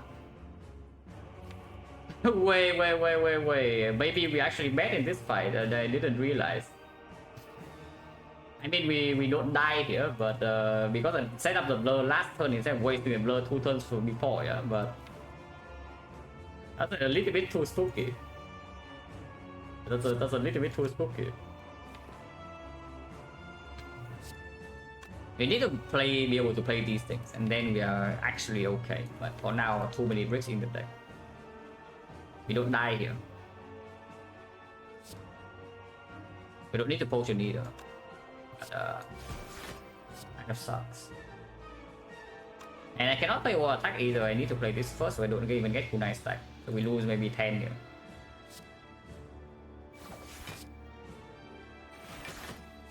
Yeah, 11.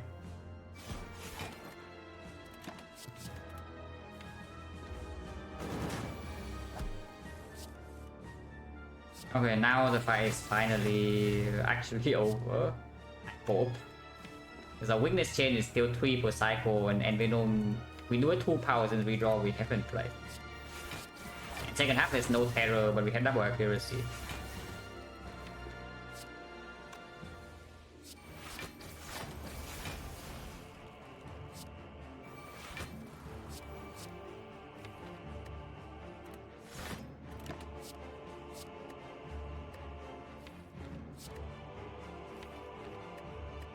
No block. It's 10 strength. This thing is not even super easy to block. Even when we have 13 dexterity, because some hands they don't draw enough block cards.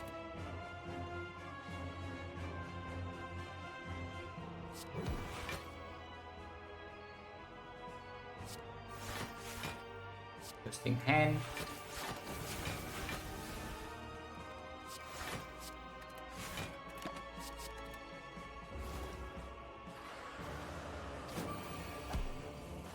That's okay, but that's why we have the leg sweep. And then that's good.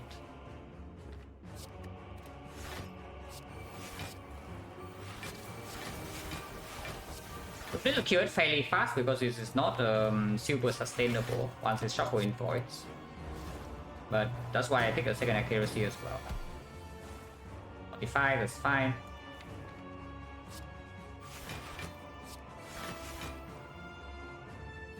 Barely enough block, but because next turn is not going to be a big hit, and we shuffle.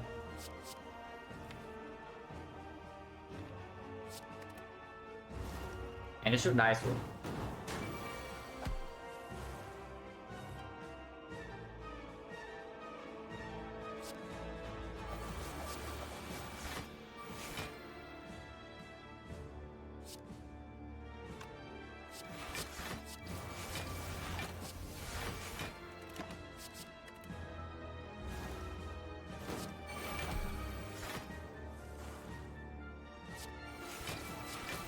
bad this turn. A bit spookier than expected, but okay.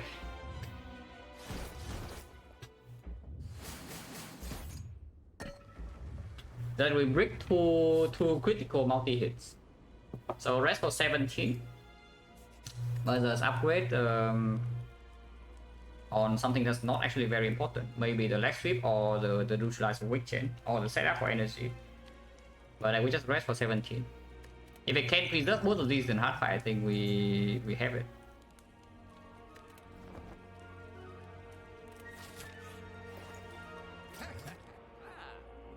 Go on. Yeah, go on. That's a fast shot.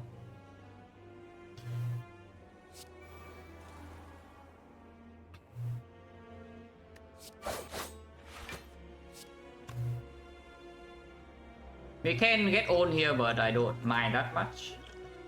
I don't even think we can go to basically 1 HP here, yeah. As long as I don't lose the tail, I don't care. I don't use potions. And then we start the hard fight with double regen, can even go in the jar first cycle if we need to, and then we heal to full with this in 4 turns.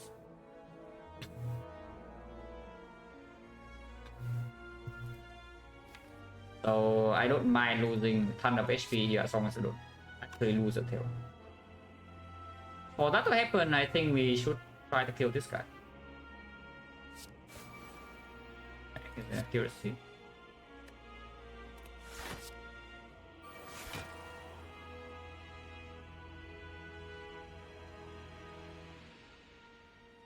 Yeah, that's good. It's almost dead, not quite, but almost.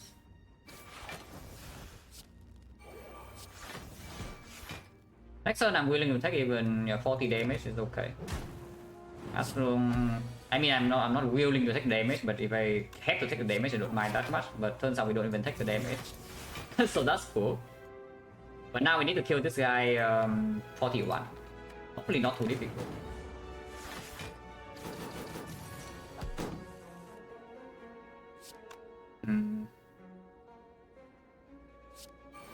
I don't have a kill in hand. Whatever discount is okay. Even leg sweep, we turn around, block a little bit. If I draw onto the red dance right now, does it kill or not? I need the second accuracy regardless, right? 7, so yeah, 33 damage is not quite enough.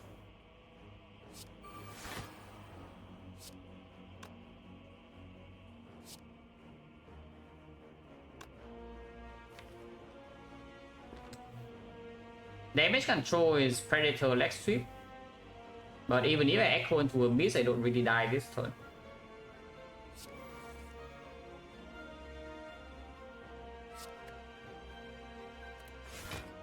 I guess I do echo into a miss, but it's okay.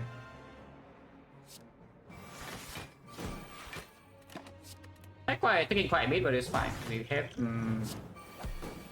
a lot of healing here. And Piercing Veil is blocking this guy next turn. 96 is a bit too much, so I guess we change our target.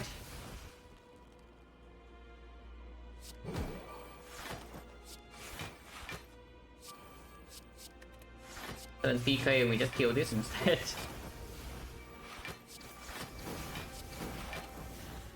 And yeah, fight's over.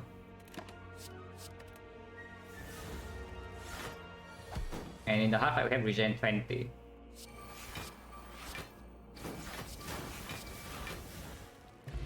Bad branch. That's pretty cringe, not gonna lie. It probably wins the fight first on the spot because we have a double up damage. But it is pretty cringe. It's fine, we can be cringe. It can be cringe.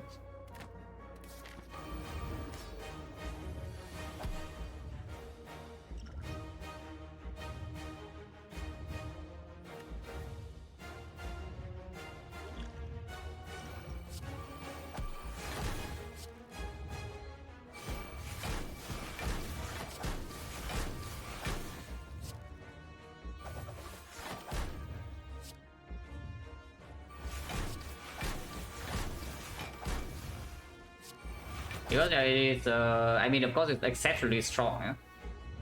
We do not take damage and we have death, and we have the mummified hand. It's insanely powerful. But it's crit.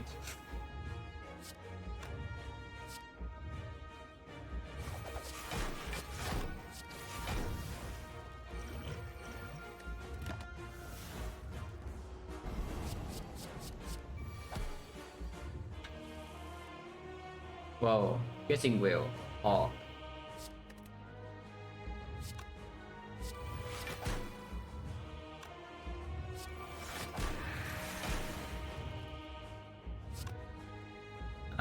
PK. I can hold it. I guess I can use it then. And that's when we just hold still.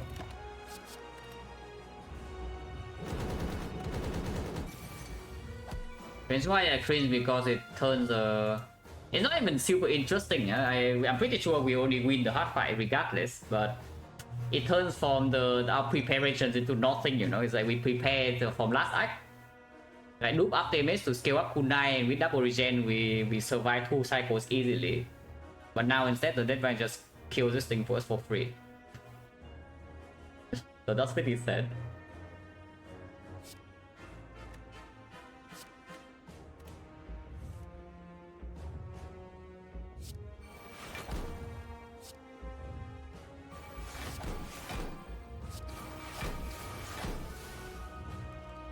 I mean, we can take this 67, yeah, it doesn't matter, we have 18 regen still, so we will be full HP the next, when the next attack comes.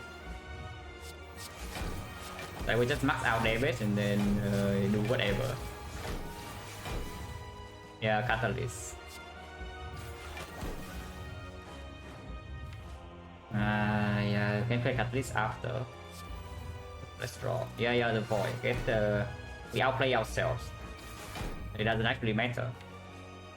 And Venom is in play, right? And Venom is in play. So I take Piercing Wheel, Blade Dance.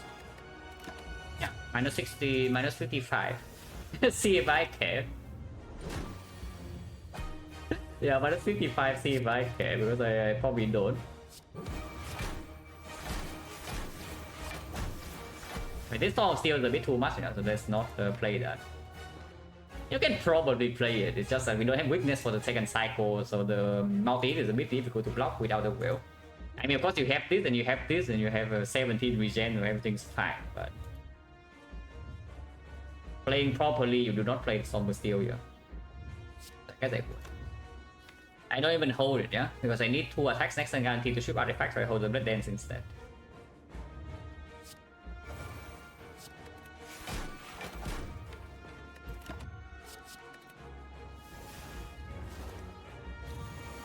In 2 turns, it's true. We do kill in the next 2 turns. Okay, you have plenty of things you can do in this fight. And honestly, not a lot of things actually matter.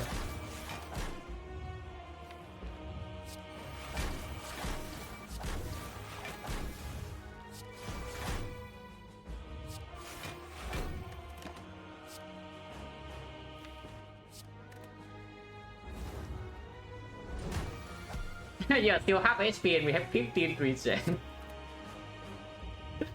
Oh, 20 regen is so insanely dumb.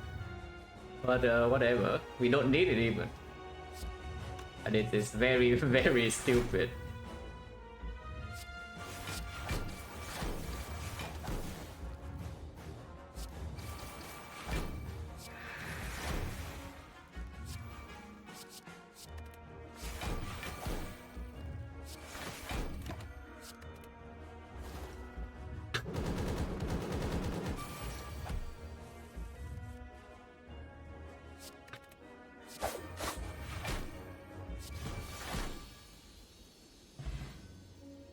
Yeah, well, good thing the damage show up exactly when we need it.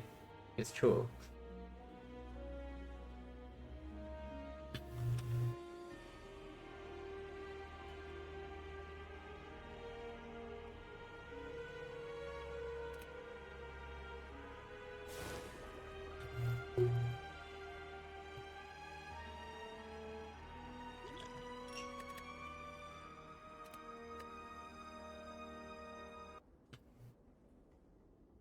Is it P-box? I mean, it's bad, right? Like, and you saw what happened with the quote-unquote bad P-box.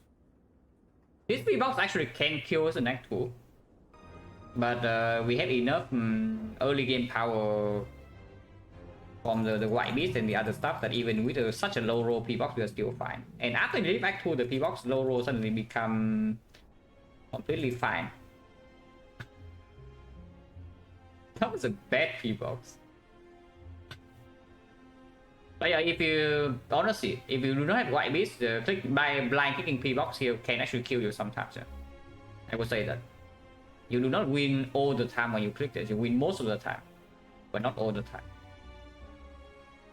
It's like because we do have guarantee early game carry with like backstab and the white beast, we know that 3 energy act 2 not a problem even if the P-box breaks.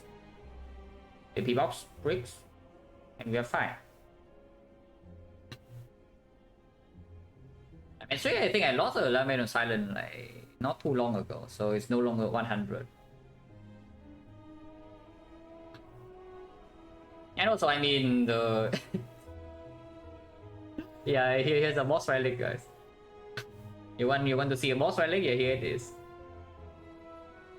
I just see this thing giving me 5 energy per fight here, and we get it Act 2. Yeah, we don't even get it for 1 floor. We get it end of Act 2. And that's a 5 energy per combat.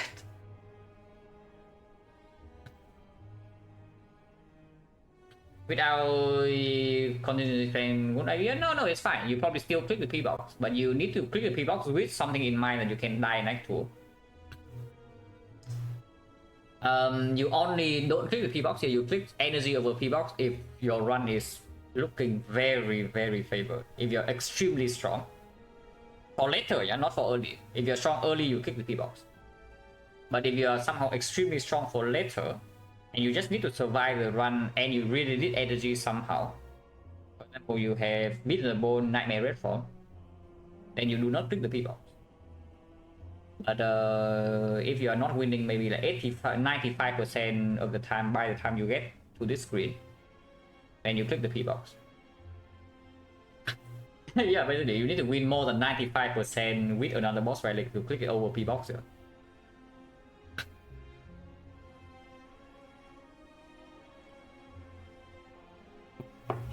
Oh yeah, it is. Yeah, it's 5 per 5 and like 1 per turn. It is a boss relic.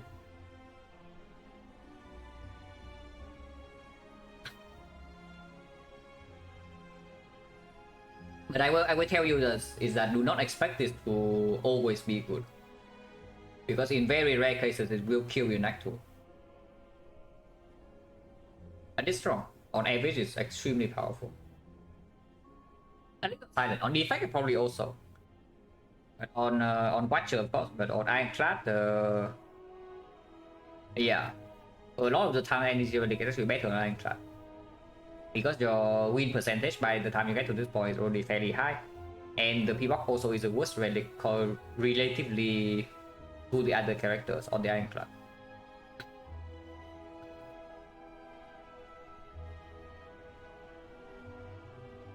Lin, thank you very much for the 100 bits. The worst kid is treat fun, yeah.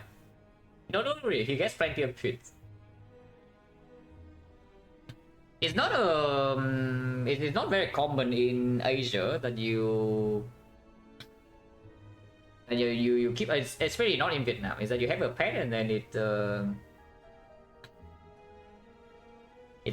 has a toy and all that. But I do treat my cat well.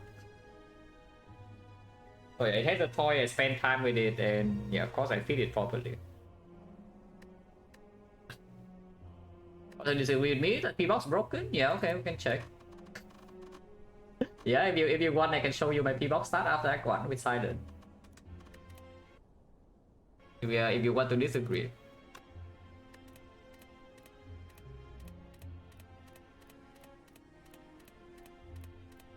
Well, is that enough?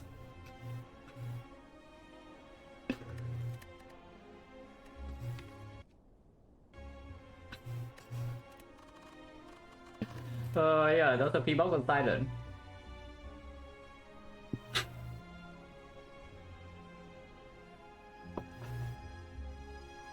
But if you say it's busted ironclad, I wouldn't call it busted. I would call it strong. But compared to something like Fusion Hammer or Ironclad, you cannot say conclusively say that it's stronger. But for Silent, unless my run is looking extremely powerful already, yeah, I would not click Hammer over P-Box.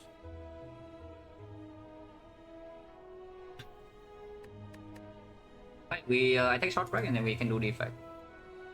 Hopefully Defect streak can end soon, yeah? I'm telling you, I'm on a streak with Defect. Yeah, I'm on a streak on Defect, but not the good kind.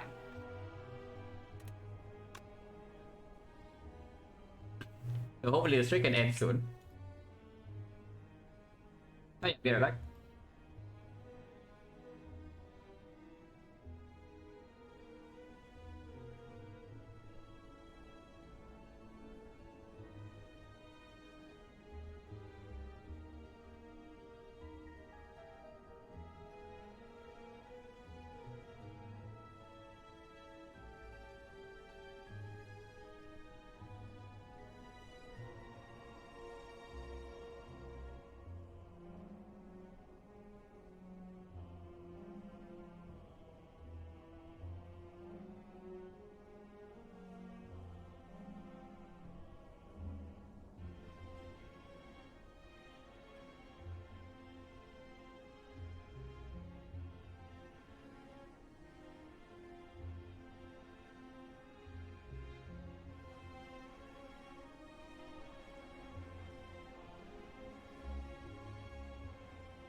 Player Defect right today Dynamic tool, yeah.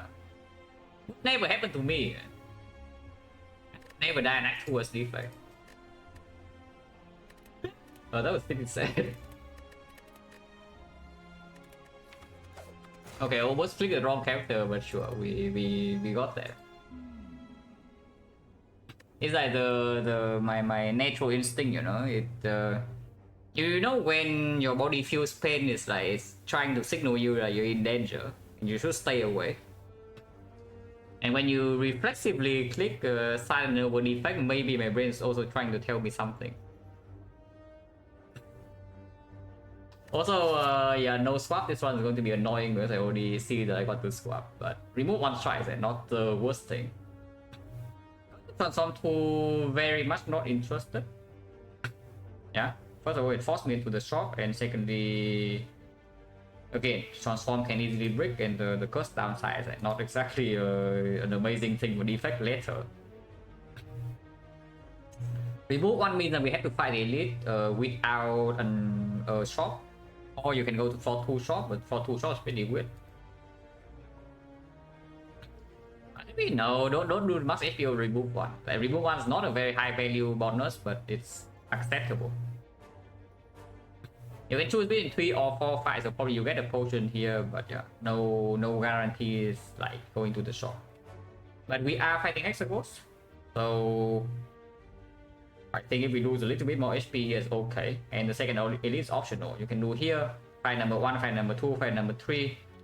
So you potentially lose 1 elite, but you gain a fire if you want to pass safely. Which is acceptable. If you are dying to Hexagons, I don't know, because you need to decide fairly early on whether you are dead to Hexagons or not, then you can go to the shop. But let's see, we do have more information here.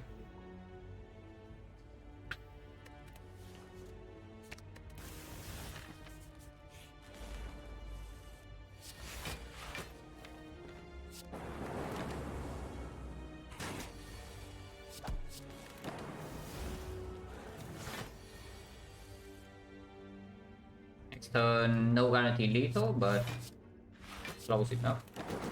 If we draw defend, then most we take 2. This is lethal.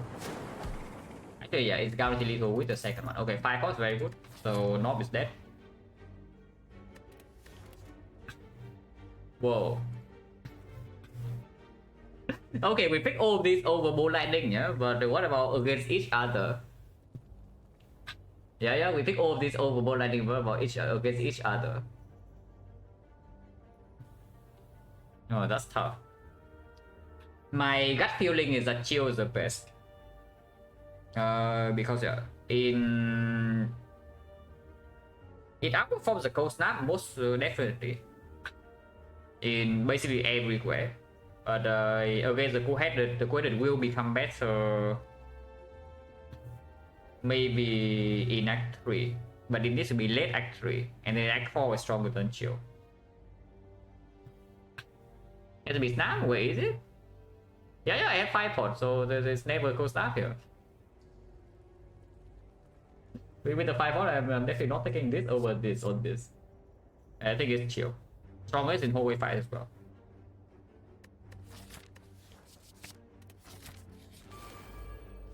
Yeah, chill. Okay, not like it's doing anything super good here, but cool. Okay.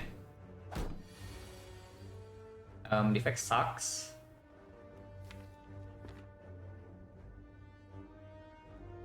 Oh, Defect actually sucks.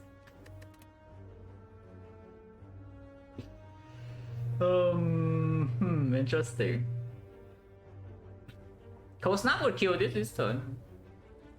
Right now we are taking 3 damage. If I triple strike in here, we have a chance to take 2 damage, but otherwise we take more, so probably not. Unfortunate, 1 out of 6 to bottom deck this, and this guy need to both attack, so that's a 1 out of 6 into 56%. It comes down to 9.5. So that's a 9.5% low roll to lose 3.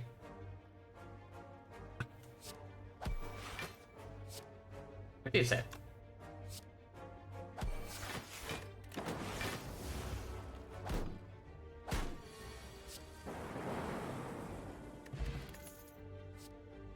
I could still take those now, and I think I do it over beam cell minus with on strike remove.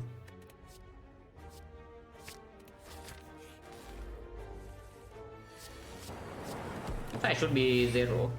If I take more than 0, this fight is a low.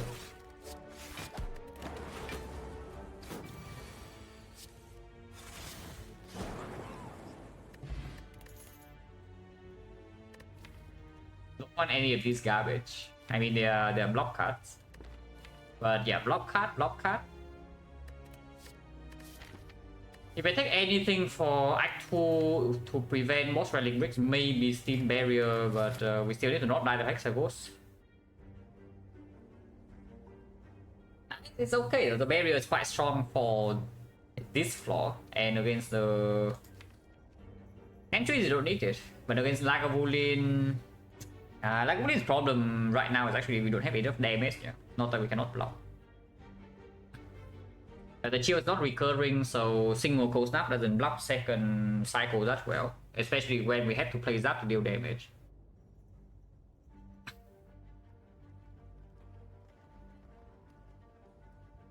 I really want to take the advanced away, but I wonder if I should skip here. I probably should.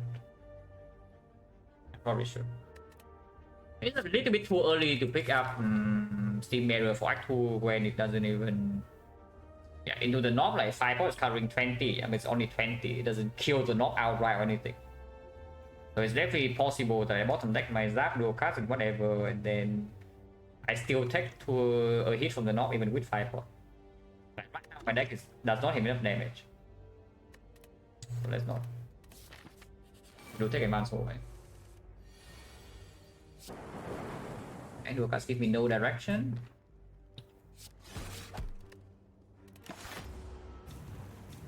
I guess we have done triple attack, but we do have a chill in the deck as well.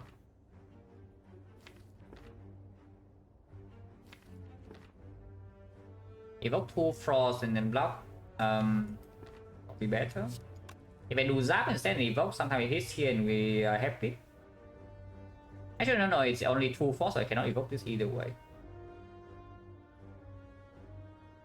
No matter what, I evoke 1 Frost, yeah. So the off order is just either Frost Frost Lightning or Lightning Frost Frost. And I think I want Frost in front. I think I want Frost in front. If that's the case, then chill to Zap.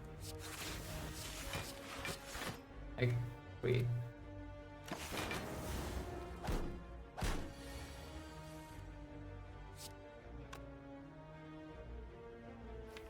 No reason to take this damage, so I won.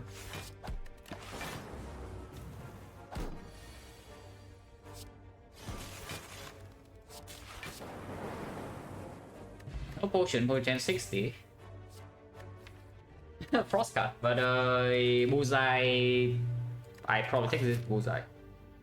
Wood against Hexa, okay upgrade target, and the Beam Cell doesn't play that well at the moment with 1 strike remove and only the Ghost Snap added. I probably take the Bullseye and then upgrade it.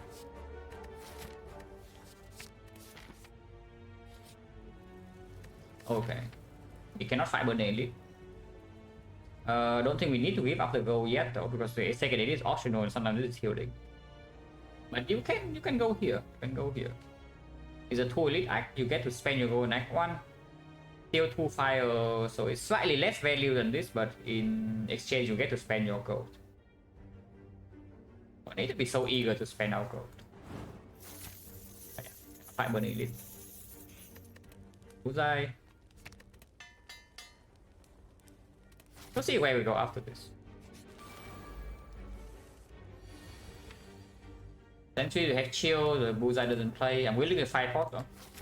On chance right now is 60. And the second is not forced. Doesn't matter where I put my orbs because the chill play will evoke anyway, but sometimes I 5 hot next turn and then chill only channel 2. If that's okay, I want triple frost. So Zap first into Cold Snap, or you don't even play Zap, you can play Cold Snap, Strike and Defend, and the next turn 5 pot. Maybe that's better. Yeah, that's probably better. What's our Strike Defend?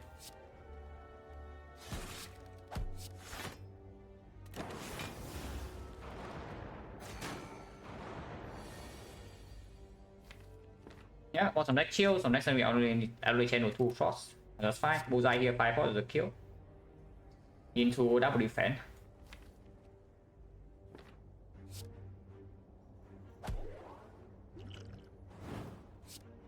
I do not believe in Defect enough to play dual cast. We can play this fight slow. Because we have a triple cross off.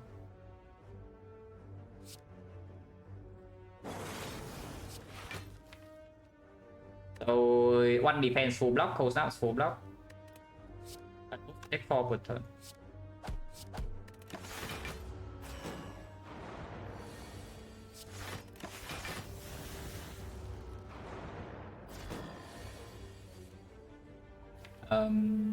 I guess next time we can do a cast.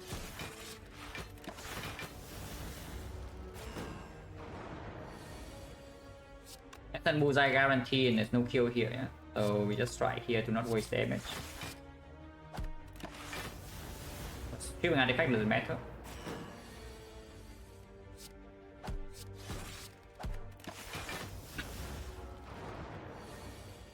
But the chill is ridiculously good in this fight. I wonder about the zap though. If I play the zap right here, we do have enough damage if I draw into both strikes. But I will take 2 more damage unless I draw double defense or the dual cast next time it attacks. The change the bottom deck, one of these, we draw 10 of these, so this will be in bottom 3, which is not impossible.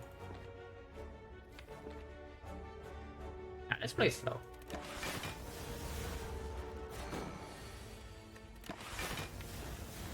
Doesn't look very promising.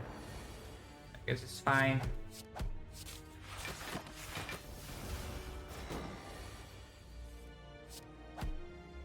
How much damage did I take? But 3 damage. But 2 0. And afterwards I don't take any more damage, right? So yeah, in total only 3 damage. Oh, the Defect card with Force of the Bullseye Plus and the Bird Face First Relic. Yeah, tough choice, tough choice. Tank Potion. We did some sustain now, so it's not like super urgent to go to shop, and we did draw potion for chance 50, sometimes it's healing. If we have to dodge the elite and go here upgrade Defect is not the worst thing, yeah, but I do want to fight the elite. Knock on 40 doesn't really kill us. And sometimes we get a healing event here. Okay, let's go right. With the Defect plus eventually end the Bullseye, I'm not super scared of Hexaghost at the moment. We see 1 more of damage card and it's dead. But no.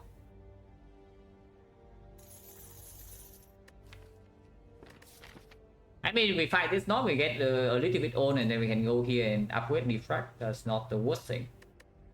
I want to fight the knob. Oh, never mind. We don't fight the knob. If I also get a relic, we just get the hell out. It's like, this gives me a card reward and 30 gold, yeah? If I fight it. It still gives me a card reward and 30 gold, but we do not get away from the fight scot-free. We actually will take damage, like quite a bit of damage. Sometimes if we draw very well, we kill it. We draw Bullseye top deck plus Zap plus Defect. And maybe the chill. And afterwards we deploy Cold Snap, we are not taking so much damage and it dies. But very unlikely. Oh, we leave. Ginger. I probably still shouldn't kill this because it means 1 artifact and then it blocks vulnerable and collector, which is a big thing. Yeah, we get 1 artifact charge and suddenly it blocks vulnerable and collector, which can actually save our freaking life. And way later on in the run, even something against Time Eater, it still plays occasionally. I guess I don't kill this. Fight elite. Yep, here's a knock to test our theory that we we don't die here. Just to test the theory. Pretty scary turn 1 draw though. Or maybe I do use a strength card. Point change 50.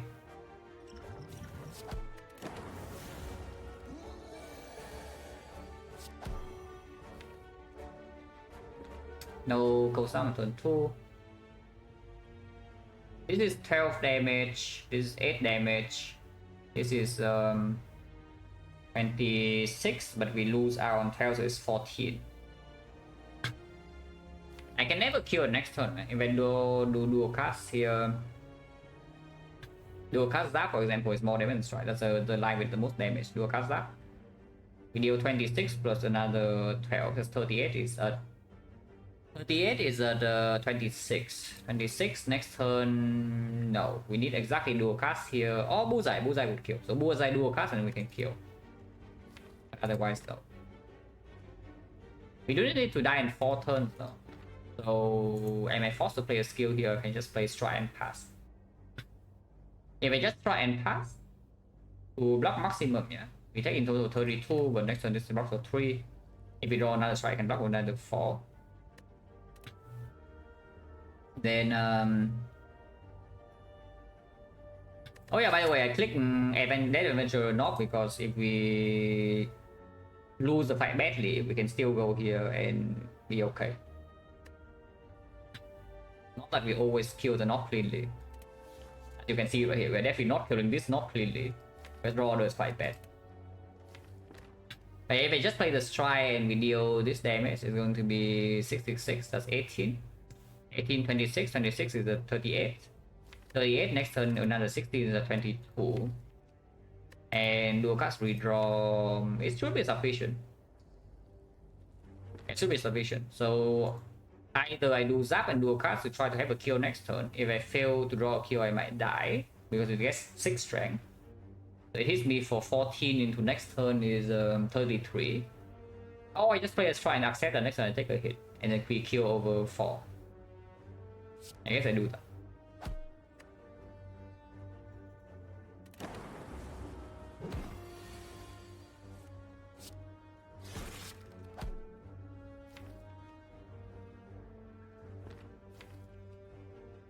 Every draw kill next turn. Yeah, every draw kill next turn. 628, yeah, every single draw. This is exactly lethal. Strike, zap, zap. Every other hand is more damage. So I can play defense here to block. Block 1. Every single hand kills.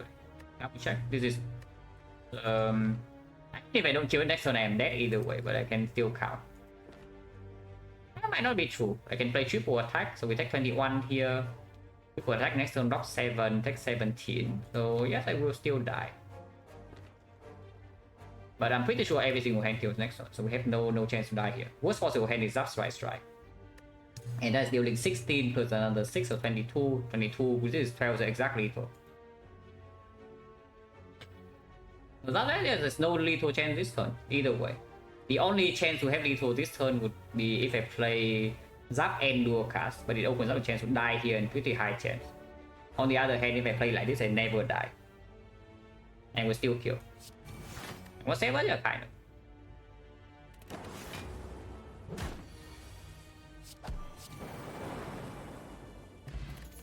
Oh, okay. Anchor regen pot means I don't even need to go safe path and can still continue to the elite fight. What sequence card with the anchor? Kind of weird. Still good in Act 2 though. Opens up a hologram pick. Later on in the run it can trick us, yeah. But it just not survive is looking not so bad. And this actually allows me to farm actual hallway fights, which is something I talk about I want to do. Yeah, I still want to farm actual hallway fight. And it was Slaver, the block's not wasted. Like Slaver hit me for 30 damage on turn 1 and this block 20. Completely not wasted. And we, yeah, with Anchor Boost sequence, we farm the advanced hallway fight. We still go this way. But we upgrade Defect as well.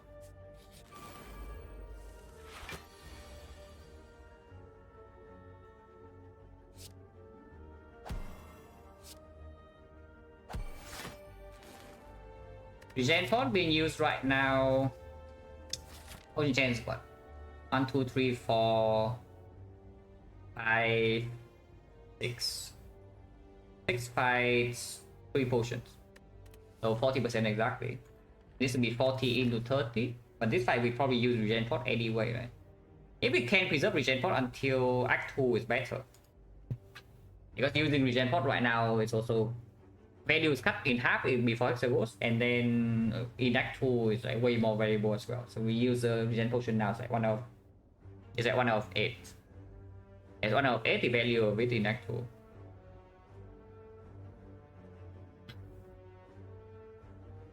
What's it going to next holo? I would take the hologram.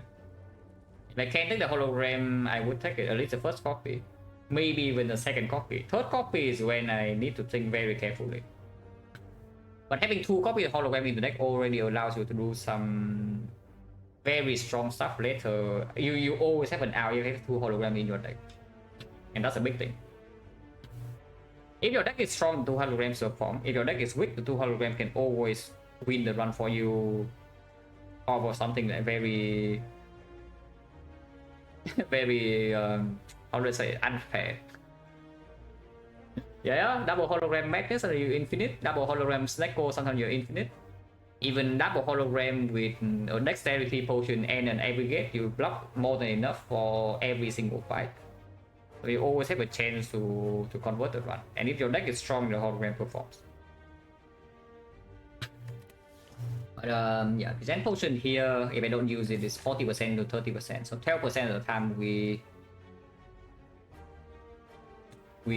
have to throw away a potion. But this can still be healing event, yeah. And into Hexagons, we don't need that much HP. We cannot die next turn. So I don't think I will use it.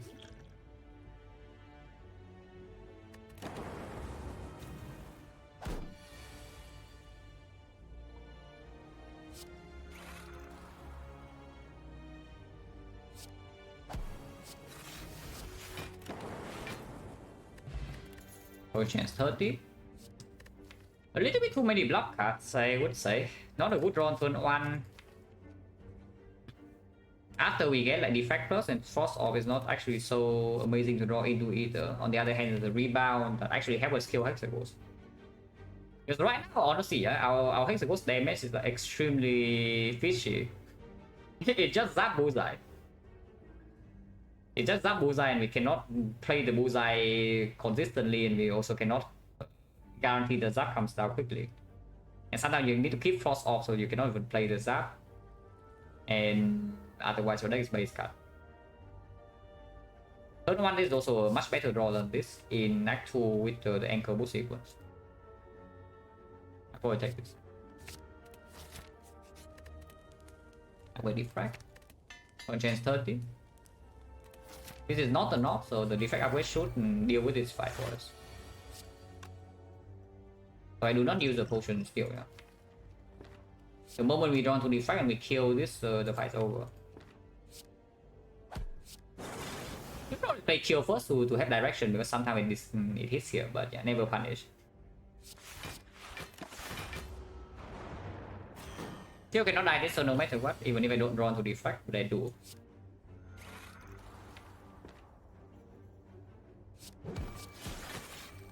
So yeah, that's basically the fight. We lose 1 HP here. And now the fight's over.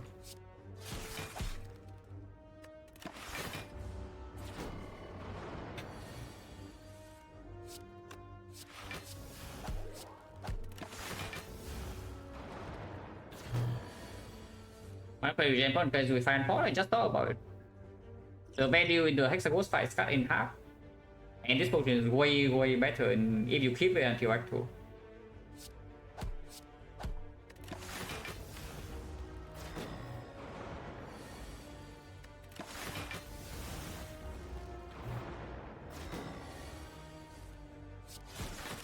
This side will be long. Well. Okay, now we don't draw as many daisies, so it should be better. Oh yeah, rebound strike. Look at that.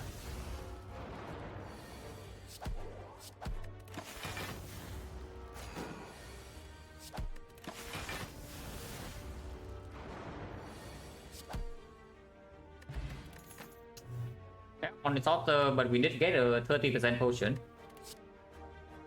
Wait. Wait, what is this? Hello? Probably still is echo form, but sure. Yeah, it's just echo form, but sure. Even without the urn, it's probably still echo form, yeah? But we have the urn and the Defect in the deck already, in turn 1 we have block. Thank you very much for the sub mail and the 4 months. Appreciate a lot. Essence of Steel probably not as strong as this. This is strong into Act 2. We don't need the Essence of Steel to Hexagons. And this actually can be kept for even Act 4 here, because we do have sustain in the deck right now. So we can start saving potions for way later. So by kills your next run, I hope not. The Cleric. He's here to get us again, guys.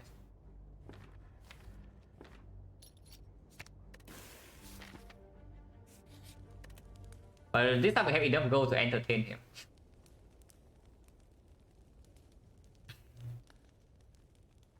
Zap upgrade probably. I mean, I don't generally don't like the Zap upgrade, but for our case, I do think we have some decent potential for it already. And it plays okay on the turn you play Echo Form, it plays okay with the rebound. And it is basically how we are dealing damage in the Hexaghost fight. Because that. Compound Driver is also despicable in this spot.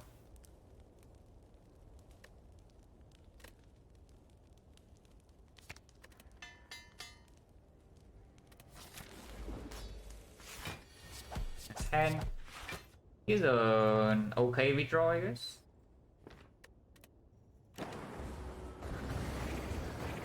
Well, I guess we take 12. And yeah, that's our wet place. No need to panic. Go to 7, but after we play this, we do gain 4 HP back. And we can always use potion after. Ow.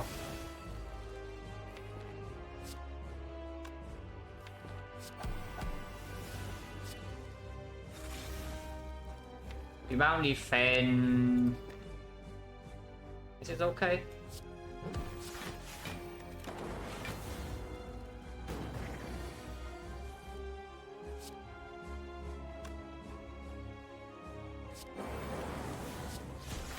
Honestly, fight is over.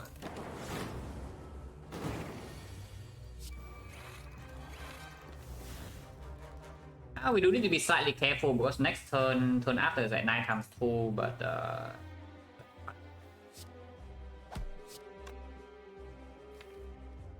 think I want to keep the lightnings around for dual casting.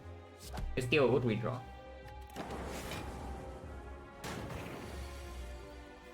So I will rebound defense here, guys.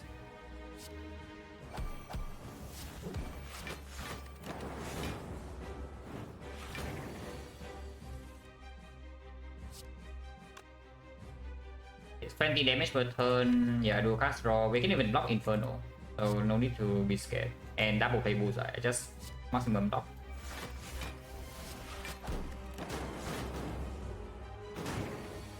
Either very easy. And now we actually get the potion swag too. Buffer burst phase earn. Buffer is a good echo form target. Buffer is a good upgrade target, which for some reason right now we don't have any.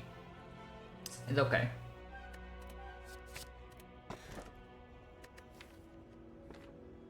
As usual, Defect does not have boss relics. But we do have a lot of sustain. So and with the echo form I want energy, yeah. Because it's time for the dome. It to be a good case, yeah, why?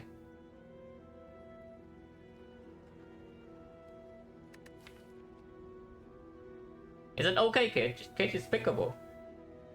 I will actually tell you the case is pickable here. That doesn't happen very often, but it's pickable in this spot. But with Echo Form, we have enough output to deal with the dome later, and we do have sustain. If you cannot play Echo Form, you do not actually have sustain. I mean, you have some, but not enough. Yeah, you can pick all 3, but you're not particularly happy about any of them. In those pretty strong? Yeah, I don't, but we can play the dome for most of the early game. Right? No issue. Even in end of Act 3, we probably can scale enough to just don't care. Act 4 is when, of course, the dome gives you some big problems. But we can save the potions until that point. We can save all resources, basically.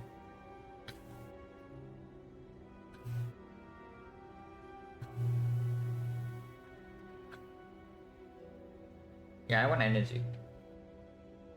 We'll pick up any card draw from here and not be scared that we cannot play Echo Form. Well, oh, pickable.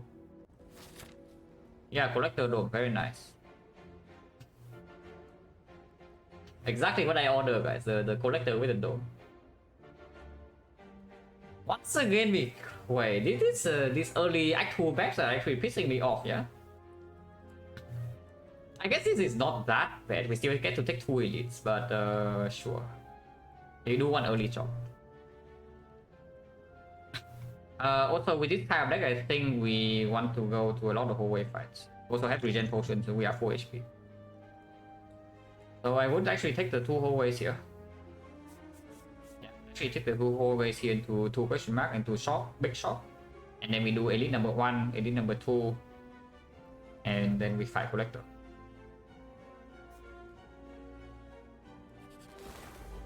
But the Echo Form can play. If I get to play Echo Form for free in turn 1, I might not need to regen pot, so we can hold it a little bit, because maybe these also cost me HP. It can block for 6 sometimes, and we don't have hologram in the redraw, doesn't matter, so I just play it.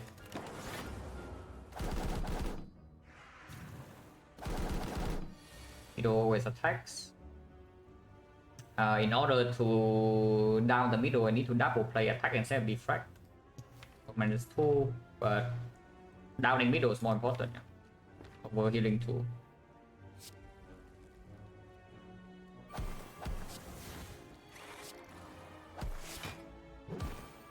Might take take a double swoop, so technically you can take 20 here. I don't need to fall, that's fine. Get it to heal.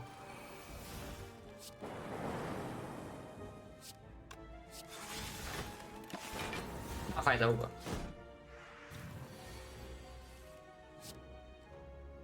I mean, I hope the fight's over.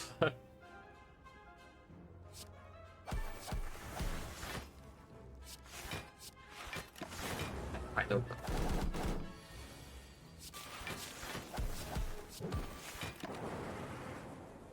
A potion contains 50 genetic algorithm with our echo form and sustain.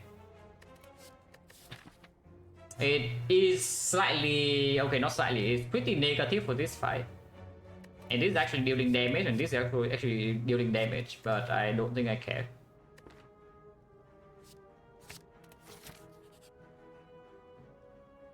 That's annoying as hell. Once again, first question mark Aku is a shrine.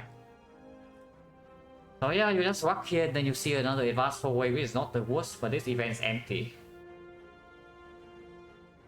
Yeah, this event's just empty. So we don't waste our gold.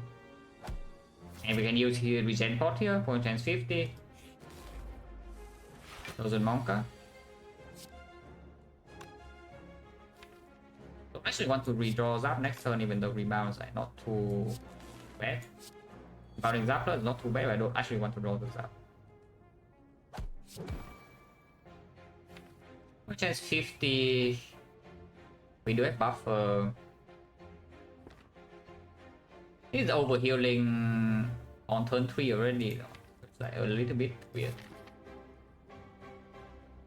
And sometimes this actually causes a lot of damage. But otherwise we throw away a potion.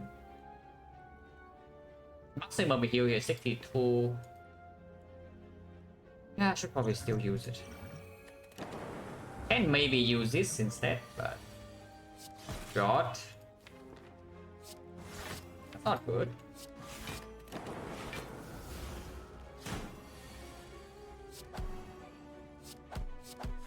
I'm gonna go from Andy Frag and algorithm.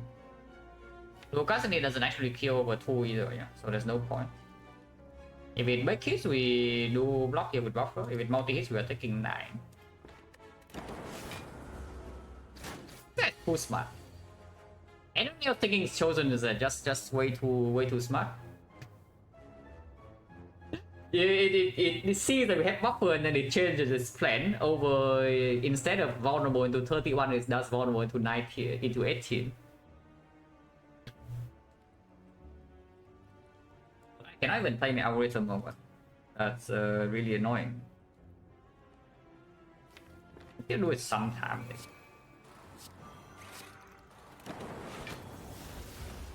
Oh god. It needs to die here. Maybe not.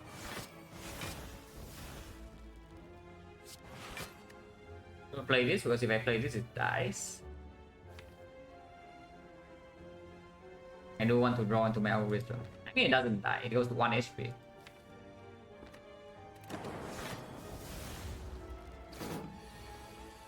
Okay, no algorithm, but this already kills.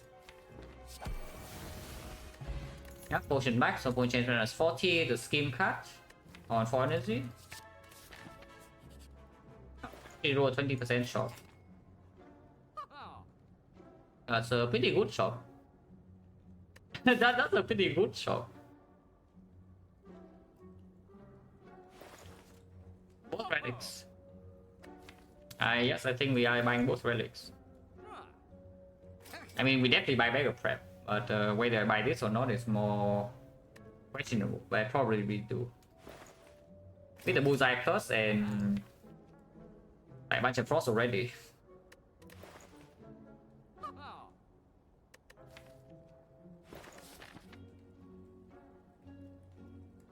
One change right now is 40.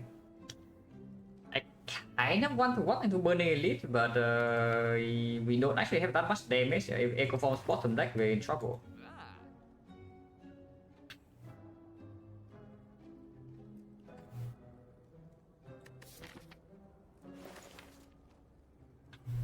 Yeah, we actually don't have that much damage for the Burning Elite.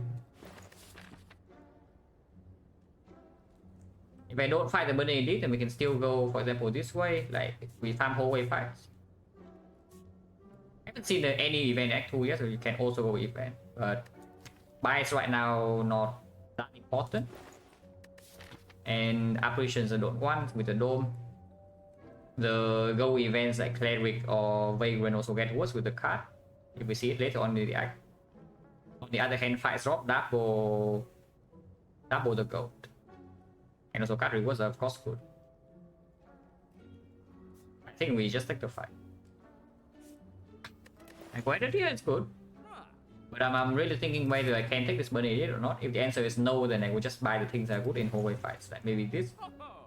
And because if I'm fighting Burning Elite, I might actually exchange potion for like a 5-pot. Like I toss the blessing away, take the 5-pot, and we run to Burning Elite. Because bootstrapping, eventually we have the Echo Form, Bullseye, Data Disc, it will die. The Remedy Leader is a nightmare though. Right now, I do not want to fight Remedy Leader. That's way low? No. It's exact opposite because you don't know when to use your potions. Yeah, the problem with operations usually on non-silent is that whenever you brick, you need to potion or you die.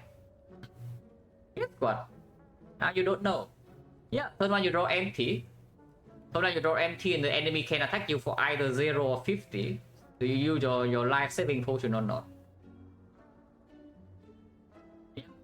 And those situations happen very often. And then Act 4 you never know when do you potion, when do you Gambler's Rule, when do you use Block Pot, when do you use Draw Pot, and then you die. Because you cannot face tank anything.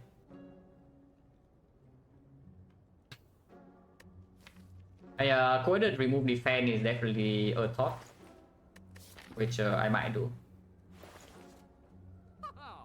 If you want to take Burning Elite, you can do something like Beam Cell 5-pot, but I don't think we can fight Remedy Leader regardless. At least the burning one. Let's remove another defense. Defense is such complete garbage. And yeah, take the fight over question mark.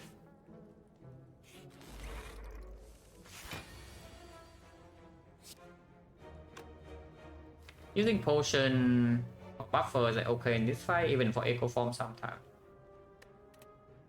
Ideally, I want it to also hit the algorithm with the upgrade pot, but we'll see.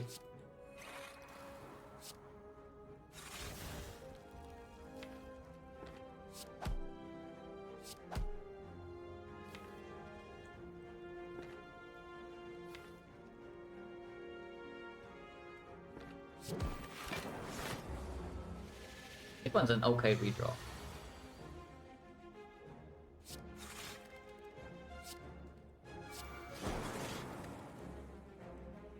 Current chain is 40, so it's like 40 into 50. That's a 30% chance that we get a potion back here or here.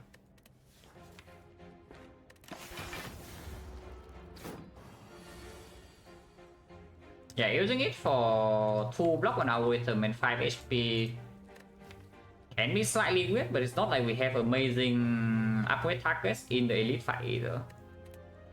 So I can actually see it. Just to use it to use on the talker.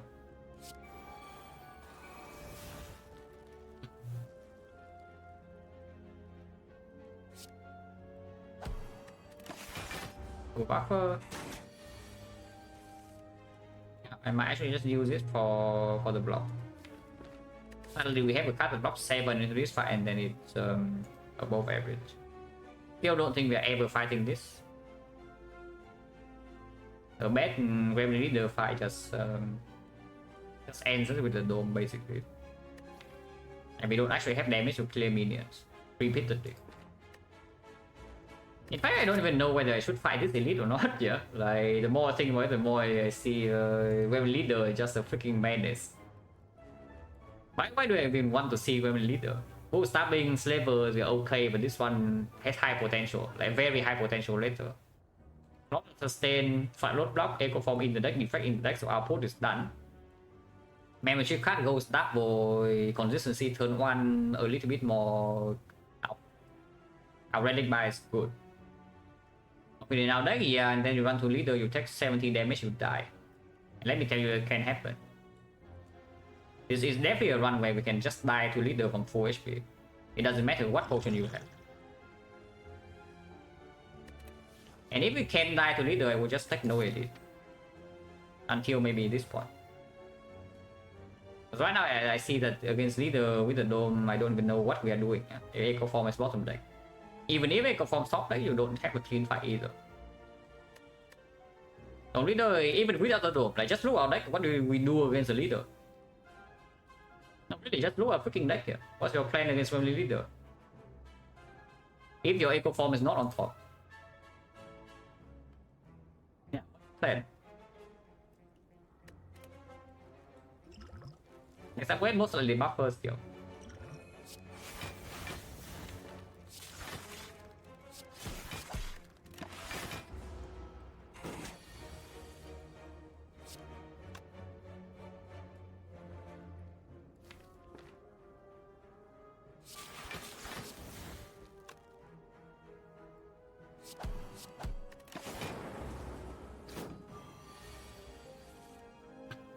Don't understand what deck does. Bull stabbing is fine. Bull stabbing, we have bullseye, front load block, we are okay. After Echo forms down, we kill it fast. So we take some damage, yeah, but not on turn 1.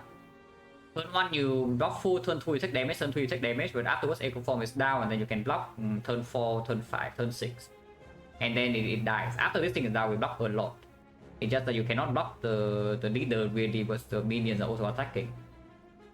Slavers depends, but Slaver usually you can brute force with HP. And again, after Echo form is down, you play 1 chill with the defect and then you full block. Even 2 vulnerable. And you are not weakened, so you can kill them. But the leader, we have no way to kill minions. And we cannot outscale the leader, ever.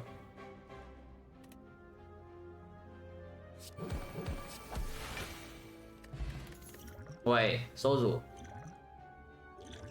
So guys.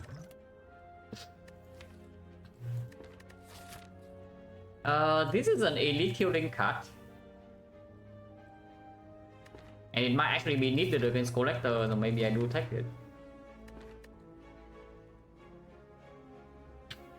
We do have Echo Form to make it stronger, have the rebound. And yes, I'm talking about streamline the beam cell.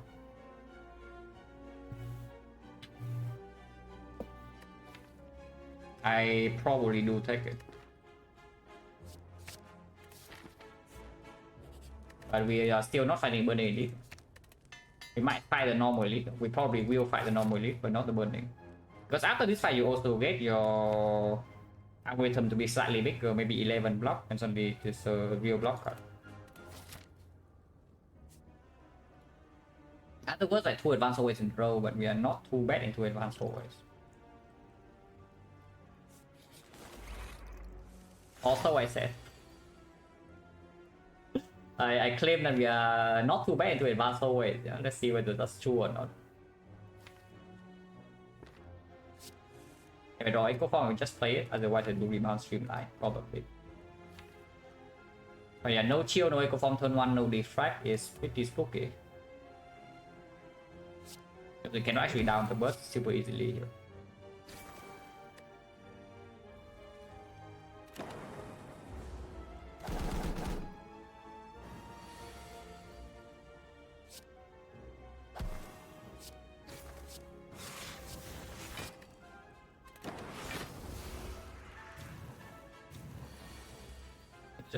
Fine.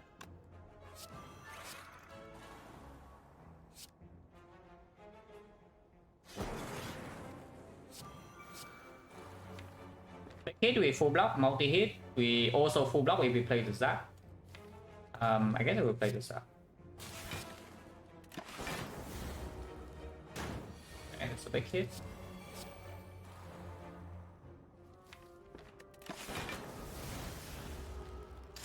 It's a buffer. We do get our return double. Maximum damage this turn is 36.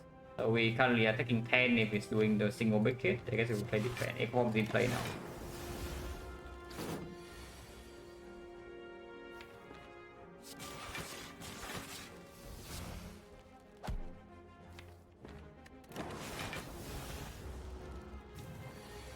We are not vulnerable, so it should be dead. Was not plus. Can take that. That's probably the last force card we take for a while, unless it's like Glacier or more co-headed. Co-headed plus, co-headed minus, I don't know. Recursion, nothing to recur at the moment. And Turbo can play. But after Echo Form, it doesn't play. It only plays before the Echo Form is down. Also, Blizzard is very pickable with Echo Form, yeah? If we need an actual late game solution for damage. And it's good for this fight, which we're probably taking. The post-nap plus. Yeah, he's a leader. Sucks to be us, but he's a great leader. We have full HP and 2 potions, but again, it's a spooky fight. At least it's not burning. Yeah, full HP with 2 potions. I hope that we don't get destroyed here. That's a line. We can kill Fat and then bullseye the leader, maybe. Cannot kill both Gremlins this turn. I want to play co-headed, but if I scheme into the Echo Form, I play Echo Form, and then both Gremlins are alive, I'm weak. Not weak, I'm frail. Honestly, should just kill. If I have to, I will take 30 here. If I have to, I will just take 30 damage. Does frail matter or not? It doesn't. So the line is actually this, right? But this guy has more HP. If she attacks this turn, I'm facing a bit of damage, but this is not even an amazing redraw. I just use it now.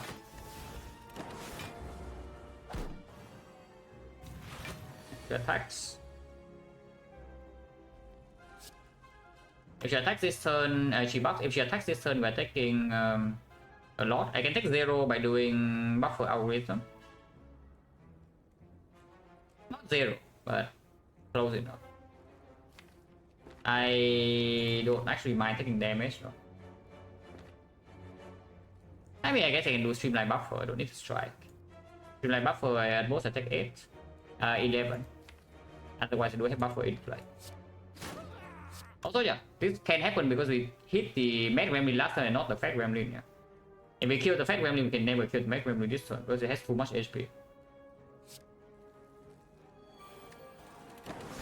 Attack, please. Attack is actually good. I take Echo Form.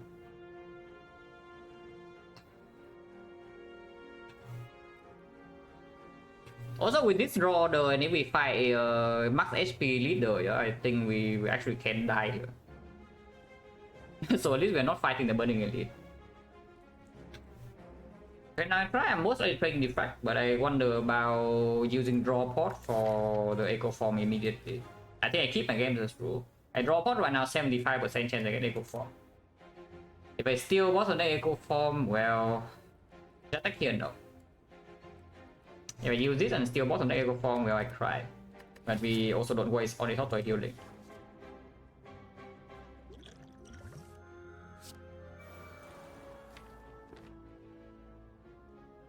Oh, do I even play the Defect? Because I can just wait to double it. And we are not in a massive rush. Because I can also play Cold Snap and keep the shield in the redraw instead. So like Cold Snap Zap, keep the shield in the redraw, and we can double play this, we can double play Algorithm to block. And we have 4 HP, Echo Form is in play. Even if she attacks one more time, she cannot attack this turn, yeah. So the worst thing, the biggest damage you can do is summon into attack next turn, or she buffs into attack right now next turn. Because that's 48 damage, we still don't die.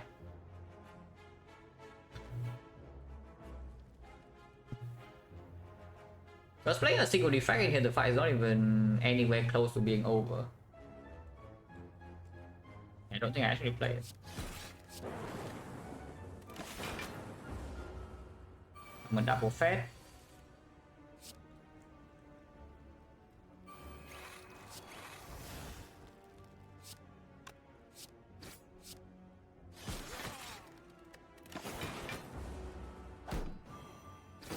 Attacking is good.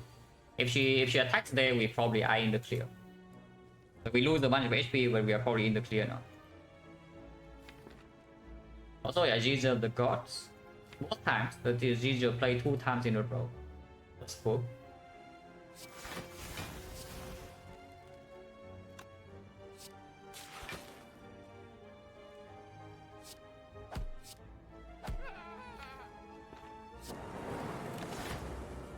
Summoning again. I mean, it's fine. Don't mind summoning.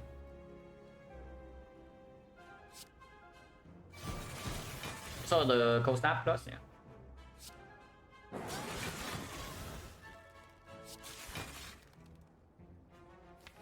If she buffs this turn, we don't need the Cold Snap on top either, but maybe I will still put it there.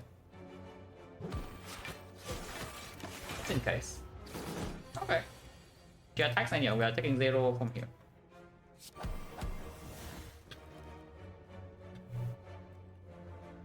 And that's with 1 potion. 1 potion and the Cold Snap. Because if we fight the Burning Lead, we also do not have this Cold Snap plus. And the leader has a modifier. It will be a terrifying fight. Like this, we are most likely in the clear. Is it a love summoning? Am I in the clear? I can also just try to kill the minion and she can attack me again 33, but we block that pretty easily. Honestly, just do that. Demand the Gods.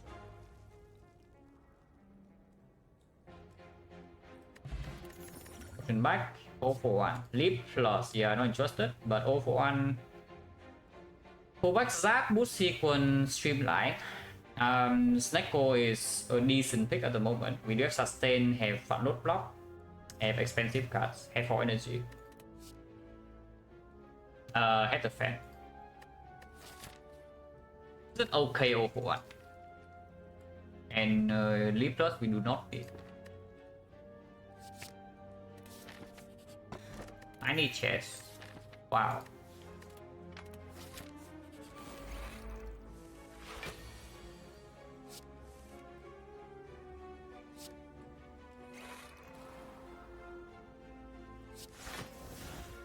I want to double the algorithm, I will try to do that.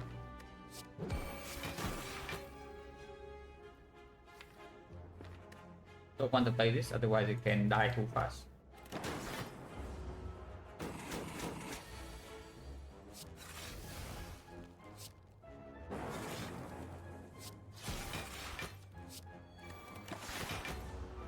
Lose 1 buckle stack, but that's fine. Nice 0 for 1. Amazing stuff.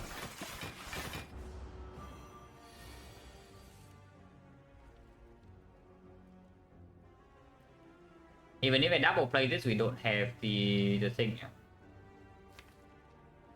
But I do need to be able to double play Cold Snap next turn, so I don't want to deal too much damage here. Actually, we lose our last buffer stack. Next turn we are exposed, but it's fine.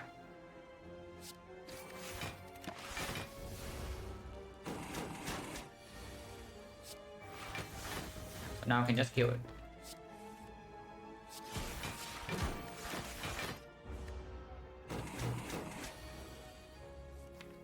Our item is already 19 block, that's pretty good.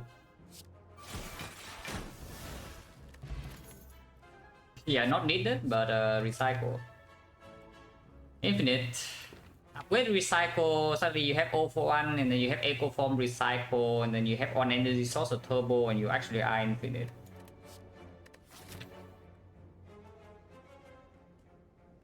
So it's very, very pickable here. We can even upgrade it.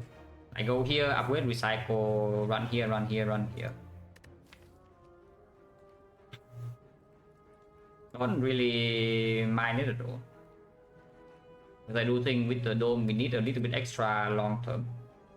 And short term we are for now strong enough. I think second boost sequence is not even the worst thing, yeah. With the mega prep and like the O for 1, but it's not necessary.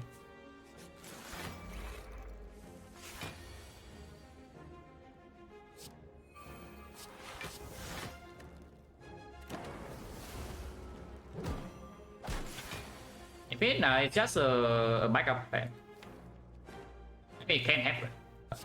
Mainly the backup plan. It also does make this fight a lot more tolerable though, if we can recycle a few cards. If you do not draw these cards, yeah, the collector is trivial. Because you have like some focus and you just double play this every turn and then it full blocks.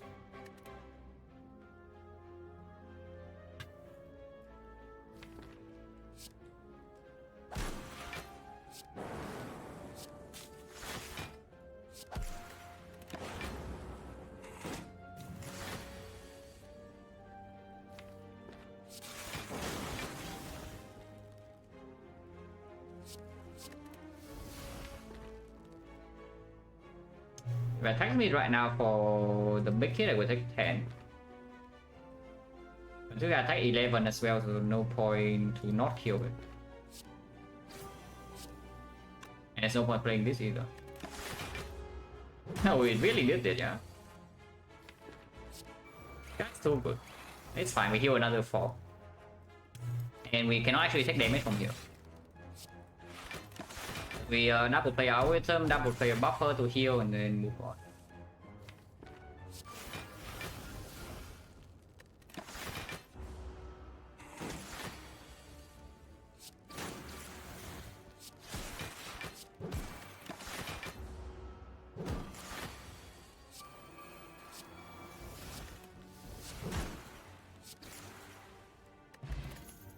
Poison compound driver is good enough. Only 2 orc types though. But still draw 2 is not the worst thing. It's a script. Yeah, just the claw to go the O 1 and the echo form. Yeah, echo form is finally in the deck to open up a claw pick. Yes. You don't see that very often. Yeah, upgrade on poison chance is decently high, right? It's like 1, 2, 3, 4. No, this is a shop. So it's 1, 2, 3, 4, 5, 6, 7, 7 fights, and we got 3 potions, so it's 50. I give her the red Byron. Oh yeah, upgrade, recycle, and then run into the elite, yeah.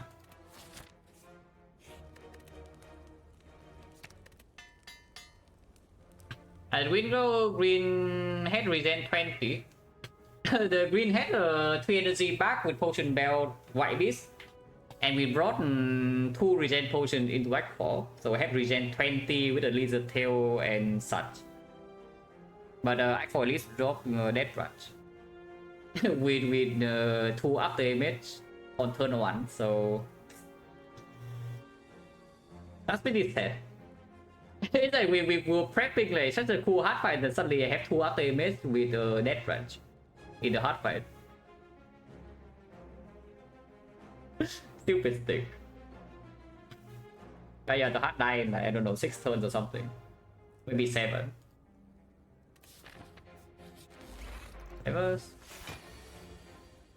Act 1 hand, that's not appreciated. I will use this. 1 chance 50 and any time damage is welcome. We do not need to play this to full block. But playing this means I can do like streamline strike. So we need to be slightly careful here. I don't think we will die here if I use resources, but we do need to be careful because this turn 1 draw is not good.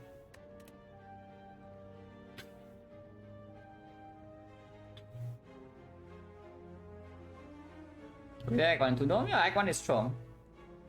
So far we're still strong on Act 2. I just kill leader with the Dome and we're still like very healthy, but to draw back. Whoa, no, it's not about tough to draw back. It's about do I die in 3 turns if I do not play this right now to block for extra? Because I don't actually want to play defense, you know. I want to, if I don't play algorithm, it's like dual cast into strike streamline. We can deal 24 here.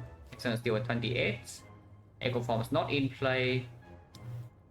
No rebound, so the O1 doesn't pull back the streamline either.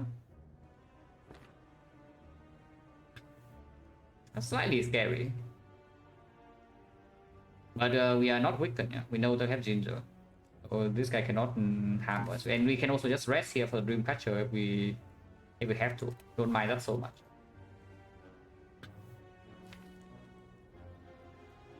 This dual cast is not even super positive damage because yeah, sometimes Compound Driver is not drawing me if I do a cast now. If I chill next turn is a single cast anyway, so it only gains 9 damage. And we also lose 4, so it gains 5 damage only in exchange for potentially 14 HP this turn. I think I will just play the algorithm.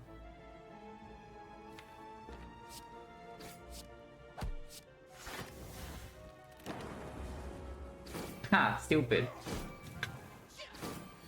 Maybe not that stupid because if he's doing the big hit last turn we full block and then this turn multi hit, this turn the weaken hit and then we take less damage.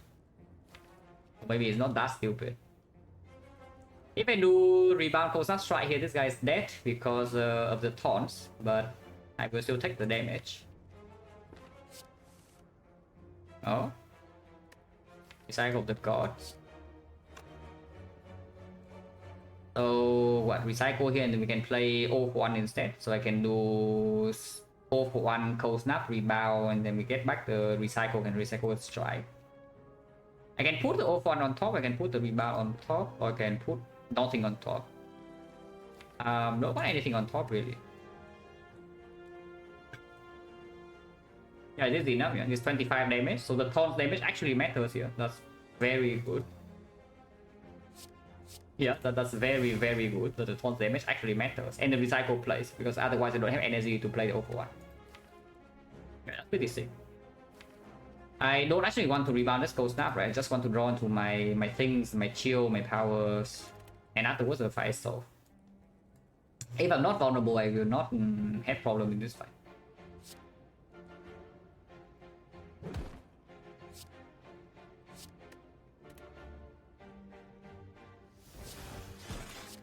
You overkill by 2 because of the taunt sword damage. That's super sick.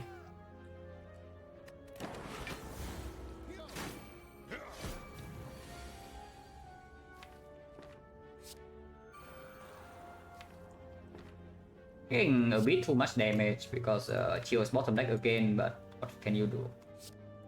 I will still play the Echo Form though.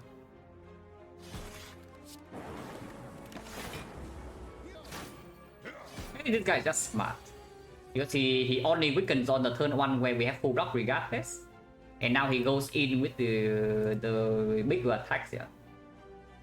When we don't have block. Maybe they are just too smart. Cannot redrawn to the buffer, so I will just play it now. We heal 2 less, but that's fine.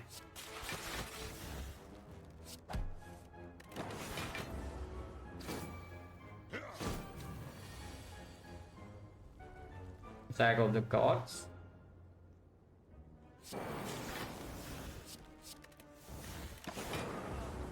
Now we cannot take damage, and our turn is already played, so just get the hell out here. That boy, actually, an okay potion. Wood will recycle, wood to deploy echo form, wood with O1. Another cool-headed or a turbo. You take this turbo, you are infinite after some recycles. If you upgrade your cool-headed end scheme, which we actually can do. Turn 1 plays a little bit with the mega frame.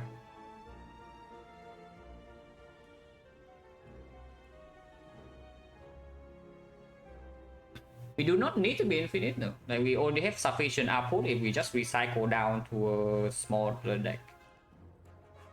If we can recycle down to infinite, we already win the fight, even if we do not have infinite. With echo form in the deck, that is. So I do not like this turbo. I do not like this turbo at all.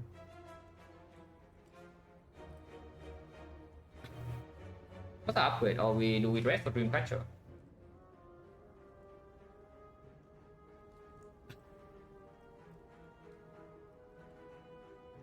Now, to be fair, like something about the turbo though, is that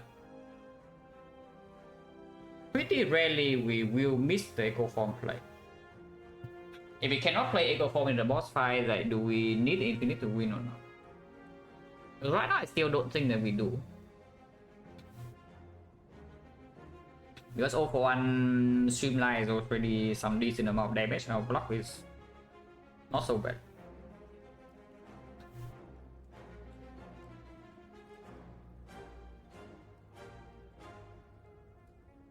Yeah, we do not need this turbo yet. I want to see the boss relic before committing.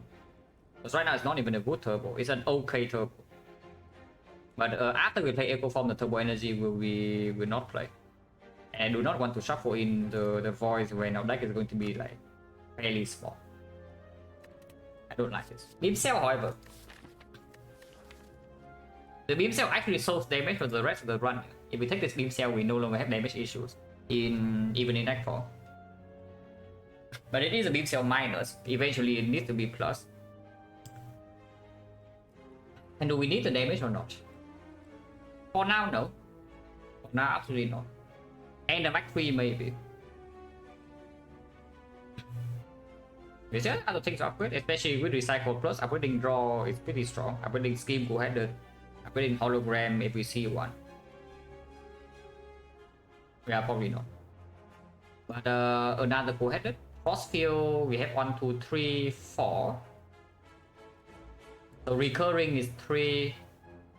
Go-Headed is not green. I don't think I take it. Green Go-Headed I would like. But not green, no deal.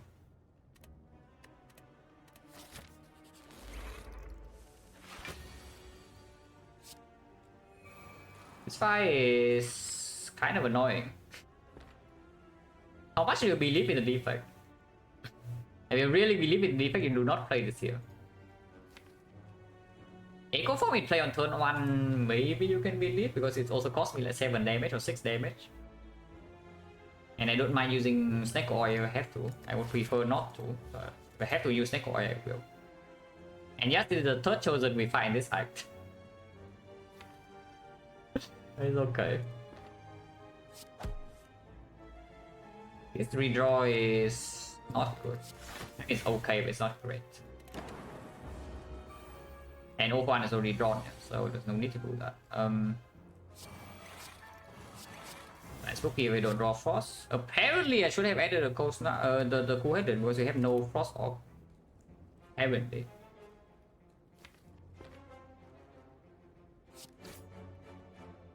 And most of the deck 12 here. But no need to panic potion yet.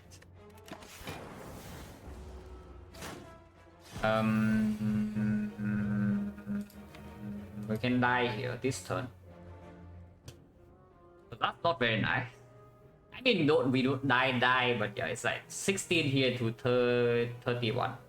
47 damage in total, potentially, if we don't Snake Oil. Because I don't draw a kill here either. We draw 2 days. Just consistently the last card, yes. Yeah, we can stack all then. Bad attack pattern and not amazing draw after turn 1. Should not go around this fight. We block 20 though, so we can take like 27 here maximum only, yeah.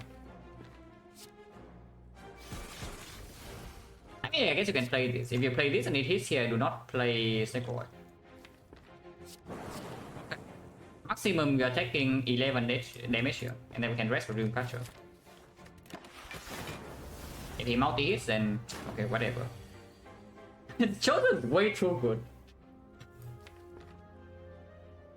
The Chosen simply just way too good, guys. We cannot outplay it. It is too good for me.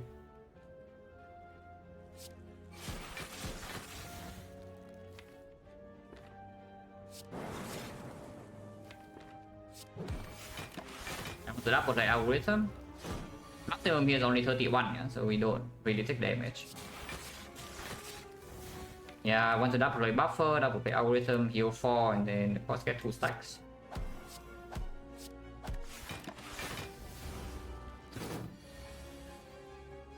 Hello, Bad Apocalypse, thank you for good luck.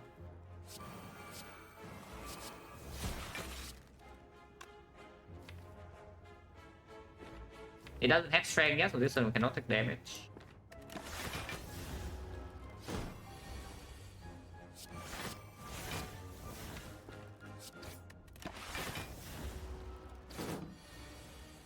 I mean, it's not that bad, right? It's not good, but it's not that bad. We still have like 31 HP, and then we double play everything. Yeah, speed pot. Hologram. Oh, I kind of want to upgrade Hologram now, but we enter Dome Collector with like 31, yeah? And I really do not want to use this potion. And we do have Dreamcatcher. Probably should rest. But yeah, it freaking waits until the very last fight to low roll. Yeah, it waits until the very last fight to low roll, because if we see this fight early on in the act, we actually can heal. But we just play the whole act with full HP, and then we run to this pool fight with and we go to 31. So that costs us one upgrade. Pretty sad. But yeah, playing Dome Collector on 31 is way too scary even on turn 2. And it's not like we are getting nothing out of this. Yeah, loop is fine. Take the loop. Rival is fine too, but I take the loop.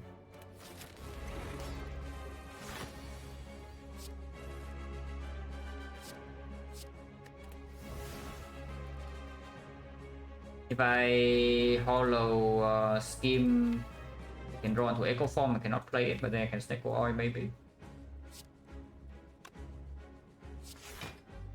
I can hollow recycle and recycle one more card, but without any powers down turn 1, I don't really. I'm not super interested. Hope one draw here, so I'll just play the chill to get some block on next turn.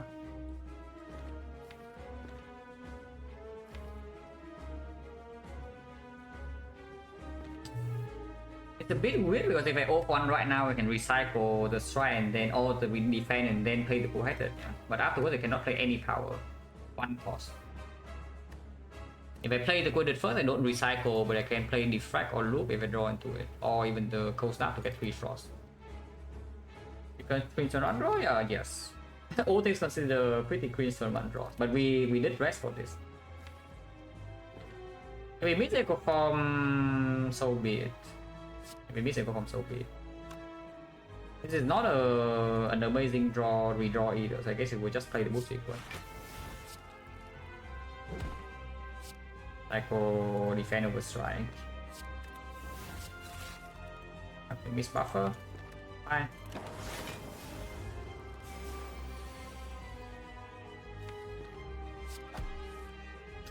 Alternate Echo Form, yeah. But we have enough HP to face tank 2 turns.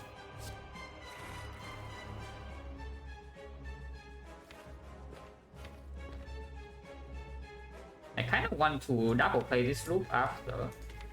The single play loop is also not even good, like they lose block with Aura Counter. I just play the effect up front to not die before we redraw into this. It gains a lot of block immediately and maybe we can kill a minion. But this one I think I will wait. I mean, we also do not get Oracle to block either way if I do cold start bullseye, but that's fine. If drop 19, the maximum I take 16 here. Yeah, not a huge problem. And a chance to kill this. 1 out 3. Hit. Ornamental Fence sucks.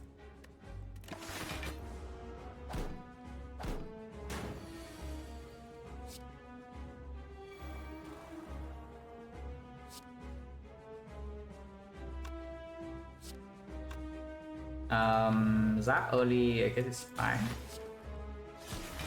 And yeah, we rested for this. 1 out 3 again can kill. Okay, this time I actually kill. It's a debuff turn.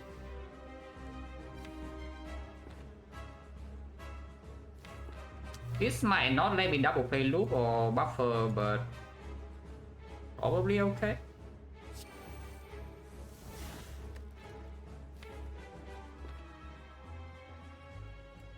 Is it okay? I was hoping to draw into something recycle here, but I didn't.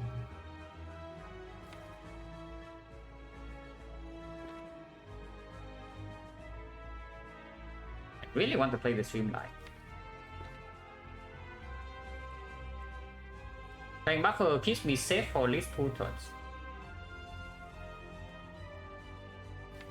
A Streamline is still not decosted. Yes, it's okay.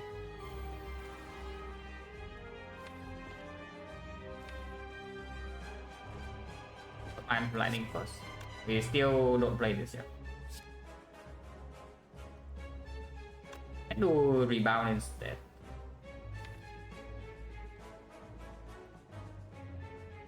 Yeah, if we double play an orb doesn't matter regardless, but I probably will double play like Compound Driver or Recycle next turn. But then Evoking Frost doesn't actually matter what's the buffer this hit. Otherwise, also doesn't really matter. Sai has not gone very well so far. Say that, but we do have buffer with. Yeah, I don't even draw into Recycle. That's annoying, but it's fine.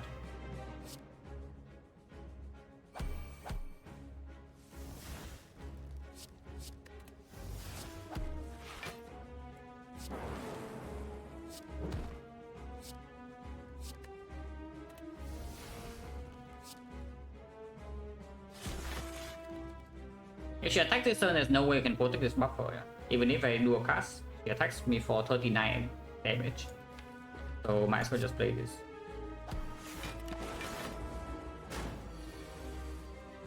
But now we are in business. If she attacks again this turn, then we don't really actually mind that much because we know she cannot attack next turn. And we just discount Streamline now. And we already are close to the state where we can play the same turn every turn. And we still haven't lost HP, so it's probably done.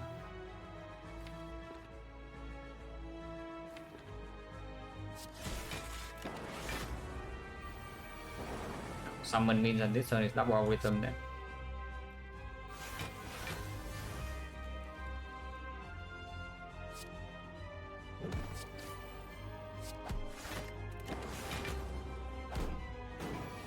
Still have buffer, and this guy's dead.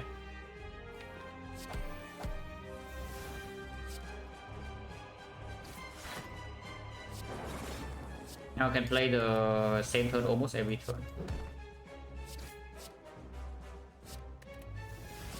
Still have buffer.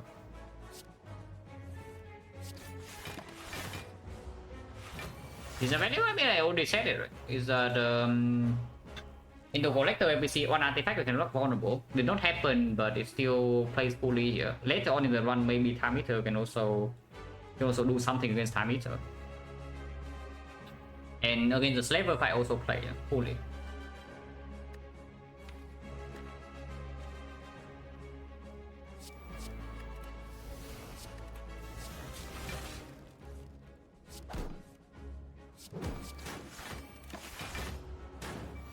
Some buffer, but we also no longer vulnerable, so she's dead.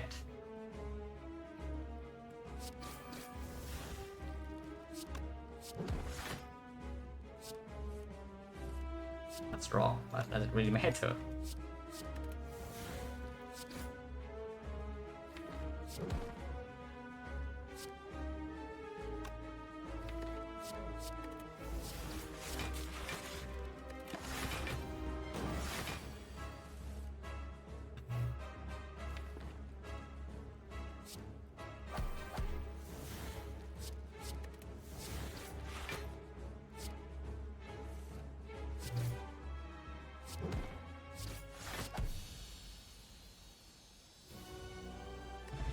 And you see my point, right? Is that when you can recycle down to a deck that goes infinite with the turbo, you do not need infinite. Meteor Strike. I really want to take this Meteor Strike, guys. Oh, I really want to take this Meteor Strike, but there's a bias code and there's an AI with the urn, which is something to think about.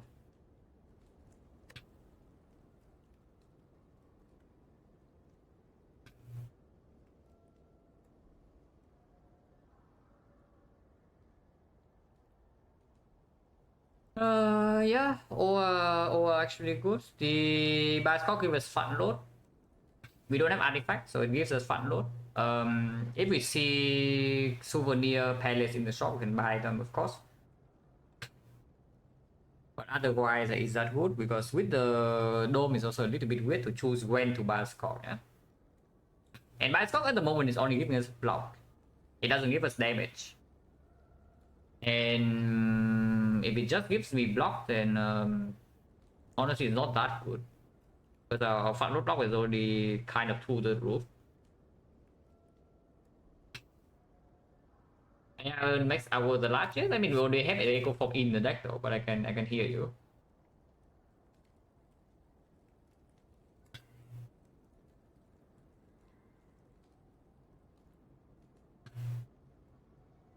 Unless you can play the bioscope first cycle of the hard fight, I don't think the bioscope actually is good. Which is funny to say. Right now, for deck is actually not performing without artifact. And we don't have free pathing in Act 3 to path to shops. Yeah.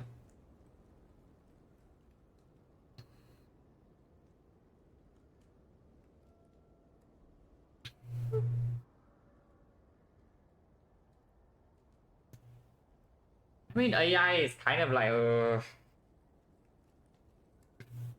it's a pretty good low roll insurance, I will tell you that. Because you run into any solar bull fight, you have full HP. It's a pretty good low roll insurance. We don't have a real self repair in the deck, we don't have Eternal Feather, Pantograph or something similar.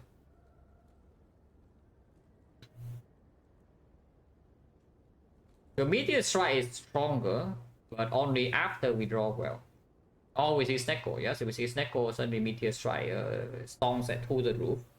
But Creative AI with Snecko is not terrible either with the head, with the Earth. And we also have a 0-for-1 hologram with Snecko if we see it, so doesn't really need we don't really need the Meteor. But yeah, with the dome, I probably like the AI a little bit more than usual. And the bioscope right now only gives us block. And it's not even permanent block, it's front load block. I think the AI here. Yeah, probably take the AI. Vision Hammer is pickable, but it closed the infinite out. Busted Crown, because our deck is perfect.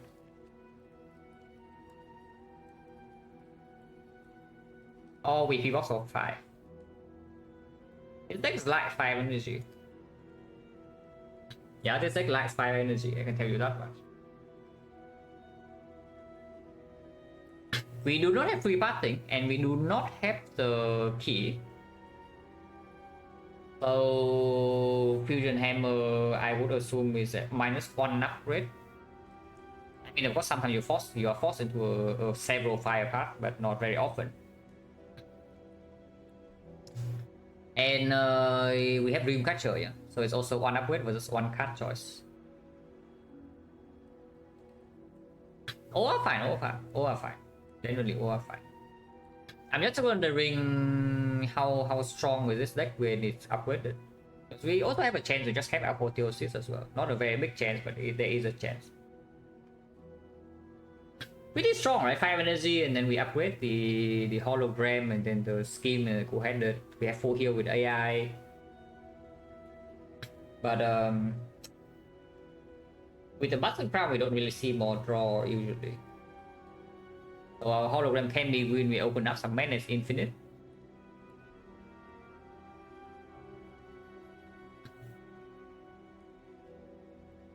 But we do not actually see cards.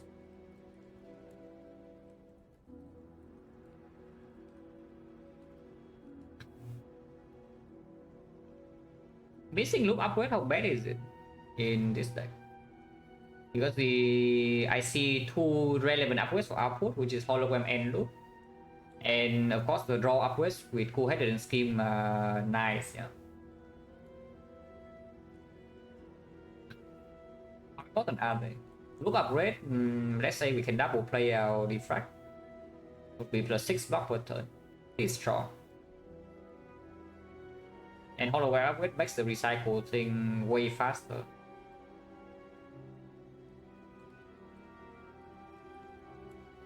Yeah, hologram upgrades is really strong in this deck. I don't want to take Busted Crown. But I want 5 energy. 5 energy plays fully here.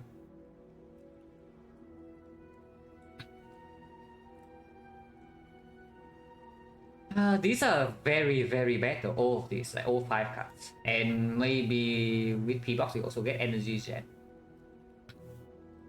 But these are basically curses. Attack Ripper? Yeah, just a Ripper, it's true. Maybe it's still P-Box. The problem with picking P-Box here over 5 energy is that it gets weird when we enter a fight that we must play Echo Form in early. It's the same as Collector, you see. We play Scheme on turn 1 and you can hollow Scheme, suddenly you don't have energy to play Echo Form anymore. You play your Scheme into Coheed and suddenly you don't have energy to play Echo Form.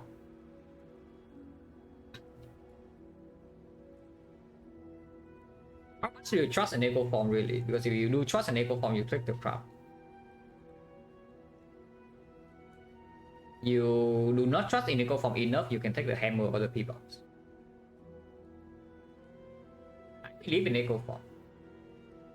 Perfect, guys. And then honestly, last time we picked Trial on Defect, we just saw all the good cards anyway, right? It's free energy.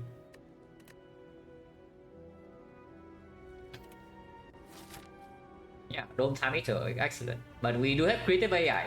The fight is completely solved, guys. The solution is in our deck. But in this force, we are forced into 1 fire. 1 fire only. But we can go to a shop. We cannot go to 2 shops, but 1 shop is fine. With Busted Crown, yeah, maybe this part is like slightly annoying, so I guess I can just not do it. We go this way instead. 2 fights. 2 fights shop into fire burning elite, and then afterwards depends on the first question mark, and you can choose. You can even go 5 fights. 4 fights.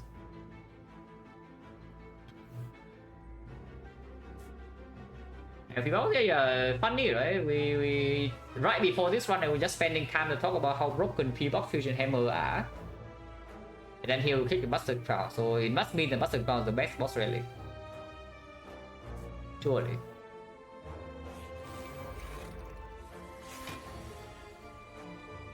Yeah, deck still sucks, but can remove some more cards. I do want to double play this for sure, and we do have full heal here. Eventually.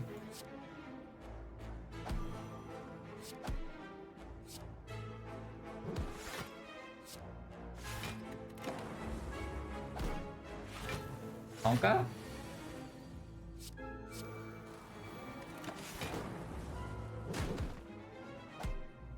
I think they're way too good.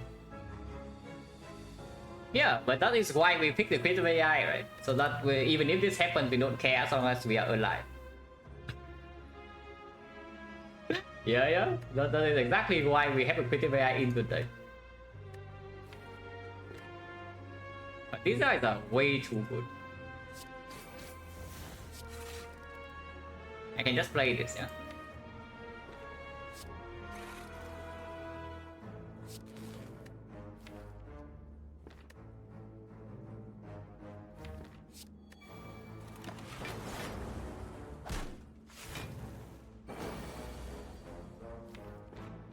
For something like the AI, kind of want to double play it, but if I leave the hand as is, it's really bad next turn. Probably not.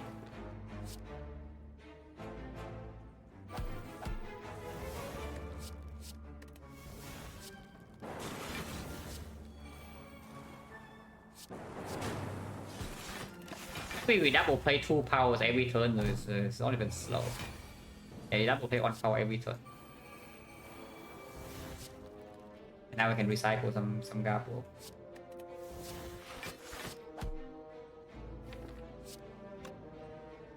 Maybe scared that this kills them, not really.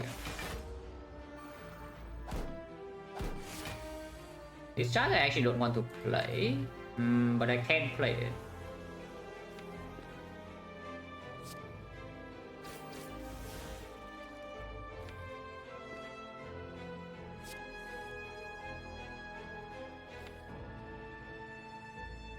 Okay.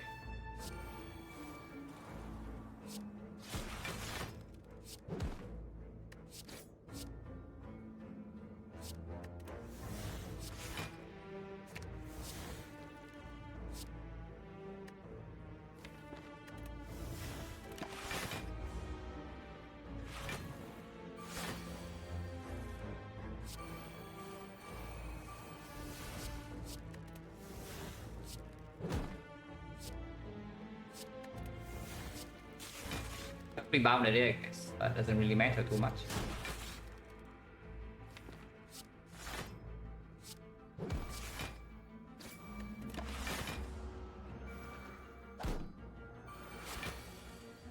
That can be double plate.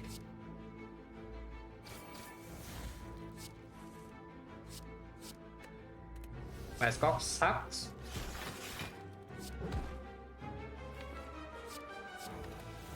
Mascot's terrible, literally the worst power.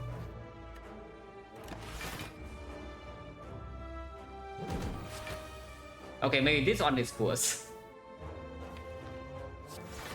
It is fine, so I can recycle all the powers here.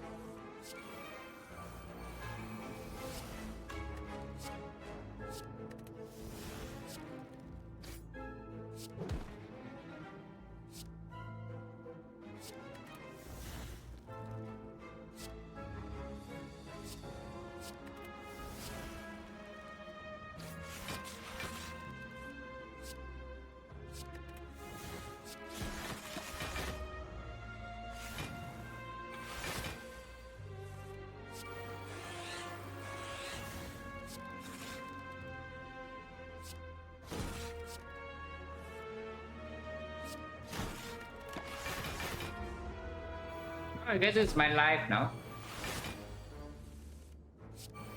Yeah, pick a creative AI and recycle, and this is my life now. What can you do? Yeah, what can you do?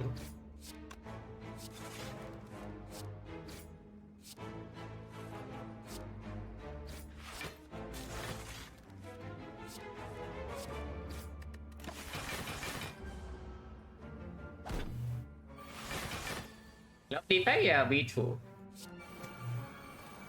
What a nice character, look at this.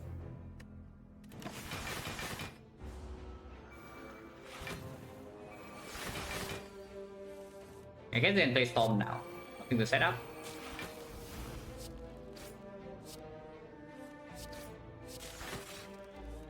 I wonder what the first upgrade is though, because looking at this, might think that the coordinate upgrade is more important.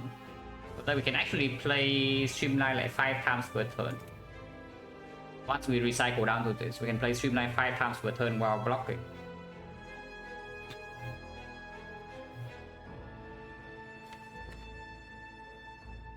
Without the coordinate upgrade, we cannot do that. Maybe.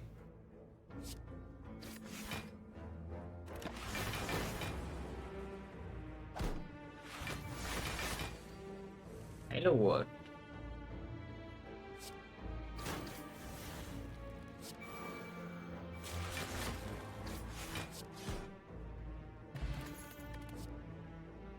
I told you, right? The crown is free energy. Wait, what did I tell you?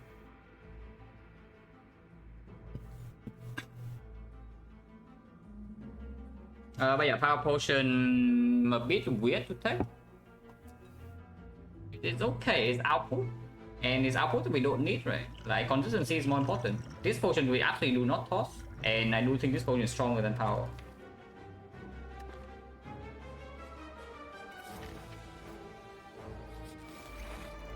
This fight is notably not stallable. It's okay. Let's say go falls down turn 1.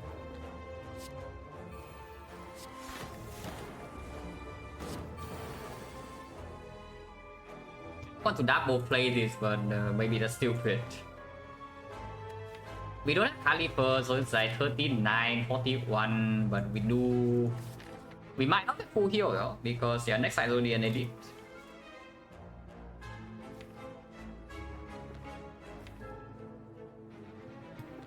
Yeah.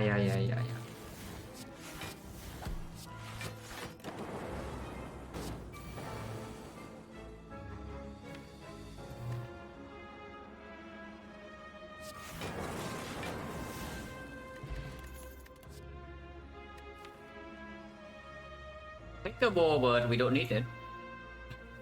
Yeah, say pickable, but we don't need it. Because we do already have Streamline. Eventually, the long fight, the AI give us some frost, some off slots. We do buy runic capacitor and such. But again, it's unnecessary. We only have damage for long fights. 5 potion for Retromancer. That 4 is probably still stronger. For chance 20.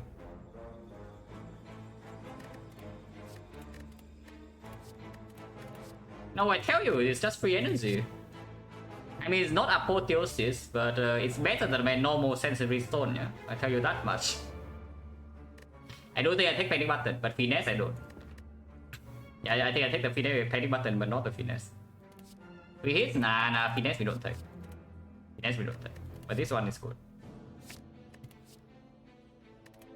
I just leave.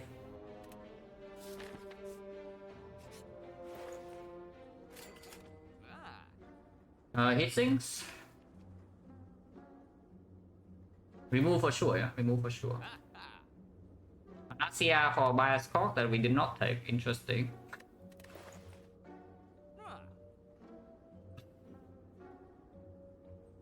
Remove, strike, defend. Maybe now strike. Yeah, honor to fan back time also blocks the oracle. Defense really bad though. Like actually, defense just awful. Yeah, the defense is actually complete trash. Another is okay. It's a good card to have in our deck because we have Secret Technique, and even if it doesn't block vulnerable, it can still block panic button. Sometimes I can lock bias cock from this, and we have Frozen Eyes, so we can get the artifact. A lot of times if we really want to. And we are not going to a second shot in this act, yeah. We are gaining 1, 2, 3, 75, 75 afterwards, probably another 60, 270 for a 4 shot, which is enough. So we can spend a lot of gold here. Even if we want to buy everything, we do really spend all our gold. Let's remove defense. I guess you can say remove dual cast, but not really, right? Dual cast burst damage after Bullseye is down is still something. It's not like strike so good either. Let's go through the strike. And to turn around at most, compound driver, how is that? 5 energy. 5 energy frozen eye cannot be that bad, even if it only draws 1. And a lot of times it draws 2. Heat sinks. Cool heal a bit of draw. Not going to be plus because I do think I still upgrade my cool headed. But it's not so bad. It's a bit weird though because besides the like we had 2 very expensive powers, yeah. So the hissing doesn't draw, the draw doesn't convert into anything useful after these 2.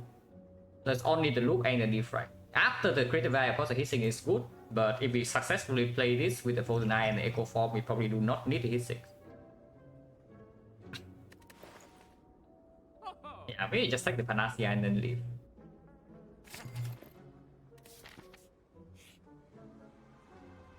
Infinite. This is real infinite. This is actually infinite and it's block positive. For that to happen, we upgrade the hologram. But it happens not too slowly. We also have secret technique to force. And we have sustain from the thing.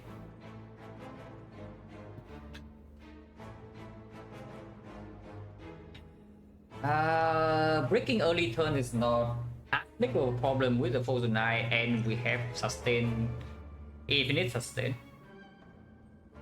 So I think I'm gonna take this. We can get old by Retromancer with this deck though. So I hope that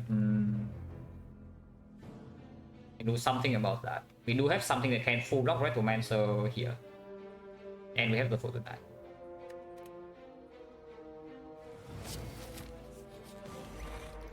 This guy is stupid, so we probably full heal here. No AI in play though, but Echo Form's in play on turn 1. Next time we can double buffer, and then we double loop, and then we double like whatever, double defect. Yeah, plenty of time. Yes, I definitely play Echo over AI. We definitely want to double play this. Hologram is probably a good redraw, so I can keep it there.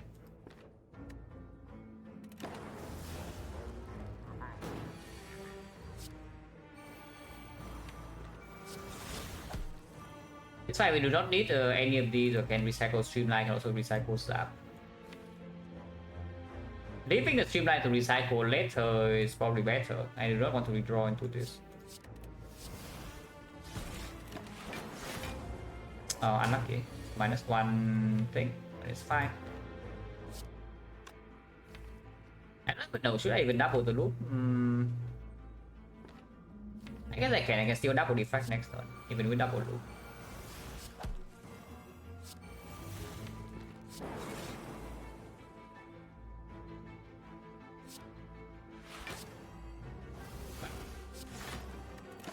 And it sucks.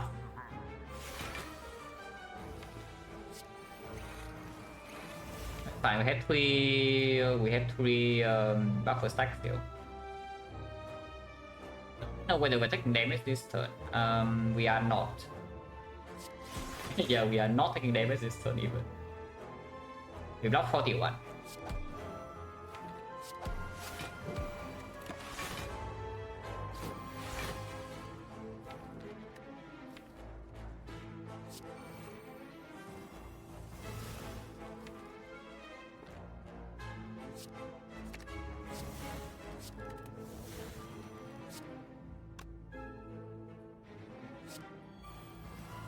I don't actually want to play this because I want to play the first bias card the AI gives me.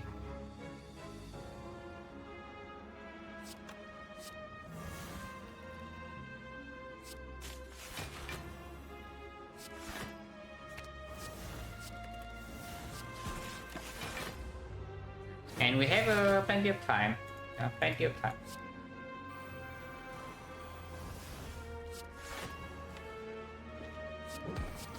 I don't know why I did that, but I did. I don't want to play. I mean, I can play, it doesn't really hurt. Nothing else to do, right? You just kill this and we get out. So I guess I can play Hello World. Doesn't really hurt me or anything.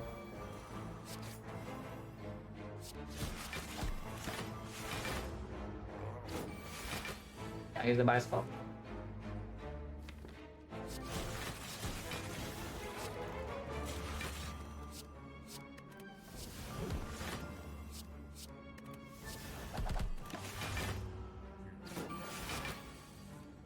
We entered this fight with like 43 and now we have full HP. Yeah, interesting. That's I mean expected. It is just expected. Lost that.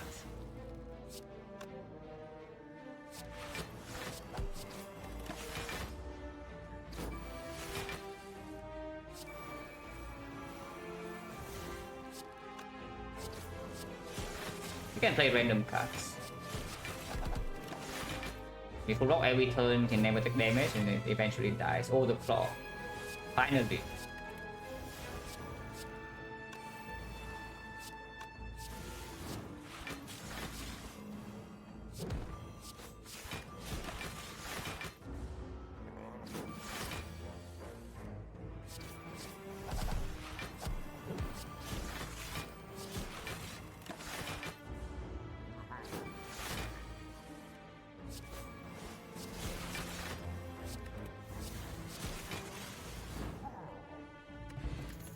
Wait. It actually plays. Because they have frozen die and recycle. Two recycles? With all for one in the deck, like how bad is this?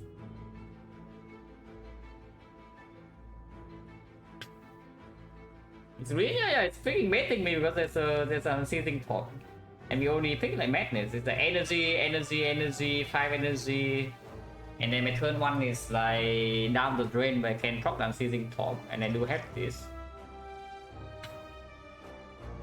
This is probably good enough. I think I will actually take this and we can go unceasing talk infinite. You can even madness a block card and then you do unceasing talk with zap.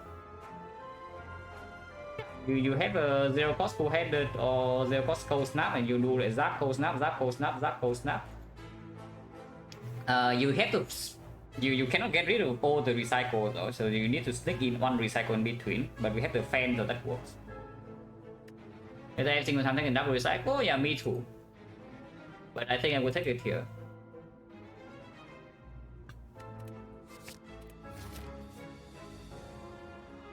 It's even more important to upgrade draw now with the double recycle. So upgrade full headed is absolutely in line. Frozen Eye as well. Upgrade draw with Frozen Eye, of course, even stronger. Let's upgrade full headed.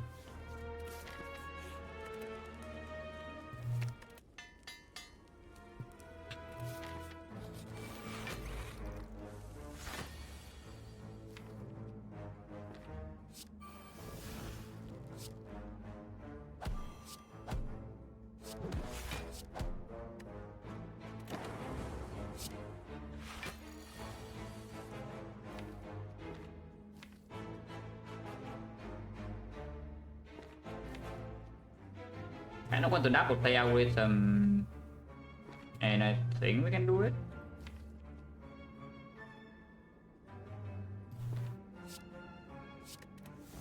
So I don't even know why I did that, but I did it anyway.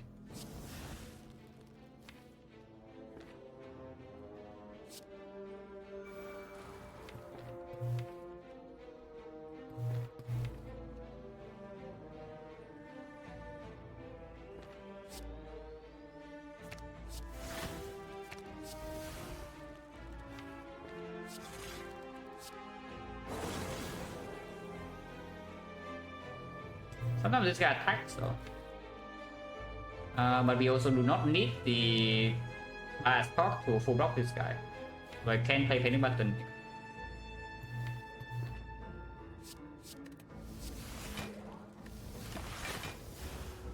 Right, that's an attack. Dome sucks.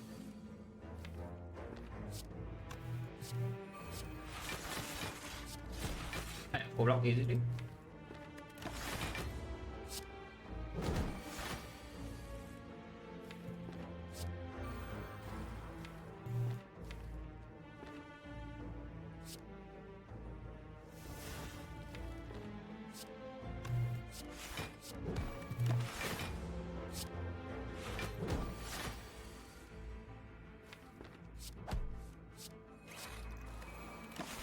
Even if lose HP doesn't matter, yeah, we full heal very easily.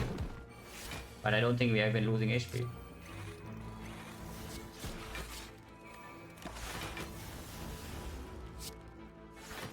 Now I get to double play my algorithm. And we leave the fight, nothing to set up.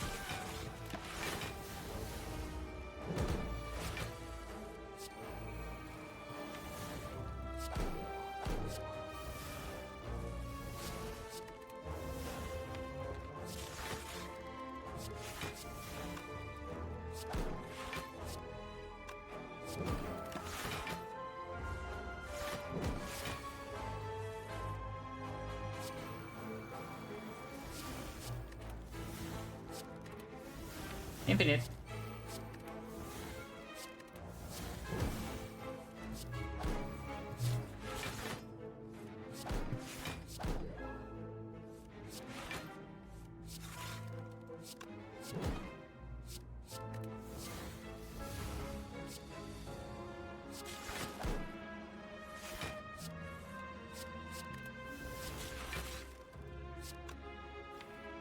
Cannot proc the top distance. I guess this guy gets to live on more turn.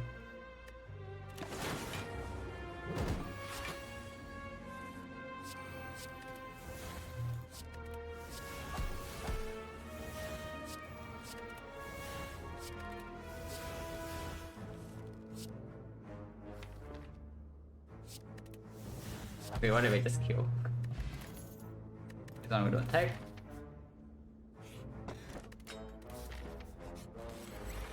Nemesis. It's okay. We do get AI down on turn 1 and again we do full heal. What I technique for? Panacea just to get ready for the thing.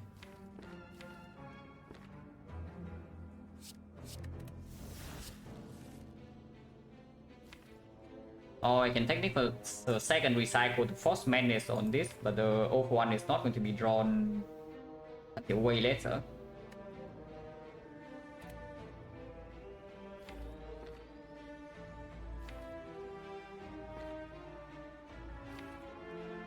Maybe they still recycle, but I do want to play coordinate AI and Defect right here where I want the madness to hit something else. So secret technique, the thing. As a technique, recycle, defend, we play coordinate, Defect, creative AI, and then madness can hit the compound driver. It's not the worst thing. So just play the Defect and then madness now. Because hitting cool-headed is probably better than hitting compound driver.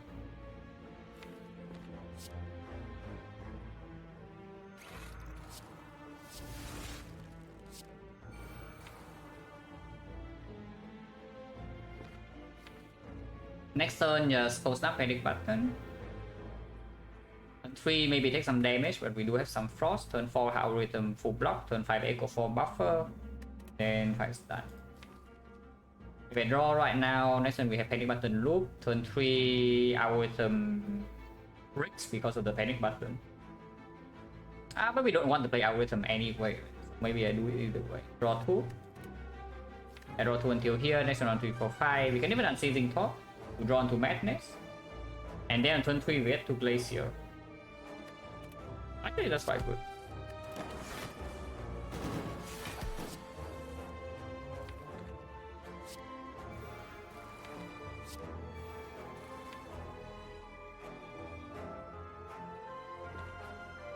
Because I don't actually want to play the algorithm next turn. So we do what? Try zap, panic button, rebound. And then we top until madness, we play the madness, but nothing gets rebounded, so we can play the chill after and draw into the cold snap. Next turn we draw 1, 2, 3, 4, 5, so glacier can be played. Turn after we have echo from buffer, and then we are in shape.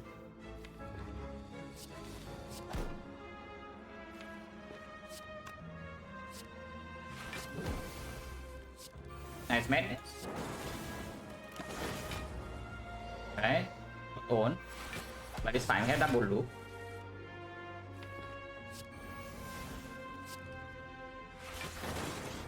Maximum distance we are only taking like 12, but that's whatever.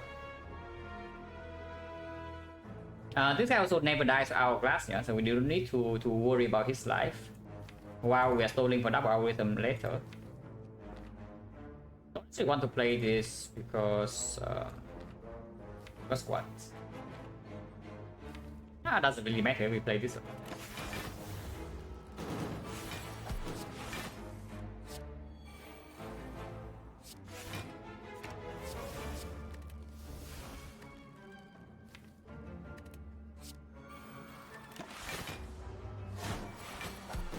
Now the hit will already full block. Big hit is one more buffer. Now we can recycle some stuff.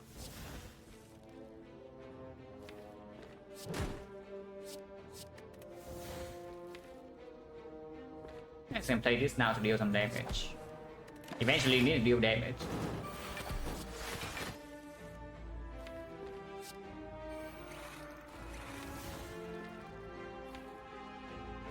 And that's a double streamline, turn after double algo, and then we just kill it. Not take damage from here.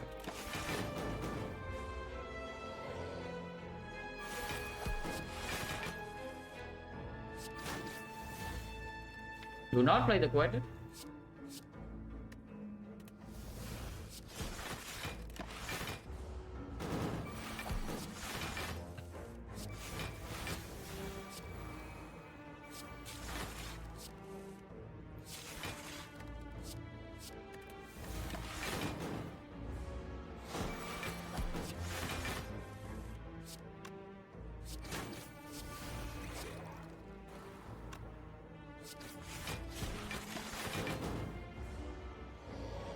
I honestly don't even know what the hell this deck's trying to do, but because it's trying to do like 3 things at the same time. But for now we are okay, so cannot be that bad. But it's actually trying to do 3 different things at the same time, yeah. And it's not better at all of those. If you're trying to do everything at the same time and you're better at all of them, then maybe you should focus on something else. But we have multiple options to scale to win here, so I don't really hate us so much. If you're flexible in the way that you can outscale a fight instead of going all in.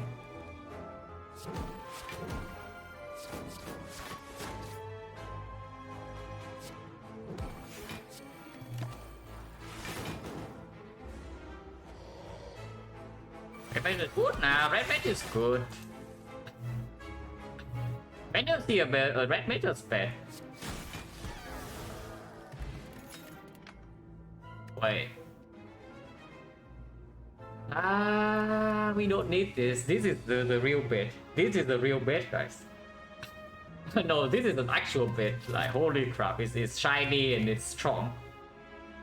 It is a bait. Pretty big one. No, let's not take it. Tell me we actually need the things damage in the hard fight, but now we already have a plan. If we live long enough in the fight, in the hard fight, we are infinite. We are infinite in more than one ways. So, and it breaks early turn draws. Yeah, it's entirely unnecessary. We don't even fight another elite, so no Retromancer potential. But man, it's good. Like so the crown so far is not actually. It just gives us good cut. One question mark we got into is Sensory Stone. The other question mark is what? Madness. Yeah, Madness, Sensory Stone, so Rare Relics are still here. And of course Master Crown, so these are slightly worse notes. How many is our algorithm? It's 51. Yeah, we just get Carnivores on the question mark. Wait. Oh, this is tough. Duplicate the freaking apparition, duplicate the Defect plus, duplicate the Echo Form, duplicate the Secret Technique. If we live long enough in the fight, we just win. So I would assume that the best duplication is on an apparition. And that's it, yeah, I was talking about the events we have gotten. We have gotten Madness and Sensory Stone. Yeah, let's just do an apparition, yeah. How bad is apparition anyway? Monka? wait, this fight is actually scary. This fight is actually scary as hell. If we do not do anything about this, turn 2 we are fine. Turn 3 we are fine. Turn 4 we are not fine. But we have Echo Form in play, so you can recycle some stuff. Afterwards you get drawn to buffer, so the moment you're drawn to buffer, the fight's over. And we know the first 3 turns we have the thing covered. So yeah, probably okay. Probably okay. So what do I technique for? Some card draw right now is not terrible, but actually no, it's bad. Card draw right now means that we do not have Echo Form on our... We don't have the algorithm drawn turn 3 when I want to play Echo Form. It's turn 4 hand... But I'm thinking of maybe... We do have Frost in here, yeah, so comparable is drawing 2. So this turn we don't do anything, we just play algorithm loop. This turn we have algorithm Echo Form Defect, and that is still fine, it's only 70 damage, we full block this easily. This turn is when the problem starts, but the comparable draws 2, so I can double comparable draw until here. Recycle the AI, recycle the Streamline. So 4 energy we have plus another 5 energy, so we have 9 energy here. And then we can top into the buffer. This is turn 4. And hologram place here. Single buffer is not enough. We are 1 turn short, but so just double buffer. If you hologram glacier and full block, and this turn is what? 40, 50, 60, this 70. Yeah, 70 is not super difficult to block either. So yeah, technique for... Wait, no. Technique for panic button is funny, and I think that's what I do. Yeah, we technique for panic button, but then we don't play it. So this turn I have hologram to panic button, and then we also only have Panacea, but it's not like I need to block the hit. And just play the panic button here with the hologram. Turn after we have the double buffer and the fight is done.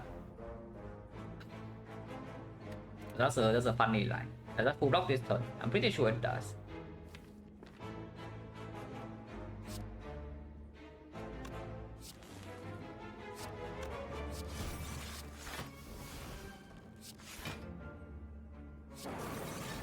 And it does. So technique for panic button and don't play it.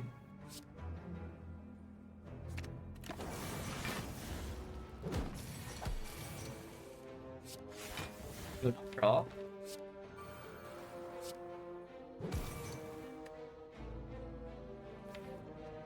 Better than Loop Frost, so I will just keep the thing.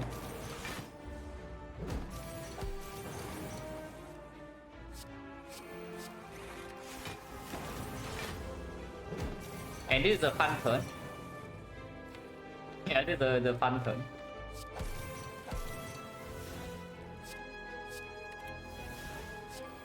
Guess we don't need to recycle Streamline.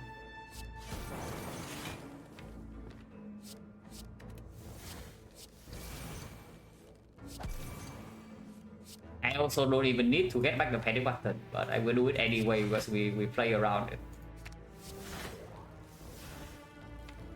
In fact, I can even play buffer right now, we have 5, but whatever.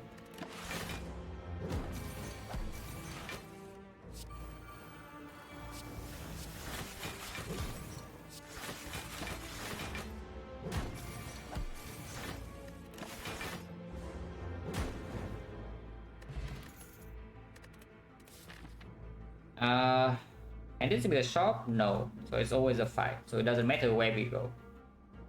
Sometimes it's a shrine event. I guess I don't mind shrine events that much. But yeah, that's a fight.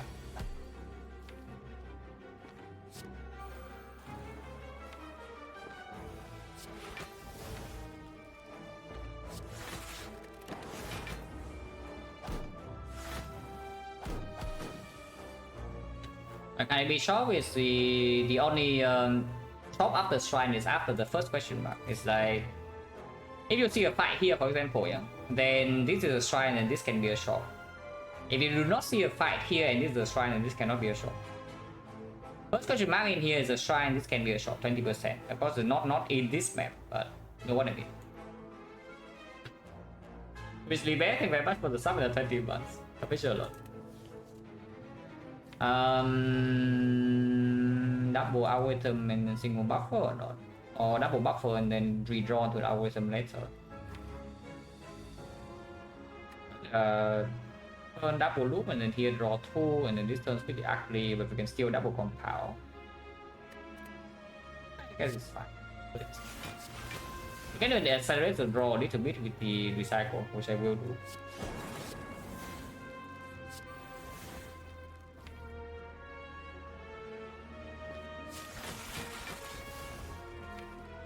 I want to double the loop though. I guess I don't play the defect.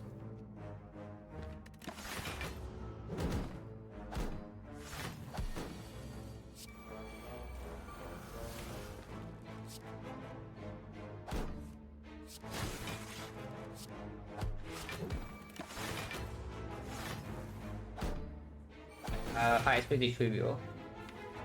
We do not want to miss this double algorithm and that's about it.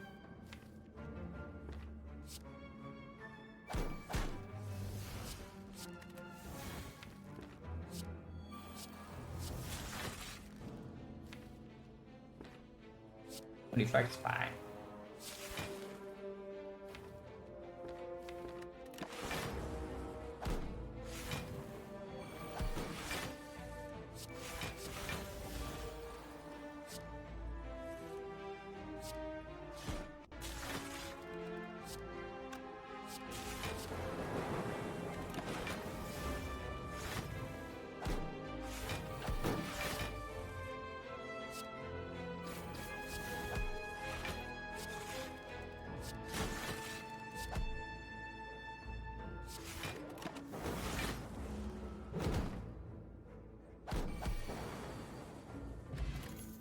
S plus, no interested.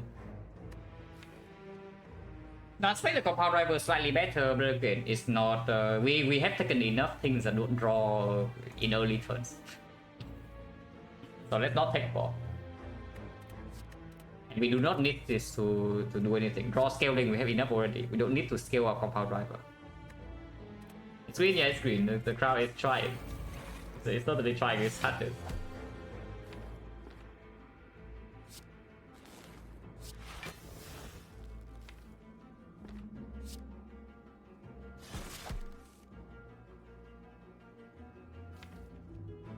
Play the AI or will I? I mean, I don't need to play the AI here. This is not even this early. Just kill this.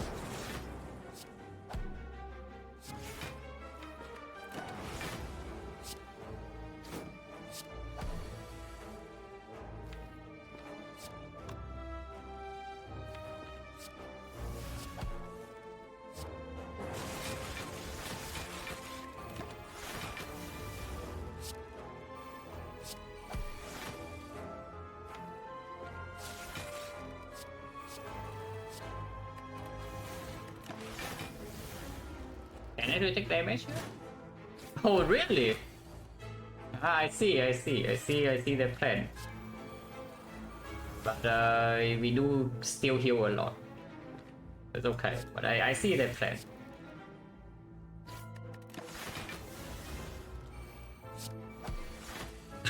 The strong high to card was appearing only give on card, red card affected. I'm pretty sure it's it affects the red card change the bad way. It's cringe. Because of the daisies now we actually cannot double play both algorithms, so that's a little bit annoying. I guess I have to live with it.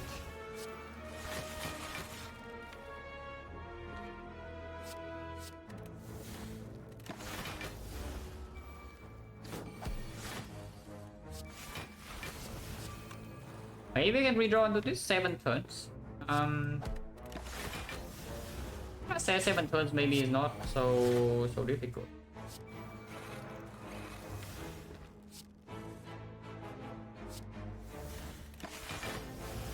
Because we also don't have dates.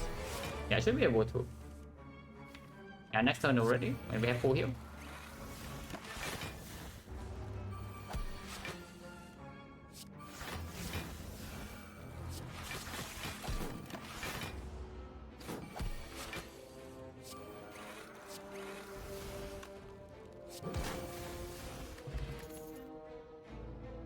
I mean, this one we take.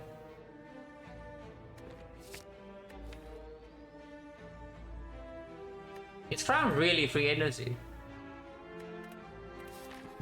No, actually, this is 2 runs in a row now. Yeah, it's crown actually free energy or not? Because I see the Kami Woods deck 3 is still pretty good. And look at this, it's like Glacier, Secret Technique, Panic Button, Compound Driver. These are from events. Recycle Plus, this is also from event, and then Hologram.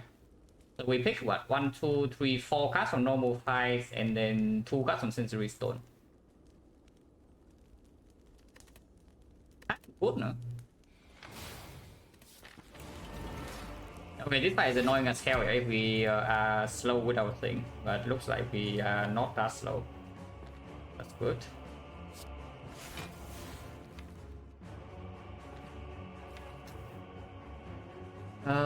Cannot play AI on turn 1 though. Because I cannot talk into it, even if I recycle this 0 for 1. Recycle 0 for 1 into 6 energy, and we do not have. If we play buffer, I will miss the critical AI and do want to play AI on turn 1.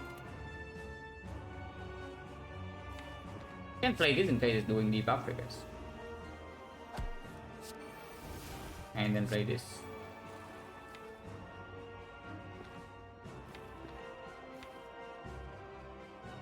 This is my turn 2. This is my turn 3. Okay. Afterwards we have full heal. Yeah, block vulnerable. This guy tried to go in, but we outplayed him. Okay, he outplays us again. But it's fine. Oh. That's awkward. Yeah, that's slightly awkward, but I guess 1 echo form is enough. Yeah, one echo form is enough. You can play both here, but then you don't play your algorithm or cross off, which actually can take quite a bit of damage.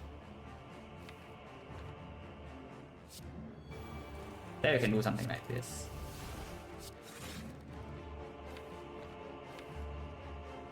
How much do I believe in creative AI and echo form? Because if I do believe fully in them, I would just hologram a frost off and keep that algorithm in the deck. I believe. I actually know I cannot double question because then I draw into algorithm right now, which kind of sucks. Power driver panic button then, but then panic button means that this thing is empty. Wait, coded plus sucks. Coded minus would be so much better.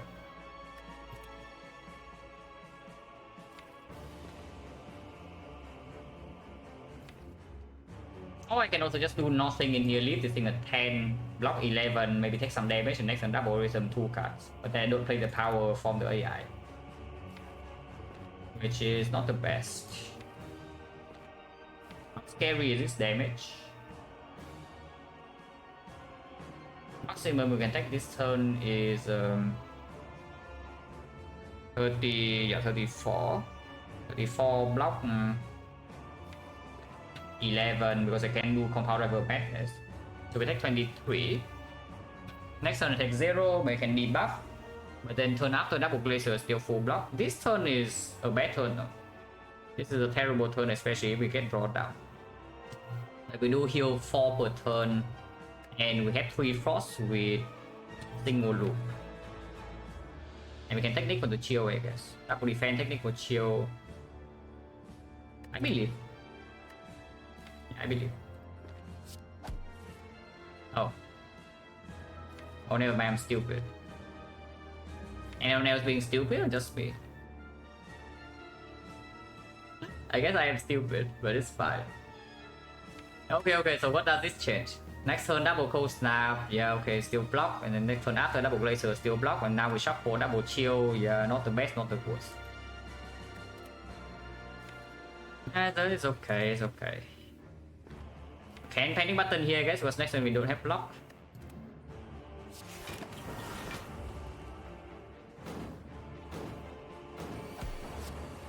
Yeah, it goes sucks, but it's fine.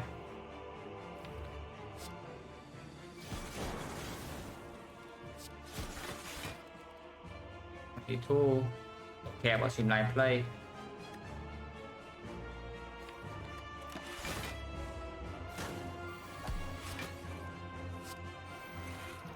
It's fine, keep the eyes hold this fight, guys, we already know that. After only drawing 4, so until here we can get the chill. Or you can continue to draw right now with Skim and then...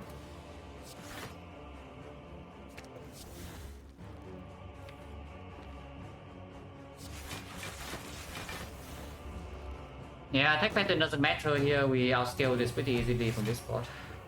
I hope. The 8.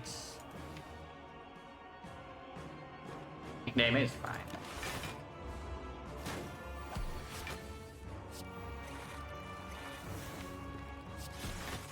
One sucks.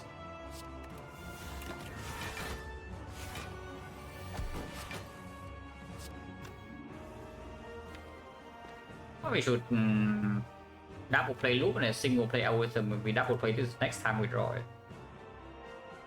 We take damage no? This turn I'm facing what? 54, so maybe 18, but 18 is easy full heal. 18 is easy full heal.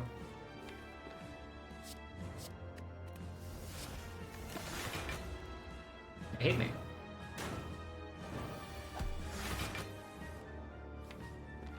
Well, he seems to draw into the second algorithm, which is annoying as hell, so let's not do that.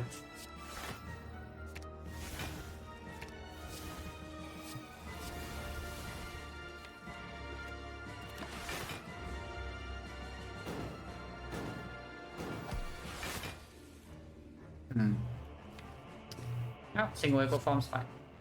Two echo form stack again. Basically an impatient player, but it is whatever. Pretty sure it's okay.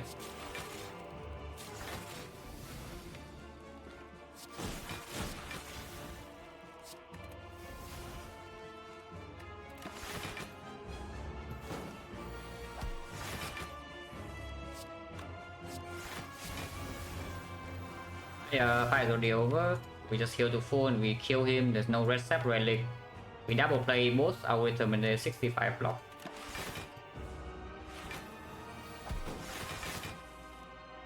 Creative AI solving parameter as usual. Do you know that?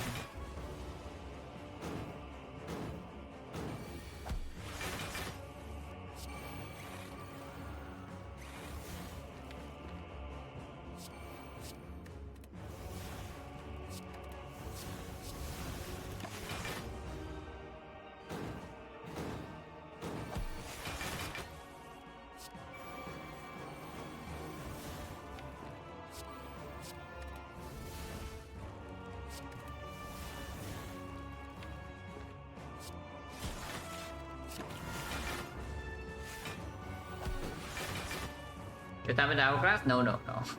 Eventually we have capacitor and some electro and then it dies. But for now we just flop.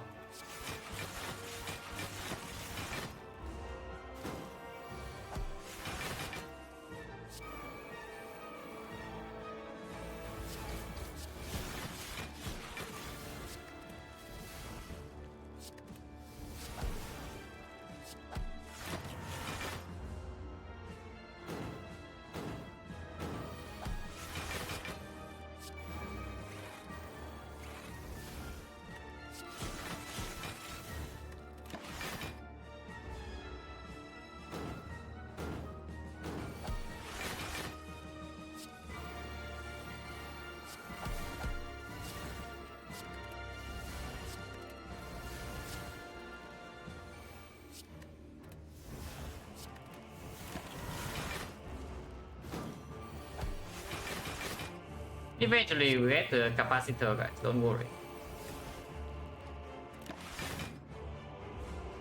So far, right now we do want to end the fight as soon as we can. And shouldn't take that long.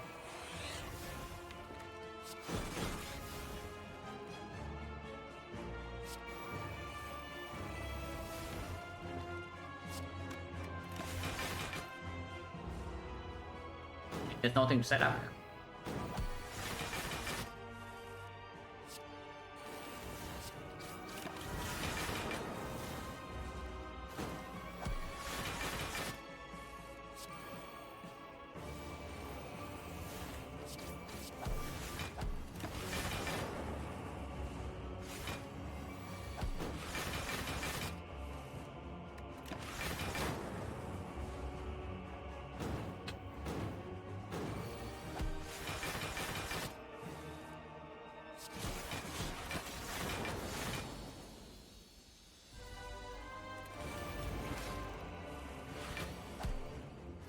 Eco form is bottom deck.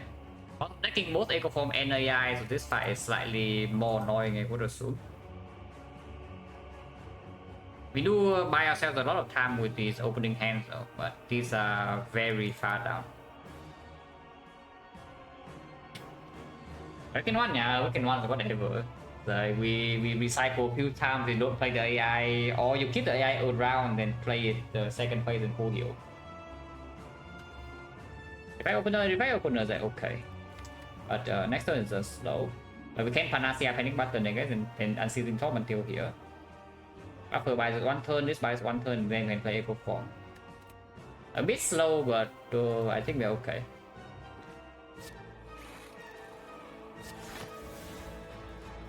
Loop on Frost is fine. I want Papa Rival to draw 2 though. And next time we still can block, so I don't think I play this coast now.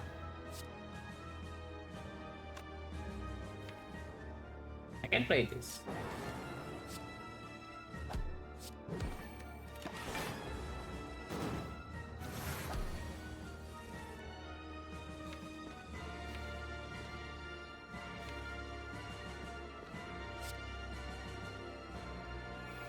There's no way to madness the thing. There's no way to manage the compound driver. I guess we just recycle the magnet.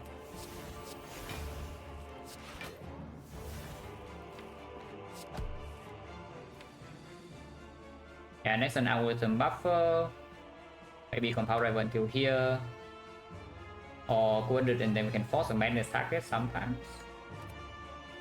Drawing right now and then stopping here, we don't play this. Next turn we have 1, 2, 3, 4, 5, so I can play buffer into madness. Hit one of these and then I can do that into hologram. Maybe it's better. Don't play.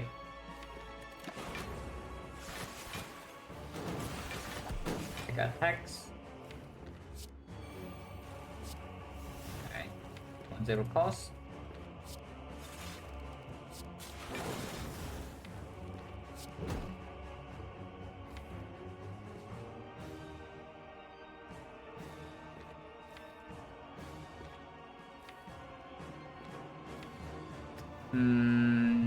I can only play. I shouldn't even draw a card here. Yeah, I should not draw a card. Next turn do have scheme, echo form algorithm, and turn after I have echo form on the creator AI, so that is solving the fight completely. I'm going to play that to full block to preserve both buffers, which I think I will. But I shouldn't play. I shouldn't draw a single card.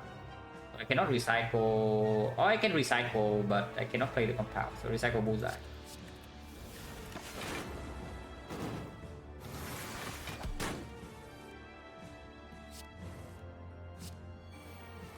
How much do we believe in the echo form? Because this turn we are still not taking damage, yeah. But next turn we play double AI and then you actually take damage. They attack for what? For 18 times 2. Still preserve one buffer with this.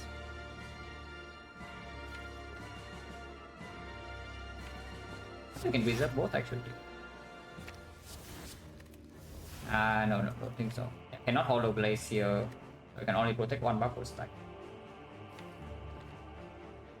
Can buy Calico as an neck for shop, and if that's the case, then this block can play. And right now we are not in any, so maybe I just greed.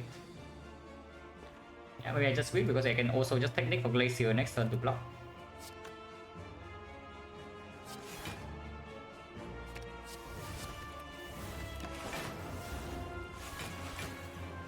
One buffer, no, not a problem.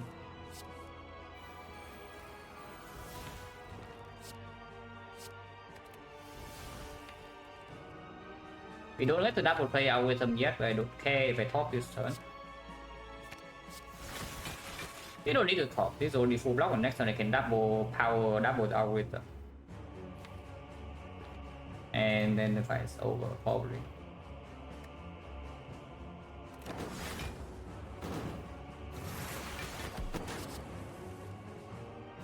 No double power then, we just double algorithm and play this. I do not want to play this charge, but I think I would.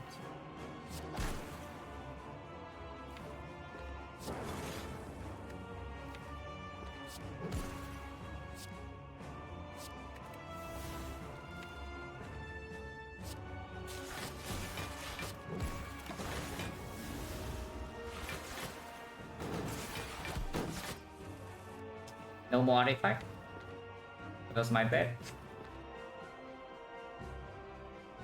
That's kind of annoying, huh? If I want to double play this algorithm, maybe. Because right now I'm facing first attack is 21 and blocks 15 only, and there's no way for me to block enough. Unless I do a cast across, which I guess I can do. I can just double play Electro here. We don't have to stay in this fight.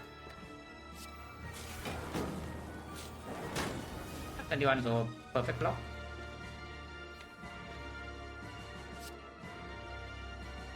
Can leave this in the deck to play in the redraw. That's pretty good.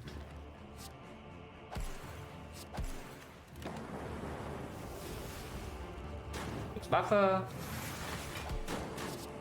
Fine. Let's just go in, yeah? Let's go in. Play the bias card. Or am I being stupid? Maybe I'm being stupid. Next time just double glacier at full blocks. Yeah, maybe I'm just being stupid.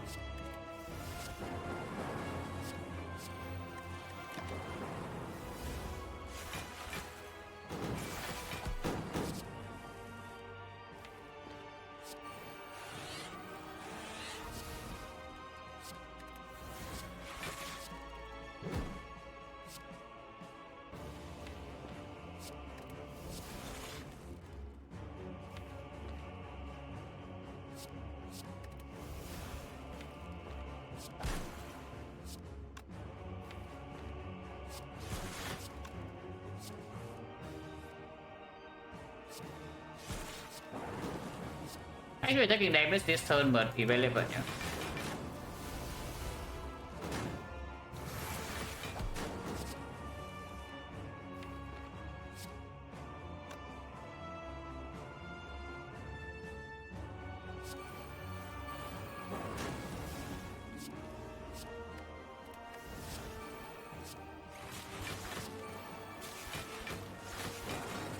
So double play powerful here and we kill.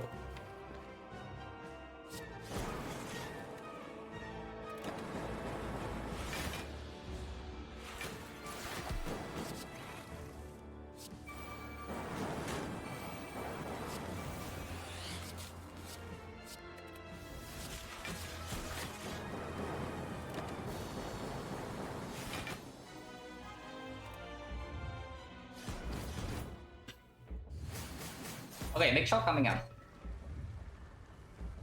If you want to do Madness Infinite, you can upgrade Hologram.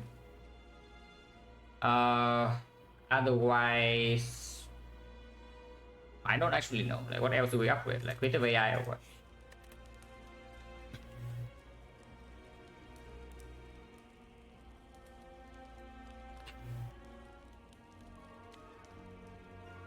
or yeah, scheme. Just upgrade draw, or we upgrade energy, or we upgrade non-exhaust.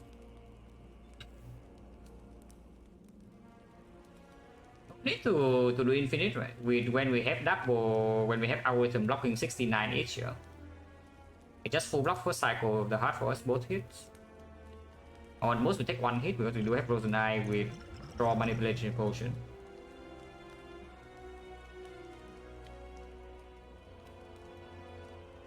Hologram upgrade basically says that we don't need to rely on the creative AI, but the problem with hologram plus is that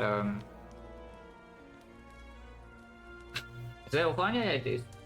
The problem with hologram upgrade is that what is the problem? It's that we miss the creative AI more often first cycle, but sometimes they are drawn together echo form AI and we actually play the echo form. But I guess on fight you can also use XecnaR to prevent that. Loop is output upgrade, pretty strong honestly. When I say upgrade allows fire score and panic button, just in the spear and shield only. But against the heart, I don't expect it to do bad score thing. But if we can play it to block vulnerable, we just play it.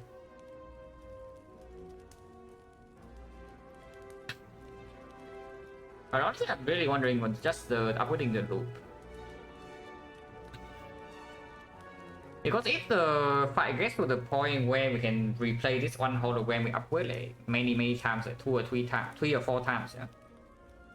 Or if it gets zero costed by the, I guess yeah, zero cost method is actually a decently big thing to consider. But besides the exact scenario that the method hits the hologram we upgrade, because it can also just hit the hologram we don't upgrade. If it hits the hologram that we upgrade, then it's good. Otherwise, whenever the hologram upgrade plays, we already win the fight. Kind of. Because that is after our first deck cycle. So I'm just thinking about the loop upgrade to make us slightly faster, and if draw goes awful, then the loop buys us more time. Basically, if the fight goes long enough, we win. But we want to make some upgrade that buys us more time or make us faster. This upgrade is neither. This upgrade is basically opening another owl, but we already have the owl in recycle and seizing top. So I don't like it. I think I just upgrade the loop.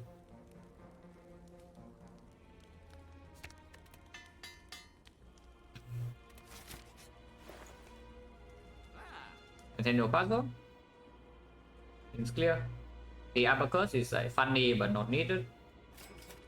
And then we do remove Glacier, or you can take Force Field. Force Field is better when unseizing top, but Glacier is a better draw early. So yeah, it's probably just Glacier remove. Buying Electro here just for Spear and Shield is funny, but it's not good. Second Panacea, I mean, probably not over remove Glacier, right?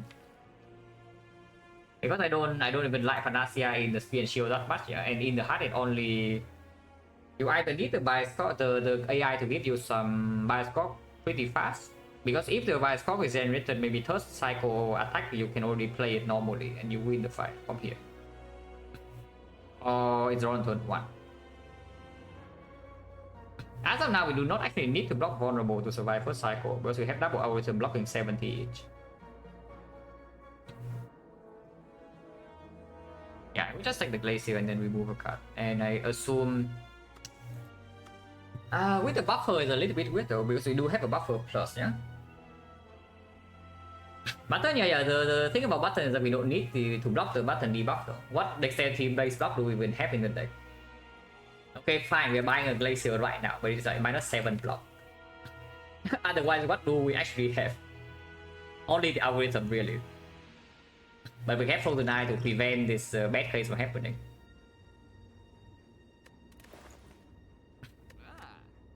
You can also take 5 dexterity.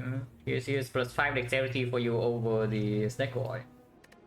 But we do not have hologram plus, so I don't think I care about that too much. If we have 2 hologram plus, this is actually very strong. But we don't. So yeah, removing is either strike or defend, but I don't actually know because try to turn around defend on turn one is not a better draw because we have boost sequence either way. So buffer is not going to, yeah, we are not losing buffer on turn one regardless with the anchor boost sequence. So later on, is this a better draw than this? Probably still is. In case we actually go very low first cycle somehow, then double play defense is better than double lane strike. Have I ever mistake by moving mouse over telling to shouldn't buy them? Not exactly in that situation, but I have misclicked things in the shop before. But not when I tell people what to not buy. Yeah, let's remove strike. By Glacier.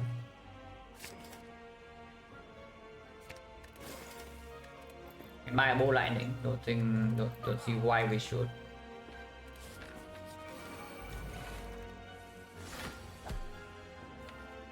Next turn I see an algorithm draw. Can we get to Echo Form and AI this turn?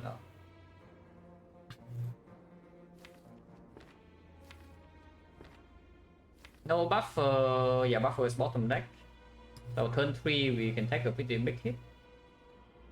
If we just don't do anything, yeah, and we quote unquote lose the 50-50 in this attack turn 1 and we draw puzzle, so we are going to draw 6 cards until here.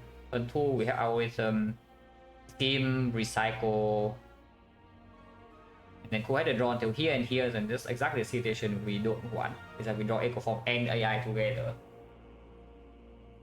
Cannot play both. You can use Snake Oil, but I prefer not to. I don't actually mind using Snake Oil in the hard fight even, yeah, because we have double recycle to deal with it. It's pretty annoying if the recycle is, if both recycles are not zero cost though. Because if one recycle is not zero cost, you can also recycle that one away. But eventually, if we do the top infinite, we will have yeah, one recycle, one block card, and one damage card. Or you just do recycle coast now. With these two cards together, you are block positive and you're dealing damage.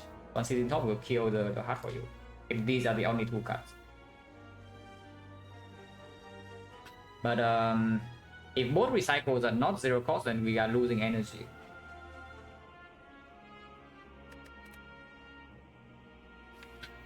Yeah, really don't want to be stuck with this on turn 3 together.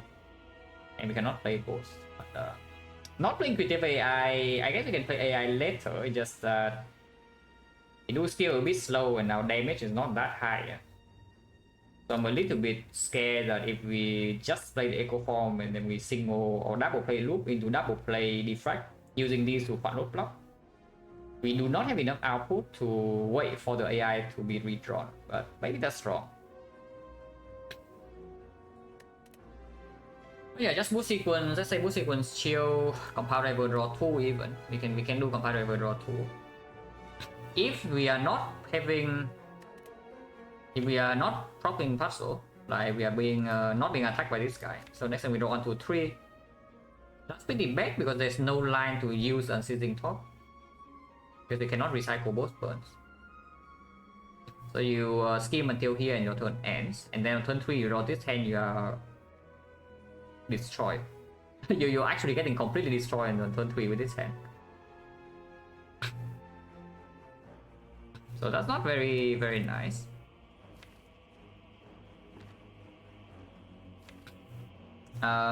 So what's the other option? Get the Panacea right now, how is that? If we secret technique for Panacea immediately, and I just play normal, if next turn we do not, and let's say even draw until here, yeah. So I compound rival until here, secret technique for Panacea, or the Zap, one of the two doesn't matter, basically one of these two cards. So next turn no puzzle proc, we draw 1, 2, 3 here, and then the scheme draw until here, go ahead and draw until here, but afterwards, we have to play our turn, we do not have energy to play Echo Form, so that's, we do, we have recycle. So we can recycle defend, and then we have 6 energy, so 1 energy, 2 energy, 3 energy, 6 energy. So that works. If we proc the puzzle, we draw 1, 2, 3, 4, 5, 6. And then you can still put it into Echo Form, play our turn, recycle, defend, or burn. On turn 3 we draw this hand. If we do not pop the puzzle, then on turn 3 here, draw until here, draw until here. So it's exactly the same. Turn 3 we draw these 5 cards with Echo Form in play. So I can double the loop, recycle Streamline, play Glacier, play Bullseye, and draw into this, or I can just play single Glacier and turn after have double Defect. With them still in the deck, but AI is not play until I draw into this hologram, which honestly is not so bad. That line doesn't take any damage first like 3-4 turns even, and we get to double loop, we get to double Defect, and we also play the AI somewhat soon. When we draw into it here, we take no damage up until this point, no matter what the attack pattern is. Pretty good, yeah. So I guess I will take the Panacea to block the debuff in case I'm being attacked this turn. Single technique for Panacea now, and then play Cold Snap, Compound Rival, and then Haven Chill to have 3 Frost. I will check. I draw until here. My turn stop. If I don't have puzzle, I draw 3. So I draw until here, but Panacea is gone, so I draw until here. I go ahead until here. Play Recycle on Defend and then Echo Form. If I proc the puzzle, I draw. I don't need to play the scheme, so it's the same again on energy. That's the only difference. I don't play scheme either way. That's good. I take Echo Panacea now.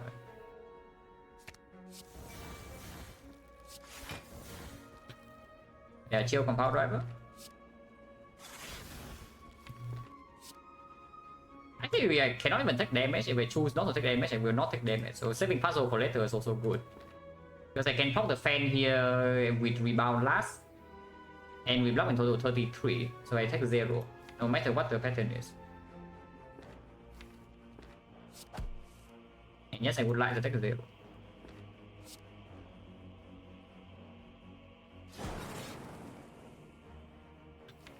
Even the first hologram Cold Snap, but hologram is not a bad redraw. Oh yeah, just play rebound here and take 0. So if I take 0, yeah, next time I do need to play the scheme, but that's fine. Because then I just recycle defense instead of the burn. Yeah, 1, 2, 3. Draw until here, draw until here. 3 energy left. For 2 energy left, 3 energy left with recycle defense, play Echo Form. Until you have this hand. Yeah, that's really fine. Okay, being attacked on turn 1. In the grand scheme of things doesn't really matter.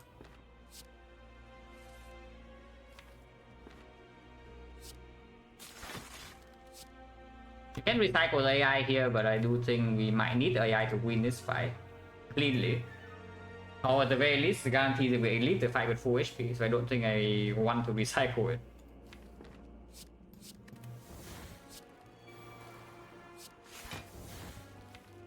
I do not actually want to play the Zap, so I won't.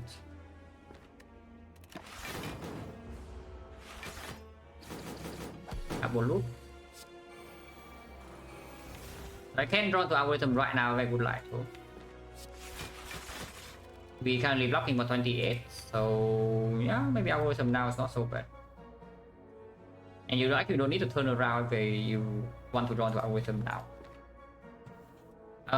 Keeping Bullseye or Streamline the redraw, you can keep one of them. Both are 1 cost. And I do think Streamline is a better redraw than Bullseye. So we just play Streamline, then recycle Bullseye, play the algorithm top until here, and next turn we have 1, 2, 3, 4, 5. We can do double Defect into this I don't want to continue though. Turn after we play double hologram for AI recycle. Actually, sometimes this turn is a burn strike. They run till here, burn strike. Next turn we only draw 3, then I just double Defect. And then this turn we have this hand right here, which I guess is okay. This hand right here is okay. And let's play algorithm now, and I don't need to turn around.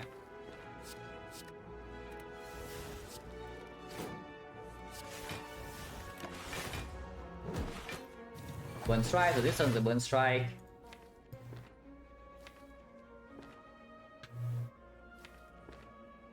And turn after it's 48, so it's difficult to play the creative AI then. We do have everything in here being double. And I can force a 0-cost Glacier.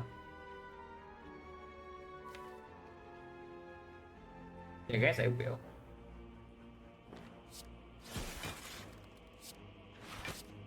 Do not play the Glacier, because if I play Glacier, I talk into Hologram and we miss the AI, but can I play the AI either way? It needs to be double Hologram next turn. Into... we give AI maybe Recycle. Energy goes to 4, we recycle even the 0 for 1 or the Strike. Let's say we recycle the Strike. So energy goes back to 5, yeah? And afterwards... yeah, energy goes to 5 and then I can play buffer 0 for 1 Madness on the AI and play the AI that way. Yeah, that's perfect.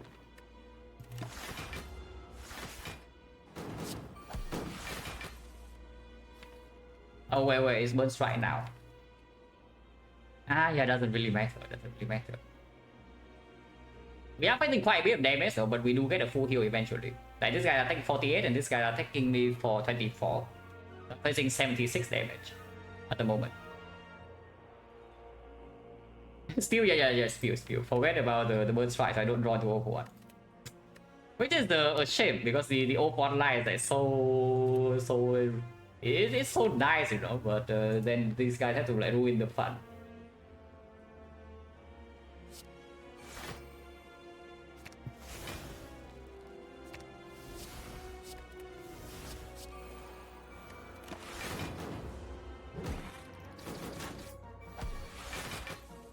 I mean, I say we are taking damage, we are taking 0.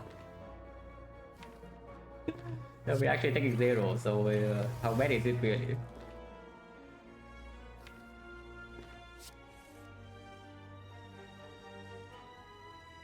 Right now it's a big hit from this guy.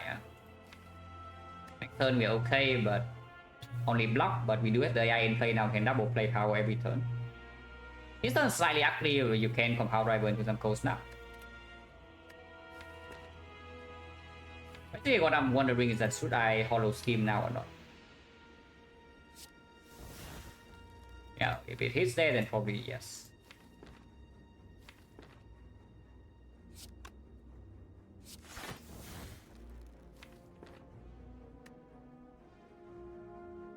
Hollow scheme, next turn we do 1, 2, 3, 4, 5. Sometimes 1, 2, 3, but that's okay.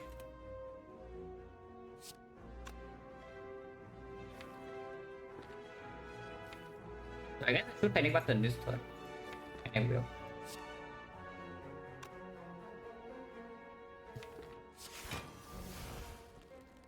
We can attack big, so I do need to turn around, otherwise a bit too much damage.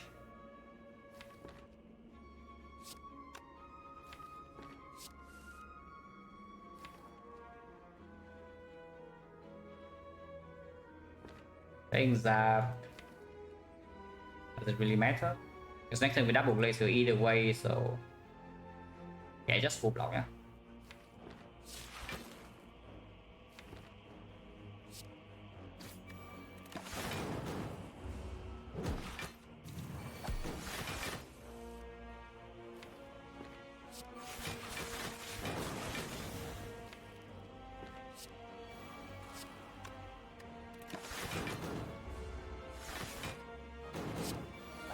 This turn is a multi-hit.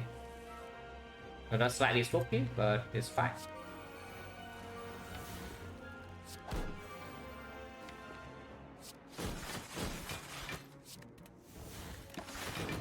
I think this scaling fast enough. Yeah. Puzzle and some stuff, but that's fine.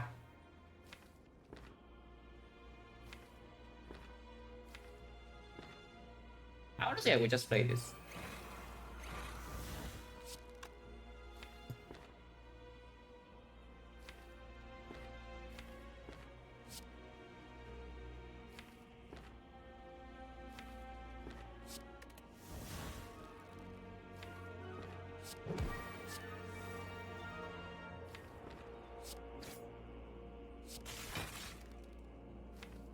Lot of birds.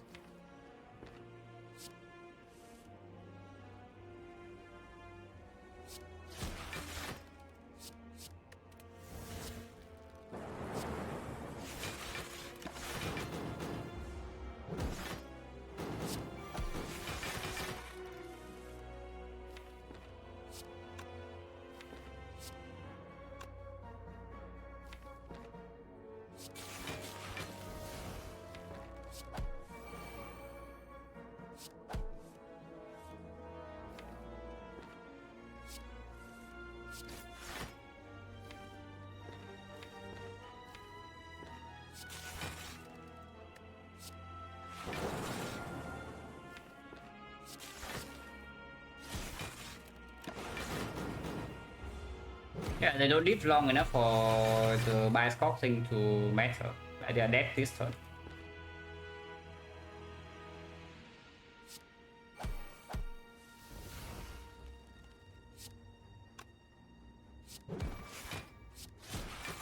We are full HP.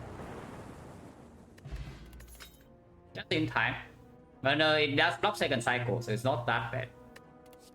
FPL sucks.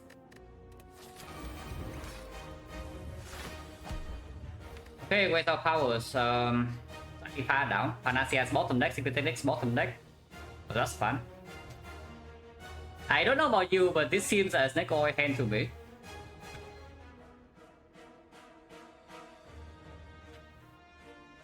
Have I ever gotten Will Stop twice in a run? Yes.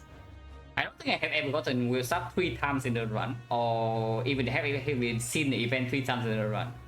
I have been stopped twice. I haven't been cursed twice, you know, and that was sad. Yeah, this turn is the Snake Oil turn, but not yet, yeah. What do we do here? If I can get into this Echo Form right now, I would like to. So if we have some lines that involves both potions immediately, I would do it. If we do have a line that involves both potions immediately, I would just do it right away. Do we have it on? If I gamble for 07, we still, yeah, it's not good enough. We just play out with the next turn, full block 1 turn, and then afterwards we draw until like here. Maybe on turn 3 we pop the puzzle and then draw until this and then go on. It's my current thought. But yeah, I guess we do play a little bit slower first few turns. Do we need a streamline or not? Because if I recycle the streamline, we can draw until chill and then talk until here maybe, and we just get a little bit further into the deck.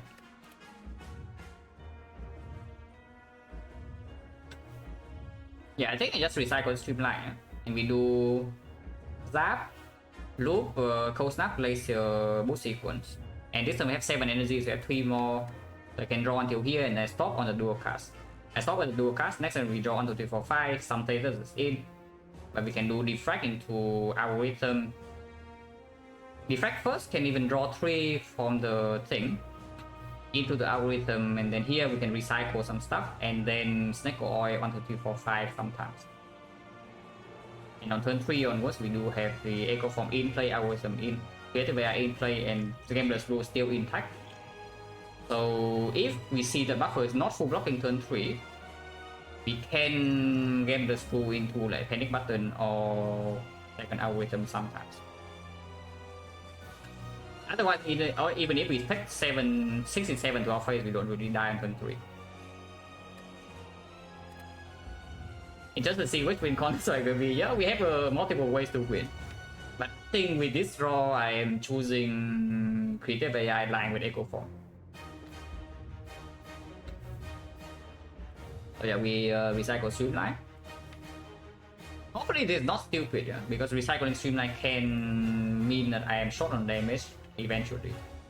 But I do want to use the top right now, and I'm sure as hell not recycling the Glacier.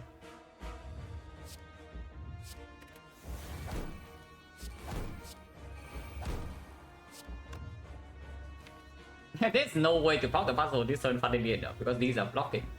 The only way to pop puzzle is I recycle Glacier and then play the Streamline and then get puzzle. But again, popping puzzle this is not even good.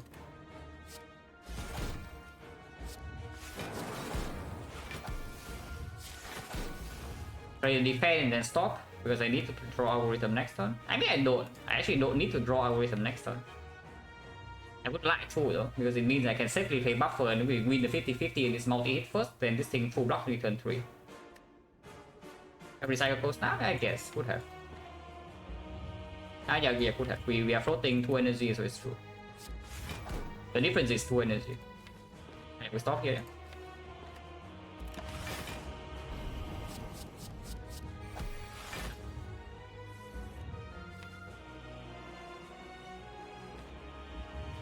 Oh right, we cannot because of the loop. We cannot actually activate the puzzle this turn because of the loop. Slightly annoying, yeah. 2 statuses means I don't even draw into my defect. Like oiling right now is not good though.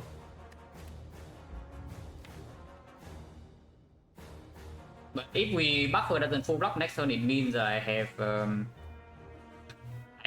only facing 45, so it's okay. So no need to potion yet. I can take puzzle this turn too. If we just do cold snap later and not play the algorithm, we block for 18. Yeah, we block for 18, most is 24, 29. 29 plus this is 37. That takes 30 damage with the power big hit first, and then next I take 45. That's a little bit too much. I will play algorithm. That's a little bit too much.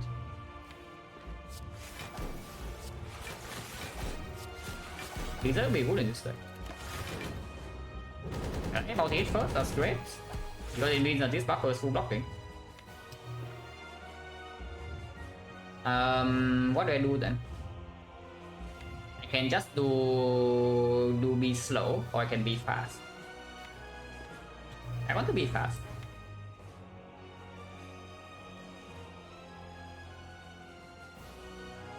But XecnaR oil right now I recycle compound driver, yeah. Play the defect and then XecnaR oil can fail though. It can actually ruin me if I XecnaR oil immediately.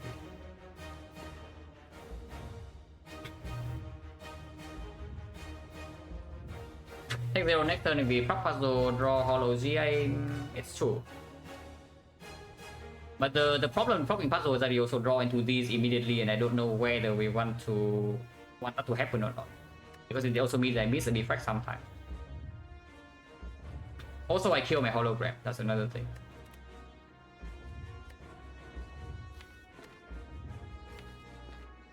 So what's the line here? After we play buffer, it's just nothing this turn. Is it a thing or not?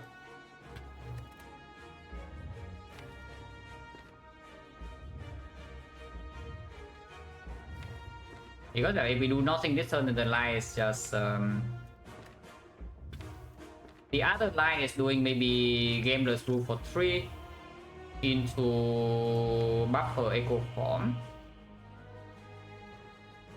and we don't play the AI at all. But then this is the off turn is empty. You can force a 0 cost scheme though. But Defect's not in play, AI is not in play. Echo form is in play, but the other 2 are not. But second cycle we do have burner. Oh and hydro, yeah, that's also possible.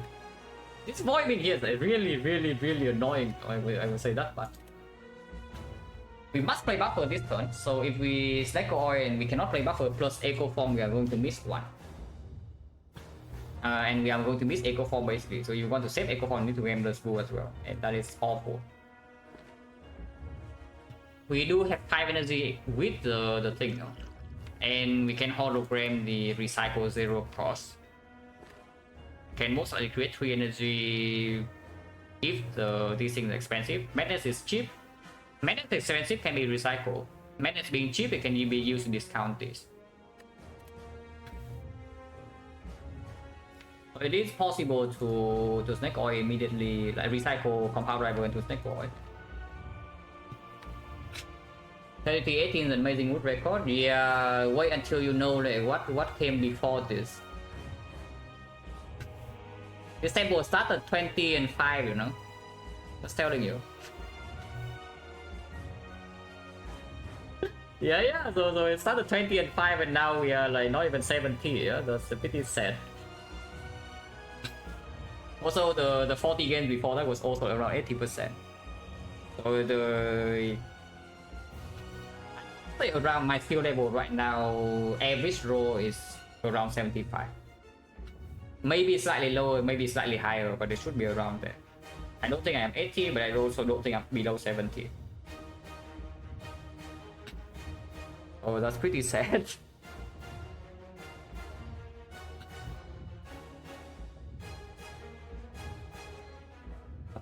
So let's not lose this run. But yeah, if I do not know, if I play the quote safe line and no XecnaR, and we just do buffer defect and can still recycle the compound driver, I think I will. Then we buffer this hit, next time we draw 1, 2, 3, 4, 5. And then we'll XecnaR. So we mess up the cost of... We have 4 energy, yeah? So after XecnaR we can always play Echo Form. But we mess up the cost of... I guess you can open with Madness. 4 energy open with Madness, if 2 out of 3 you hit this. Yeah, it's actually true. You open Madness, 2 out of 3 you hit this. And then you just play them both.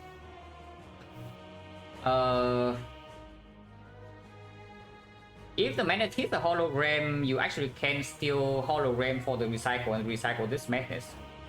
And then you can still play them both. Actually no, you cannot. You have 4 energy.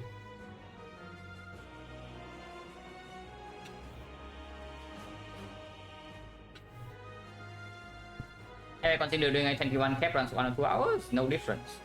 I mean, small difference, but if I do that, the only one who suffers will be the only one who suffers some losses will be you, yeah? Not me. Because yeah, in order to play faster, just stop talking. So if you want me to just stop talking and play my runs, then I can do that. But imagine if you're around in this stream for long enough, then you don't want that. So it's just there's no reason to do something like that for me.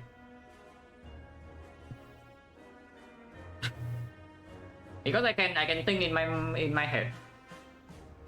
I still do mental math without speaking it out like pretty easily. And I don't even need to talk about the pathing in order to make decision. Because the decision is the same, it's just like one of the... I either say it out for you to hear or I don't.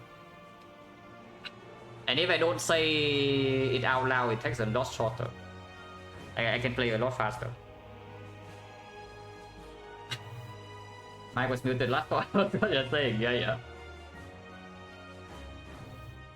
That's a bit slow, right? Like next time we can play both of these, yeah. But not even consistently. 2 out of 3 we can play them both. But afterwards our turn is what? We play the Madness and we don't do it here. So my turn after is 1, 2, 3, 4, 5. That's a terrible turn. But we can always gamble through all XecnaR until here. So this turn we are safe. Next turn after we have Incense Burner. So yeah, it's like Echo Form 1 turn slower only. But we cannot loop the AI either way. If you can play both of them this turn, then you have one more double power on the off turn. You're 1 turn ahead. But you're losing your XecnaR. 70% reason get better on such attacks. Yeah, okay, fine. I'm thinking through a run thinking Vietnamese? Not really. I don't even know whether the thoughts have languages or not. When I say it out loud, it's in English. But when the thoughts are in my head, I don't know what language it actually is. And I say wow now? No.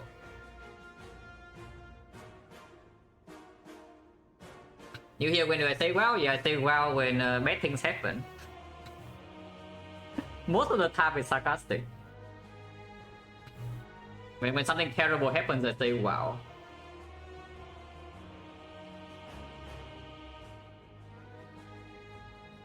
Can I say hi to Kuro? Yeah, hi Kuro.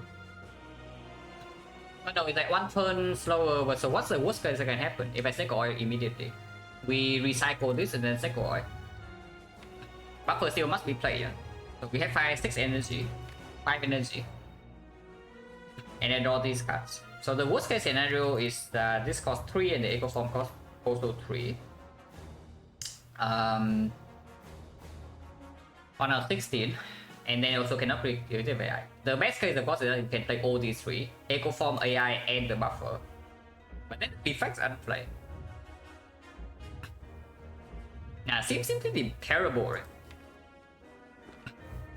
Also, by the way, we play Compound Rival instead of Recycle, yeah? Next turn I draw on 3, 4, 5, so I am guaranteed to manage on the 3 cost.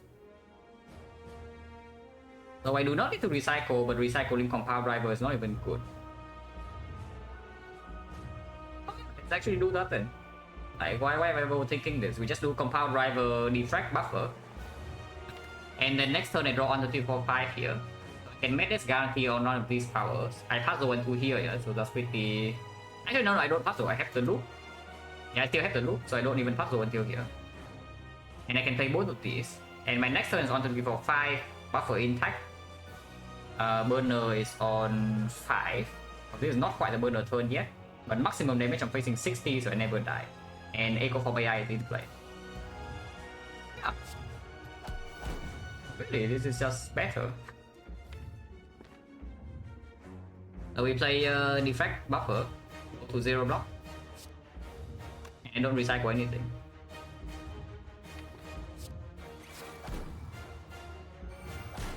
Yeah, don't do anything here. You can recycle, you lose 1 buffer stack, you still have another one.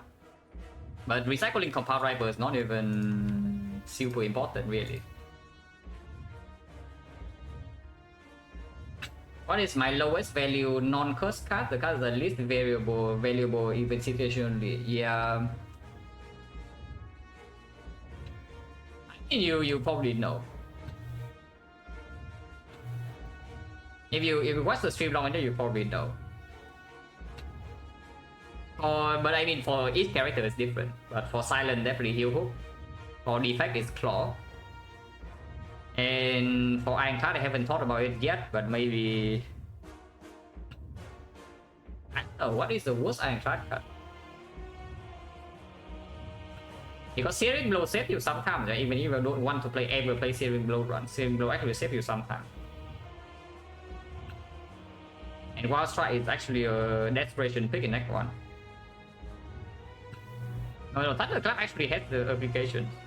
So I don't even know. Every Ironclad card can bail you out of some like off spot or full spot sometimes. Even if I everything. But yeah, Silent is a Heal Hook, Defect is Claw, Watcher is probably Perseverance or maybe Alpha or something. And Ironclad I have no idea, because a lot of cards are like equally bad, but they can all bail you out in some very rare situations.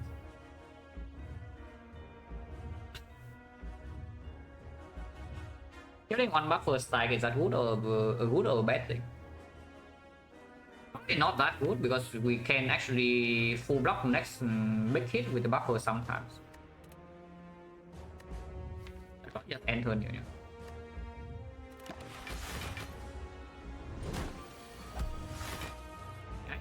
And it's gonna still hit, no matter what. That's the offer. Capacitor first power, interesting.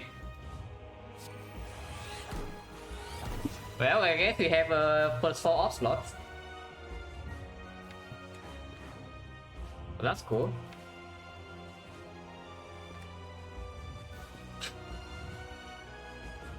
Forethought is the worst colorless card. I don't even know whether that's true or not. It's between what? Forethought, Mind Blast, and Metamorphosis. But all of them also have use cases, so I don't even know.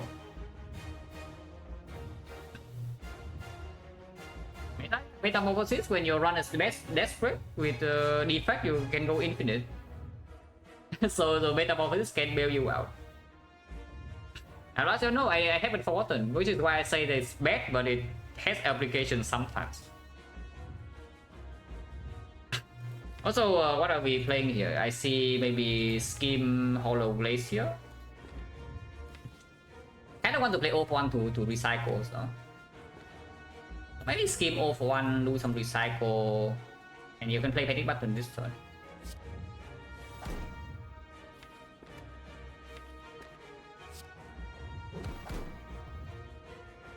Yeah, proc puzzle and play panic button right now completely fine with me.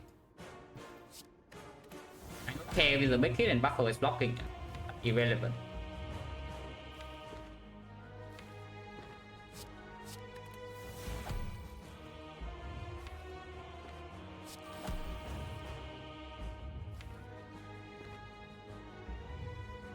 Hologram 041, play panic button, keep recycling. Seems good.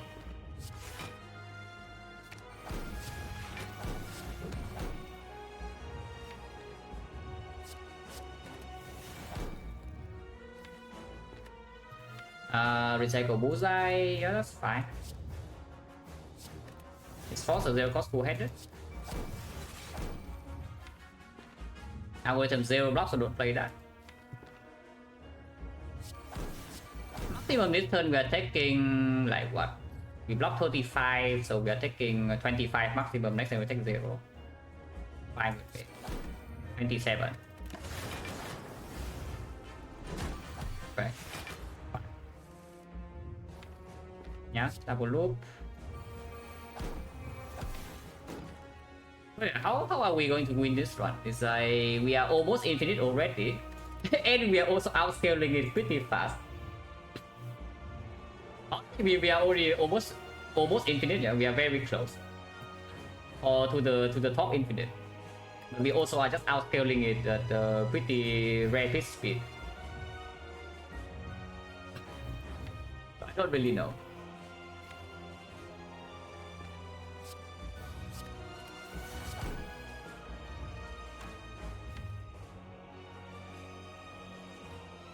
Yeah, that two-handed recycle is infinite. It is block positive. Oh yeah, if we recycle down until these 3 cards, we win. I kind of want to single oil right now. I think I will. Their cost scheme, that's convenient. I mean, I don't need it, but it is convenient. Yeah, it is totally convenient. And XecnaR is just too good, guys. Like, XecnaR the best potion? Or not? It seems pretty good to me.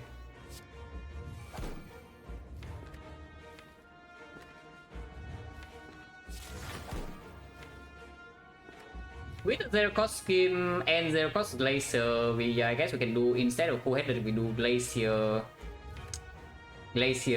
zap and recycle instead. I mean, it doesn't matter. 4 cards is fine. If we also probably just win the fight normally like this. But yeah, it doesn't really matter. I want energy. Energy is good.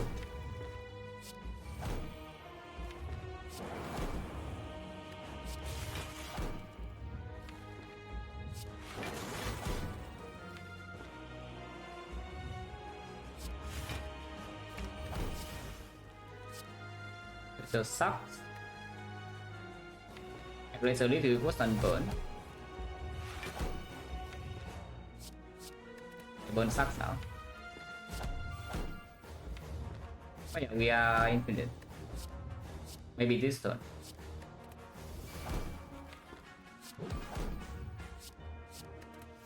Yeah, nice algorithm by the way. We built this up a whole run and now I'm just recycling it. Yeah, we built up the algorithm the whole run and now I'm recycling it away. Interesting.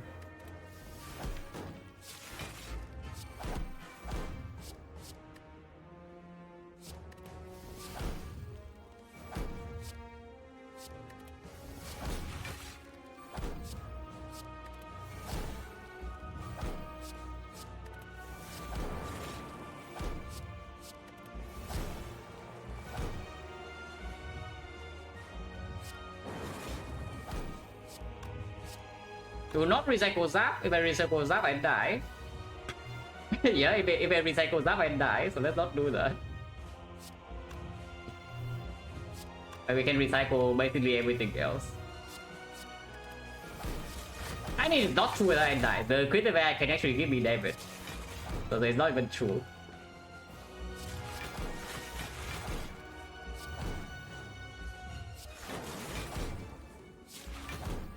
Capacitor sucks. Capacitor actually makes this quite a bit slower. And actually, I can get Electro, I can get... no, Electro is not enough. I need Storm or Static Discharge.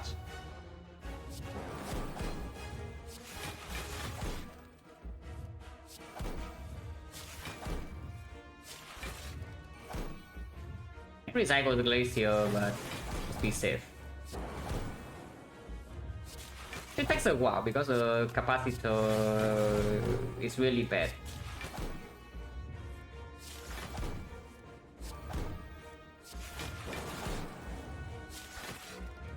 Infinite.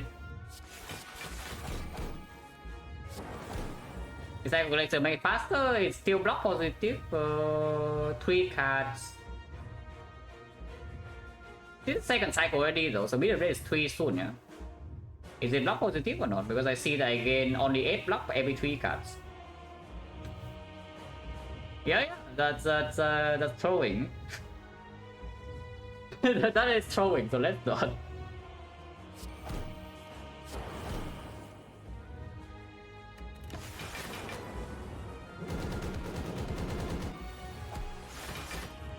The recycle co-headed? It's true. I can recycle co-headed, yes. Yeah, I can recycle co-headed.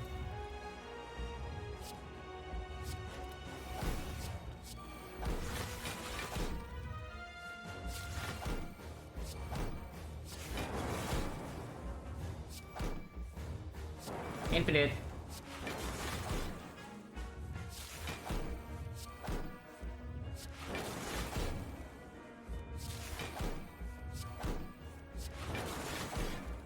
It's not that slow. This is way faster than the hologram net opener stuff. Not that slow. For every 3 cards, we deal 11 damage. Yeah, every 3 cards, we deal 11 damage.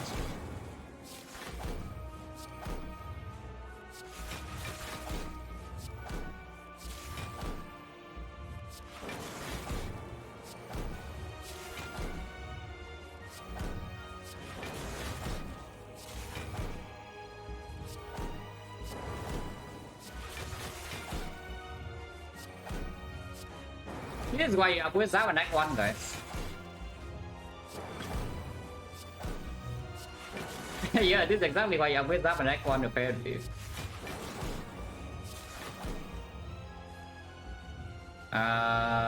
Loop Frost for convenience. Loop Lightning is faster. I think damage but Loop Lightning is faster. I don't think damage will always start the turn with Glacier. Wow, the loop.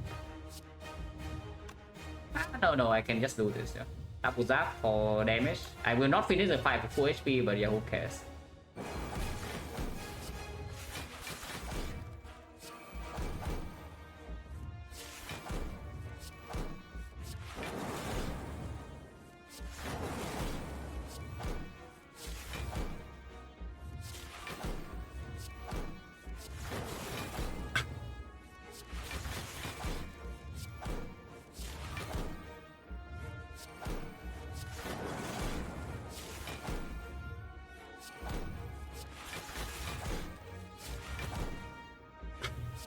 It really takes me back to my JRPG playing days, you know. It's like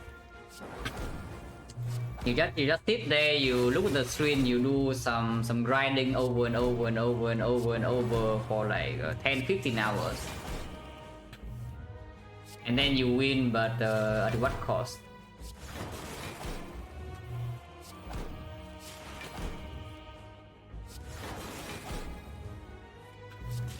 Because I wouldn't say I'm like obsessed with the Japanese media or anything, but I do consume a lot of them. I have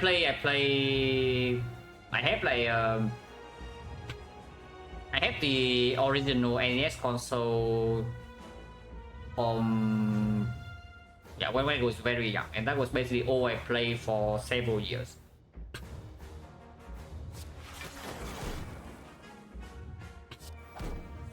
So the stuff like the Ultra Mario, Tetris, the all of that I played those. I played those games for like years.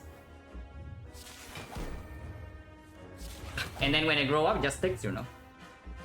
Because you do the same thing when you are young. When you grow up, it just sticks. Oh, am I? I'm 30.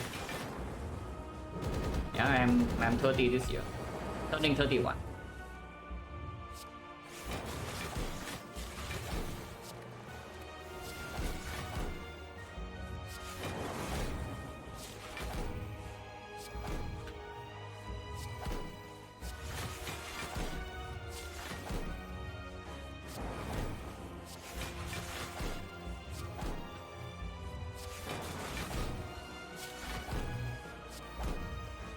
I think a pretty nice one, right? And as usual, Buster Crown's completely free energy.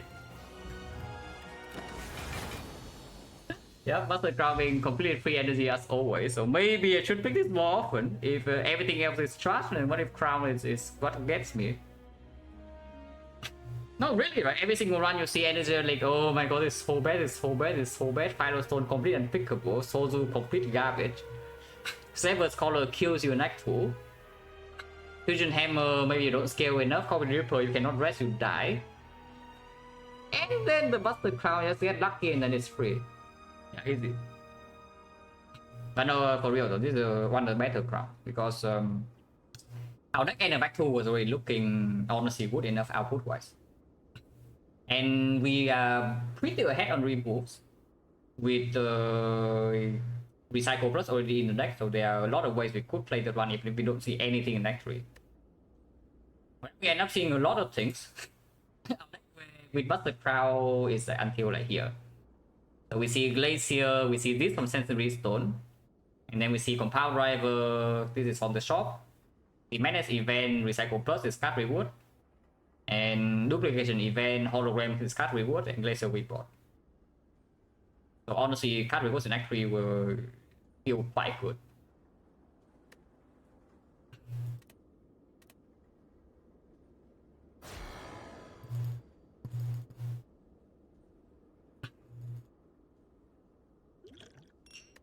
Endless Rule is really goes in the jar, guys. Like you save it for the whole run and then you don't use it.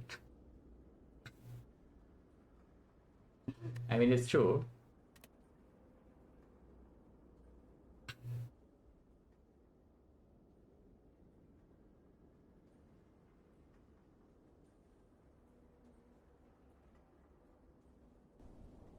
Kind of unfair to compare to color actually Crown, yeah, of course. I mean, of course I'm kidding. Like Crown is, I'm pretty sure I still have 100 with actual after actual Crown. I don't think I have ever lost if I pick Crown actual or Silent. I don't think I have lost with Defect either, but we can check. Where's Buster Crown? After Act 1 we have lost a few, yeah, but we don't pick that many.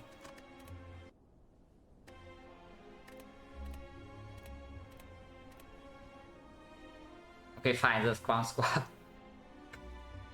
Crown Squad on Defect, I remember this one. I do remember this one, but Crown Squad on Defect is just a very sad story. Defect sucks. Okay, fine. Defect has lost one run with the Crown after Act 2.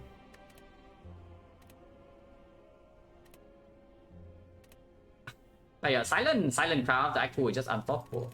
You just don't die. Also to preview, yeah, it's just set this. This one is solid. We are ahead and we have a ton of sustain, so never actually in danger. Pretty happy about the AI pick at this. At the end of the day, we do get artifact for this bias score, so it would have played. But again, yeah, we talk about it. The AI here is basically massive low insurance. You guarantee you live every fight at full HP. So that is basically your bias trade. Yeah, you trade for bias for this with AI, but it also scales your output, and it's only one card. So with the mummified hand, I do not like this card still, but with the urn, I would say it's a strong card. Like the urn is actually when this thing really shines. And yeah, 36 damage to Dark Link, who cares? We have full HP.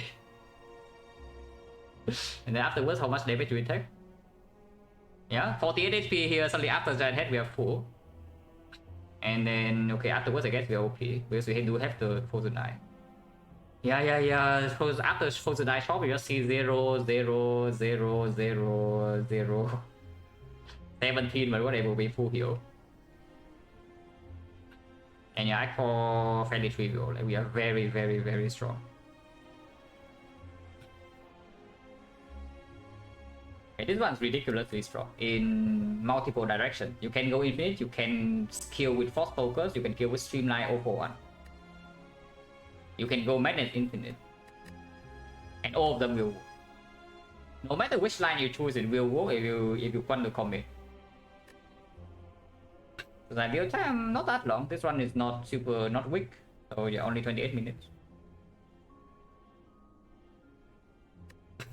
Silent today is it is still filter. Yeah, Silent today is just like icon key box and then relic mummify head. It would be cool if we actually use a regen 20 but stupid stick. Just get a stupid stick here and suddenly you loop after image and you play your stick. That's fine, like this is nice. And we ended our defect streak, guys. Defect streak's finally freaking over. Holy crap. How long was that?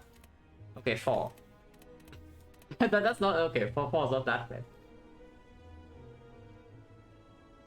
I think my longest defect loss streak is like what? Is it 5 or 4? It's definitely not 6.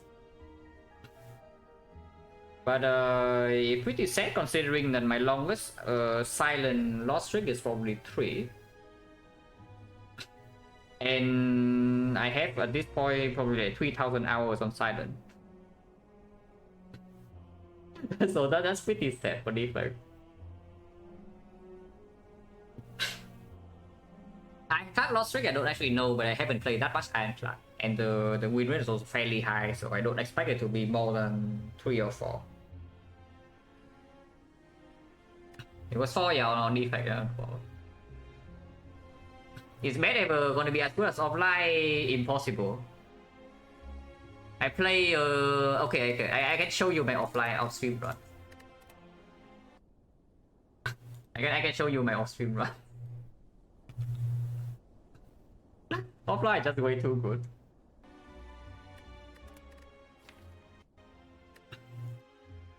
Oh yeah, I have been playing a lot of Watcher, so don't cringe out. yeah, don't cringe out. I have been playing a lot of Watcher off stream. Okay, so I play offline nowadays. Some Watcher runs, some slice and dice here and there, and I just I play some old console games I still have, like the recently started like Dragon Quest 5. Yeah, Dragon Quest 5. It will take a while until I finish because yeah, Dragon Quest as usual game is quite long. I've been looking forward to it. I'm playing the original SNES version, not any remake. Oh yeah, Silence Club's the freaking pyramid. And yeah, okay, Watcher, yeah, Watcher just win. Not much to see about Watcher just win. But yeah, Ironclad. Snecko after like one preserve insect into Snecko, very skillful. Amazing job. And yeah, Watcher, okay, Silent, this one abandoned. Not that it's super strong, but I don't actually feel like playing. I don't, oh yeah, it's Alchemized. yeah, Alchemized preserve insect, Helix to preserve the HP for the Ripper, and then I have Alchemized, I don't want to play. Yeah, this run with the Bone Ripper gain very strong early game red form cringe. Icon Pyramid. Watcher. Okay, Icon Pyramid. This one probably can play out where I'm not too interested in Pyramid run. Yeah, honestly, it's mostly just Watcher. But the few runs non-Watcher I have played recently are all high rolls. Do I think I could get 30 silent streak to a year like coach? I mean, I don't know. You can calculate. I think eventually you can get 85%, so we can calculate what's the likelihood. Let's see. So let's assume win rate is 85%, yeah? And the streak aim is 30. So yeah, sample size, let's say 500. What's the chance? Yeah, if I play at 85% to get a 30 XecnaR Silent, in 500 games I have a 43% chance, so it's not that unlikely. It's possible. But yeah, of course, I just play the runs normally. If it happens, it happens. After the numbers 1000 runs at 85%, then the chance is 68%. Rounds up to 69, so that's nice. But yeah, no guarantee. Even if you play consistent 85%, it doesn't. It's not even guaranteed to happen in 1000 runs. And 1000 runs takes a while, especially when you're playing at 85. You probably cannot play more than 2 runs per day. To actually strict though, you do play slightly differently. You keep clicking 2 runs. Maybe when you get to, I don't know, like 6-7 strict, you start taking the runs more serious. But even then, it's still very low chance. But yeah, of course, as always, if your win rate is high enough, any strict can happen.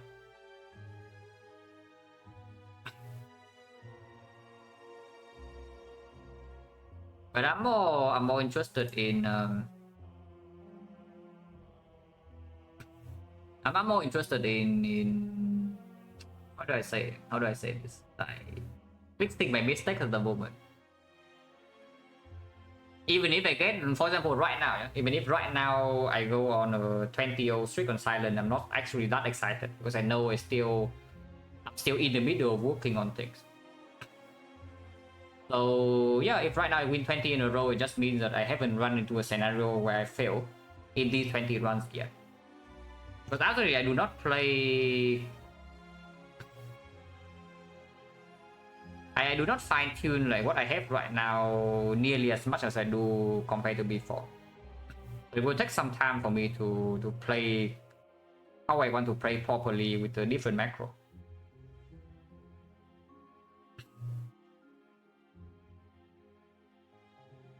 And mistake focus, consistency, or strategy is no. I believe in strategy. I fully believe in a macro strategy at the moment. And I do think it's just better, but it's easier to miss things when you are used to your usual estimations. It's like previously, I talked about it. Previously, you have one Malays in your deck. Whenever I have one Malays in my deck, Hamilton is dead. Because my damage output is very high. If you draft in a way that your damage output is basically maybe half as before, but your consistency is higher, suddenly one Malays doesn't kill Time Eater for you, and Time Eater low roll patterns can actually just kill you from full HP. And those are the things that I currently still miss. But if I can fix those, then I believe the quality is higher than before. Eventually.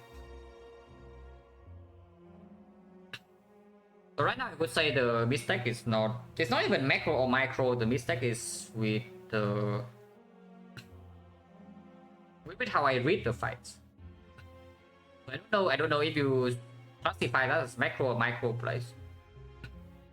But generally speaking, whenever you enter a fight, a boss fight even, your brain instantly formulates a plan.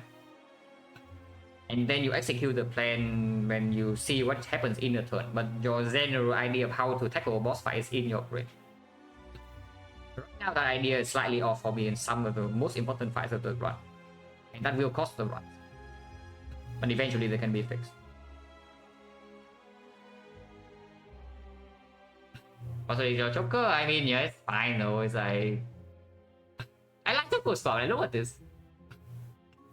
Okay, Joker Swap Pro 2, you just casually clear faster and then carries the run. Okay, sure. To be fair, after Pyramid, the run's trivial. But even before Pyramid, like this fasting was very, very, very, very good. And you don't actually get to click this card here if you don't swap to some garbage. Do I consider using simulator Monte Carlo calculate percentage different line cheating? I mean, You play the game how you want to. I play the game how I want to. It's what I would say. Because if you want to use spreadsheet or calculator or whatever, yeah, fine with me. No, it doesn't matter. But I wouldn't do that. Because for one, okay. Probably not very expected for me, but I would say it's a waste of time. If you do something like that. Because in the grand scheme of things, you don't gain anything. Yeah, the calculator does the job for you, and then what do you get? What do you learn from the run? Yeah, not much, right? It's just you're just letting the calculator do the job.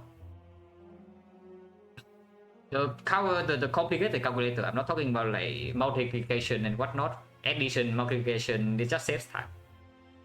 But when you actually use the calculator to calculate, like, let's say, percents of events here and there, and maybe whether you should pick this card or not in the exact spot, yeah, the result is not reusable. It's only for the run where you're using it. So then you spend time calculator give you answer, okay, this card's bad to pick in this run. And you have no idea why. And then what do you learn? Yeah, not much, right? For me, I don't do it this way. But if you want to do it, more power to you. You are free to do what you want.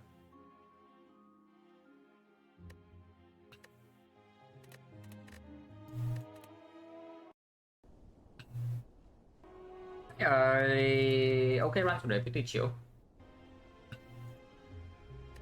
Or get out of here, yeah. 7 hours. It doesn't feel like I played run for 7 hours though, because the runs feel... Normally when you play 7 hours, 2 runs, it means that at least one of the runs are difficult. But wouldn't call these runs like super difficult. They are somewhat relaxing, really. But now like did I even exist pixelated cheat? It does. I'm pretty sure the Twitch likes know like the draw shuffle order and whatnot before the fight. So it's not you cannot look at how it plays the fight and then learn anything.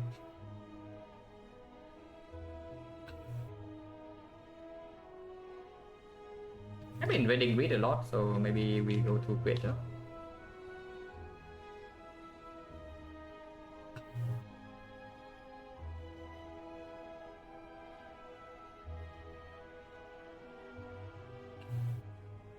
The calculator, yeah, literally cheating. But yeah, thanks for watching guys, as always, and yeah, see you.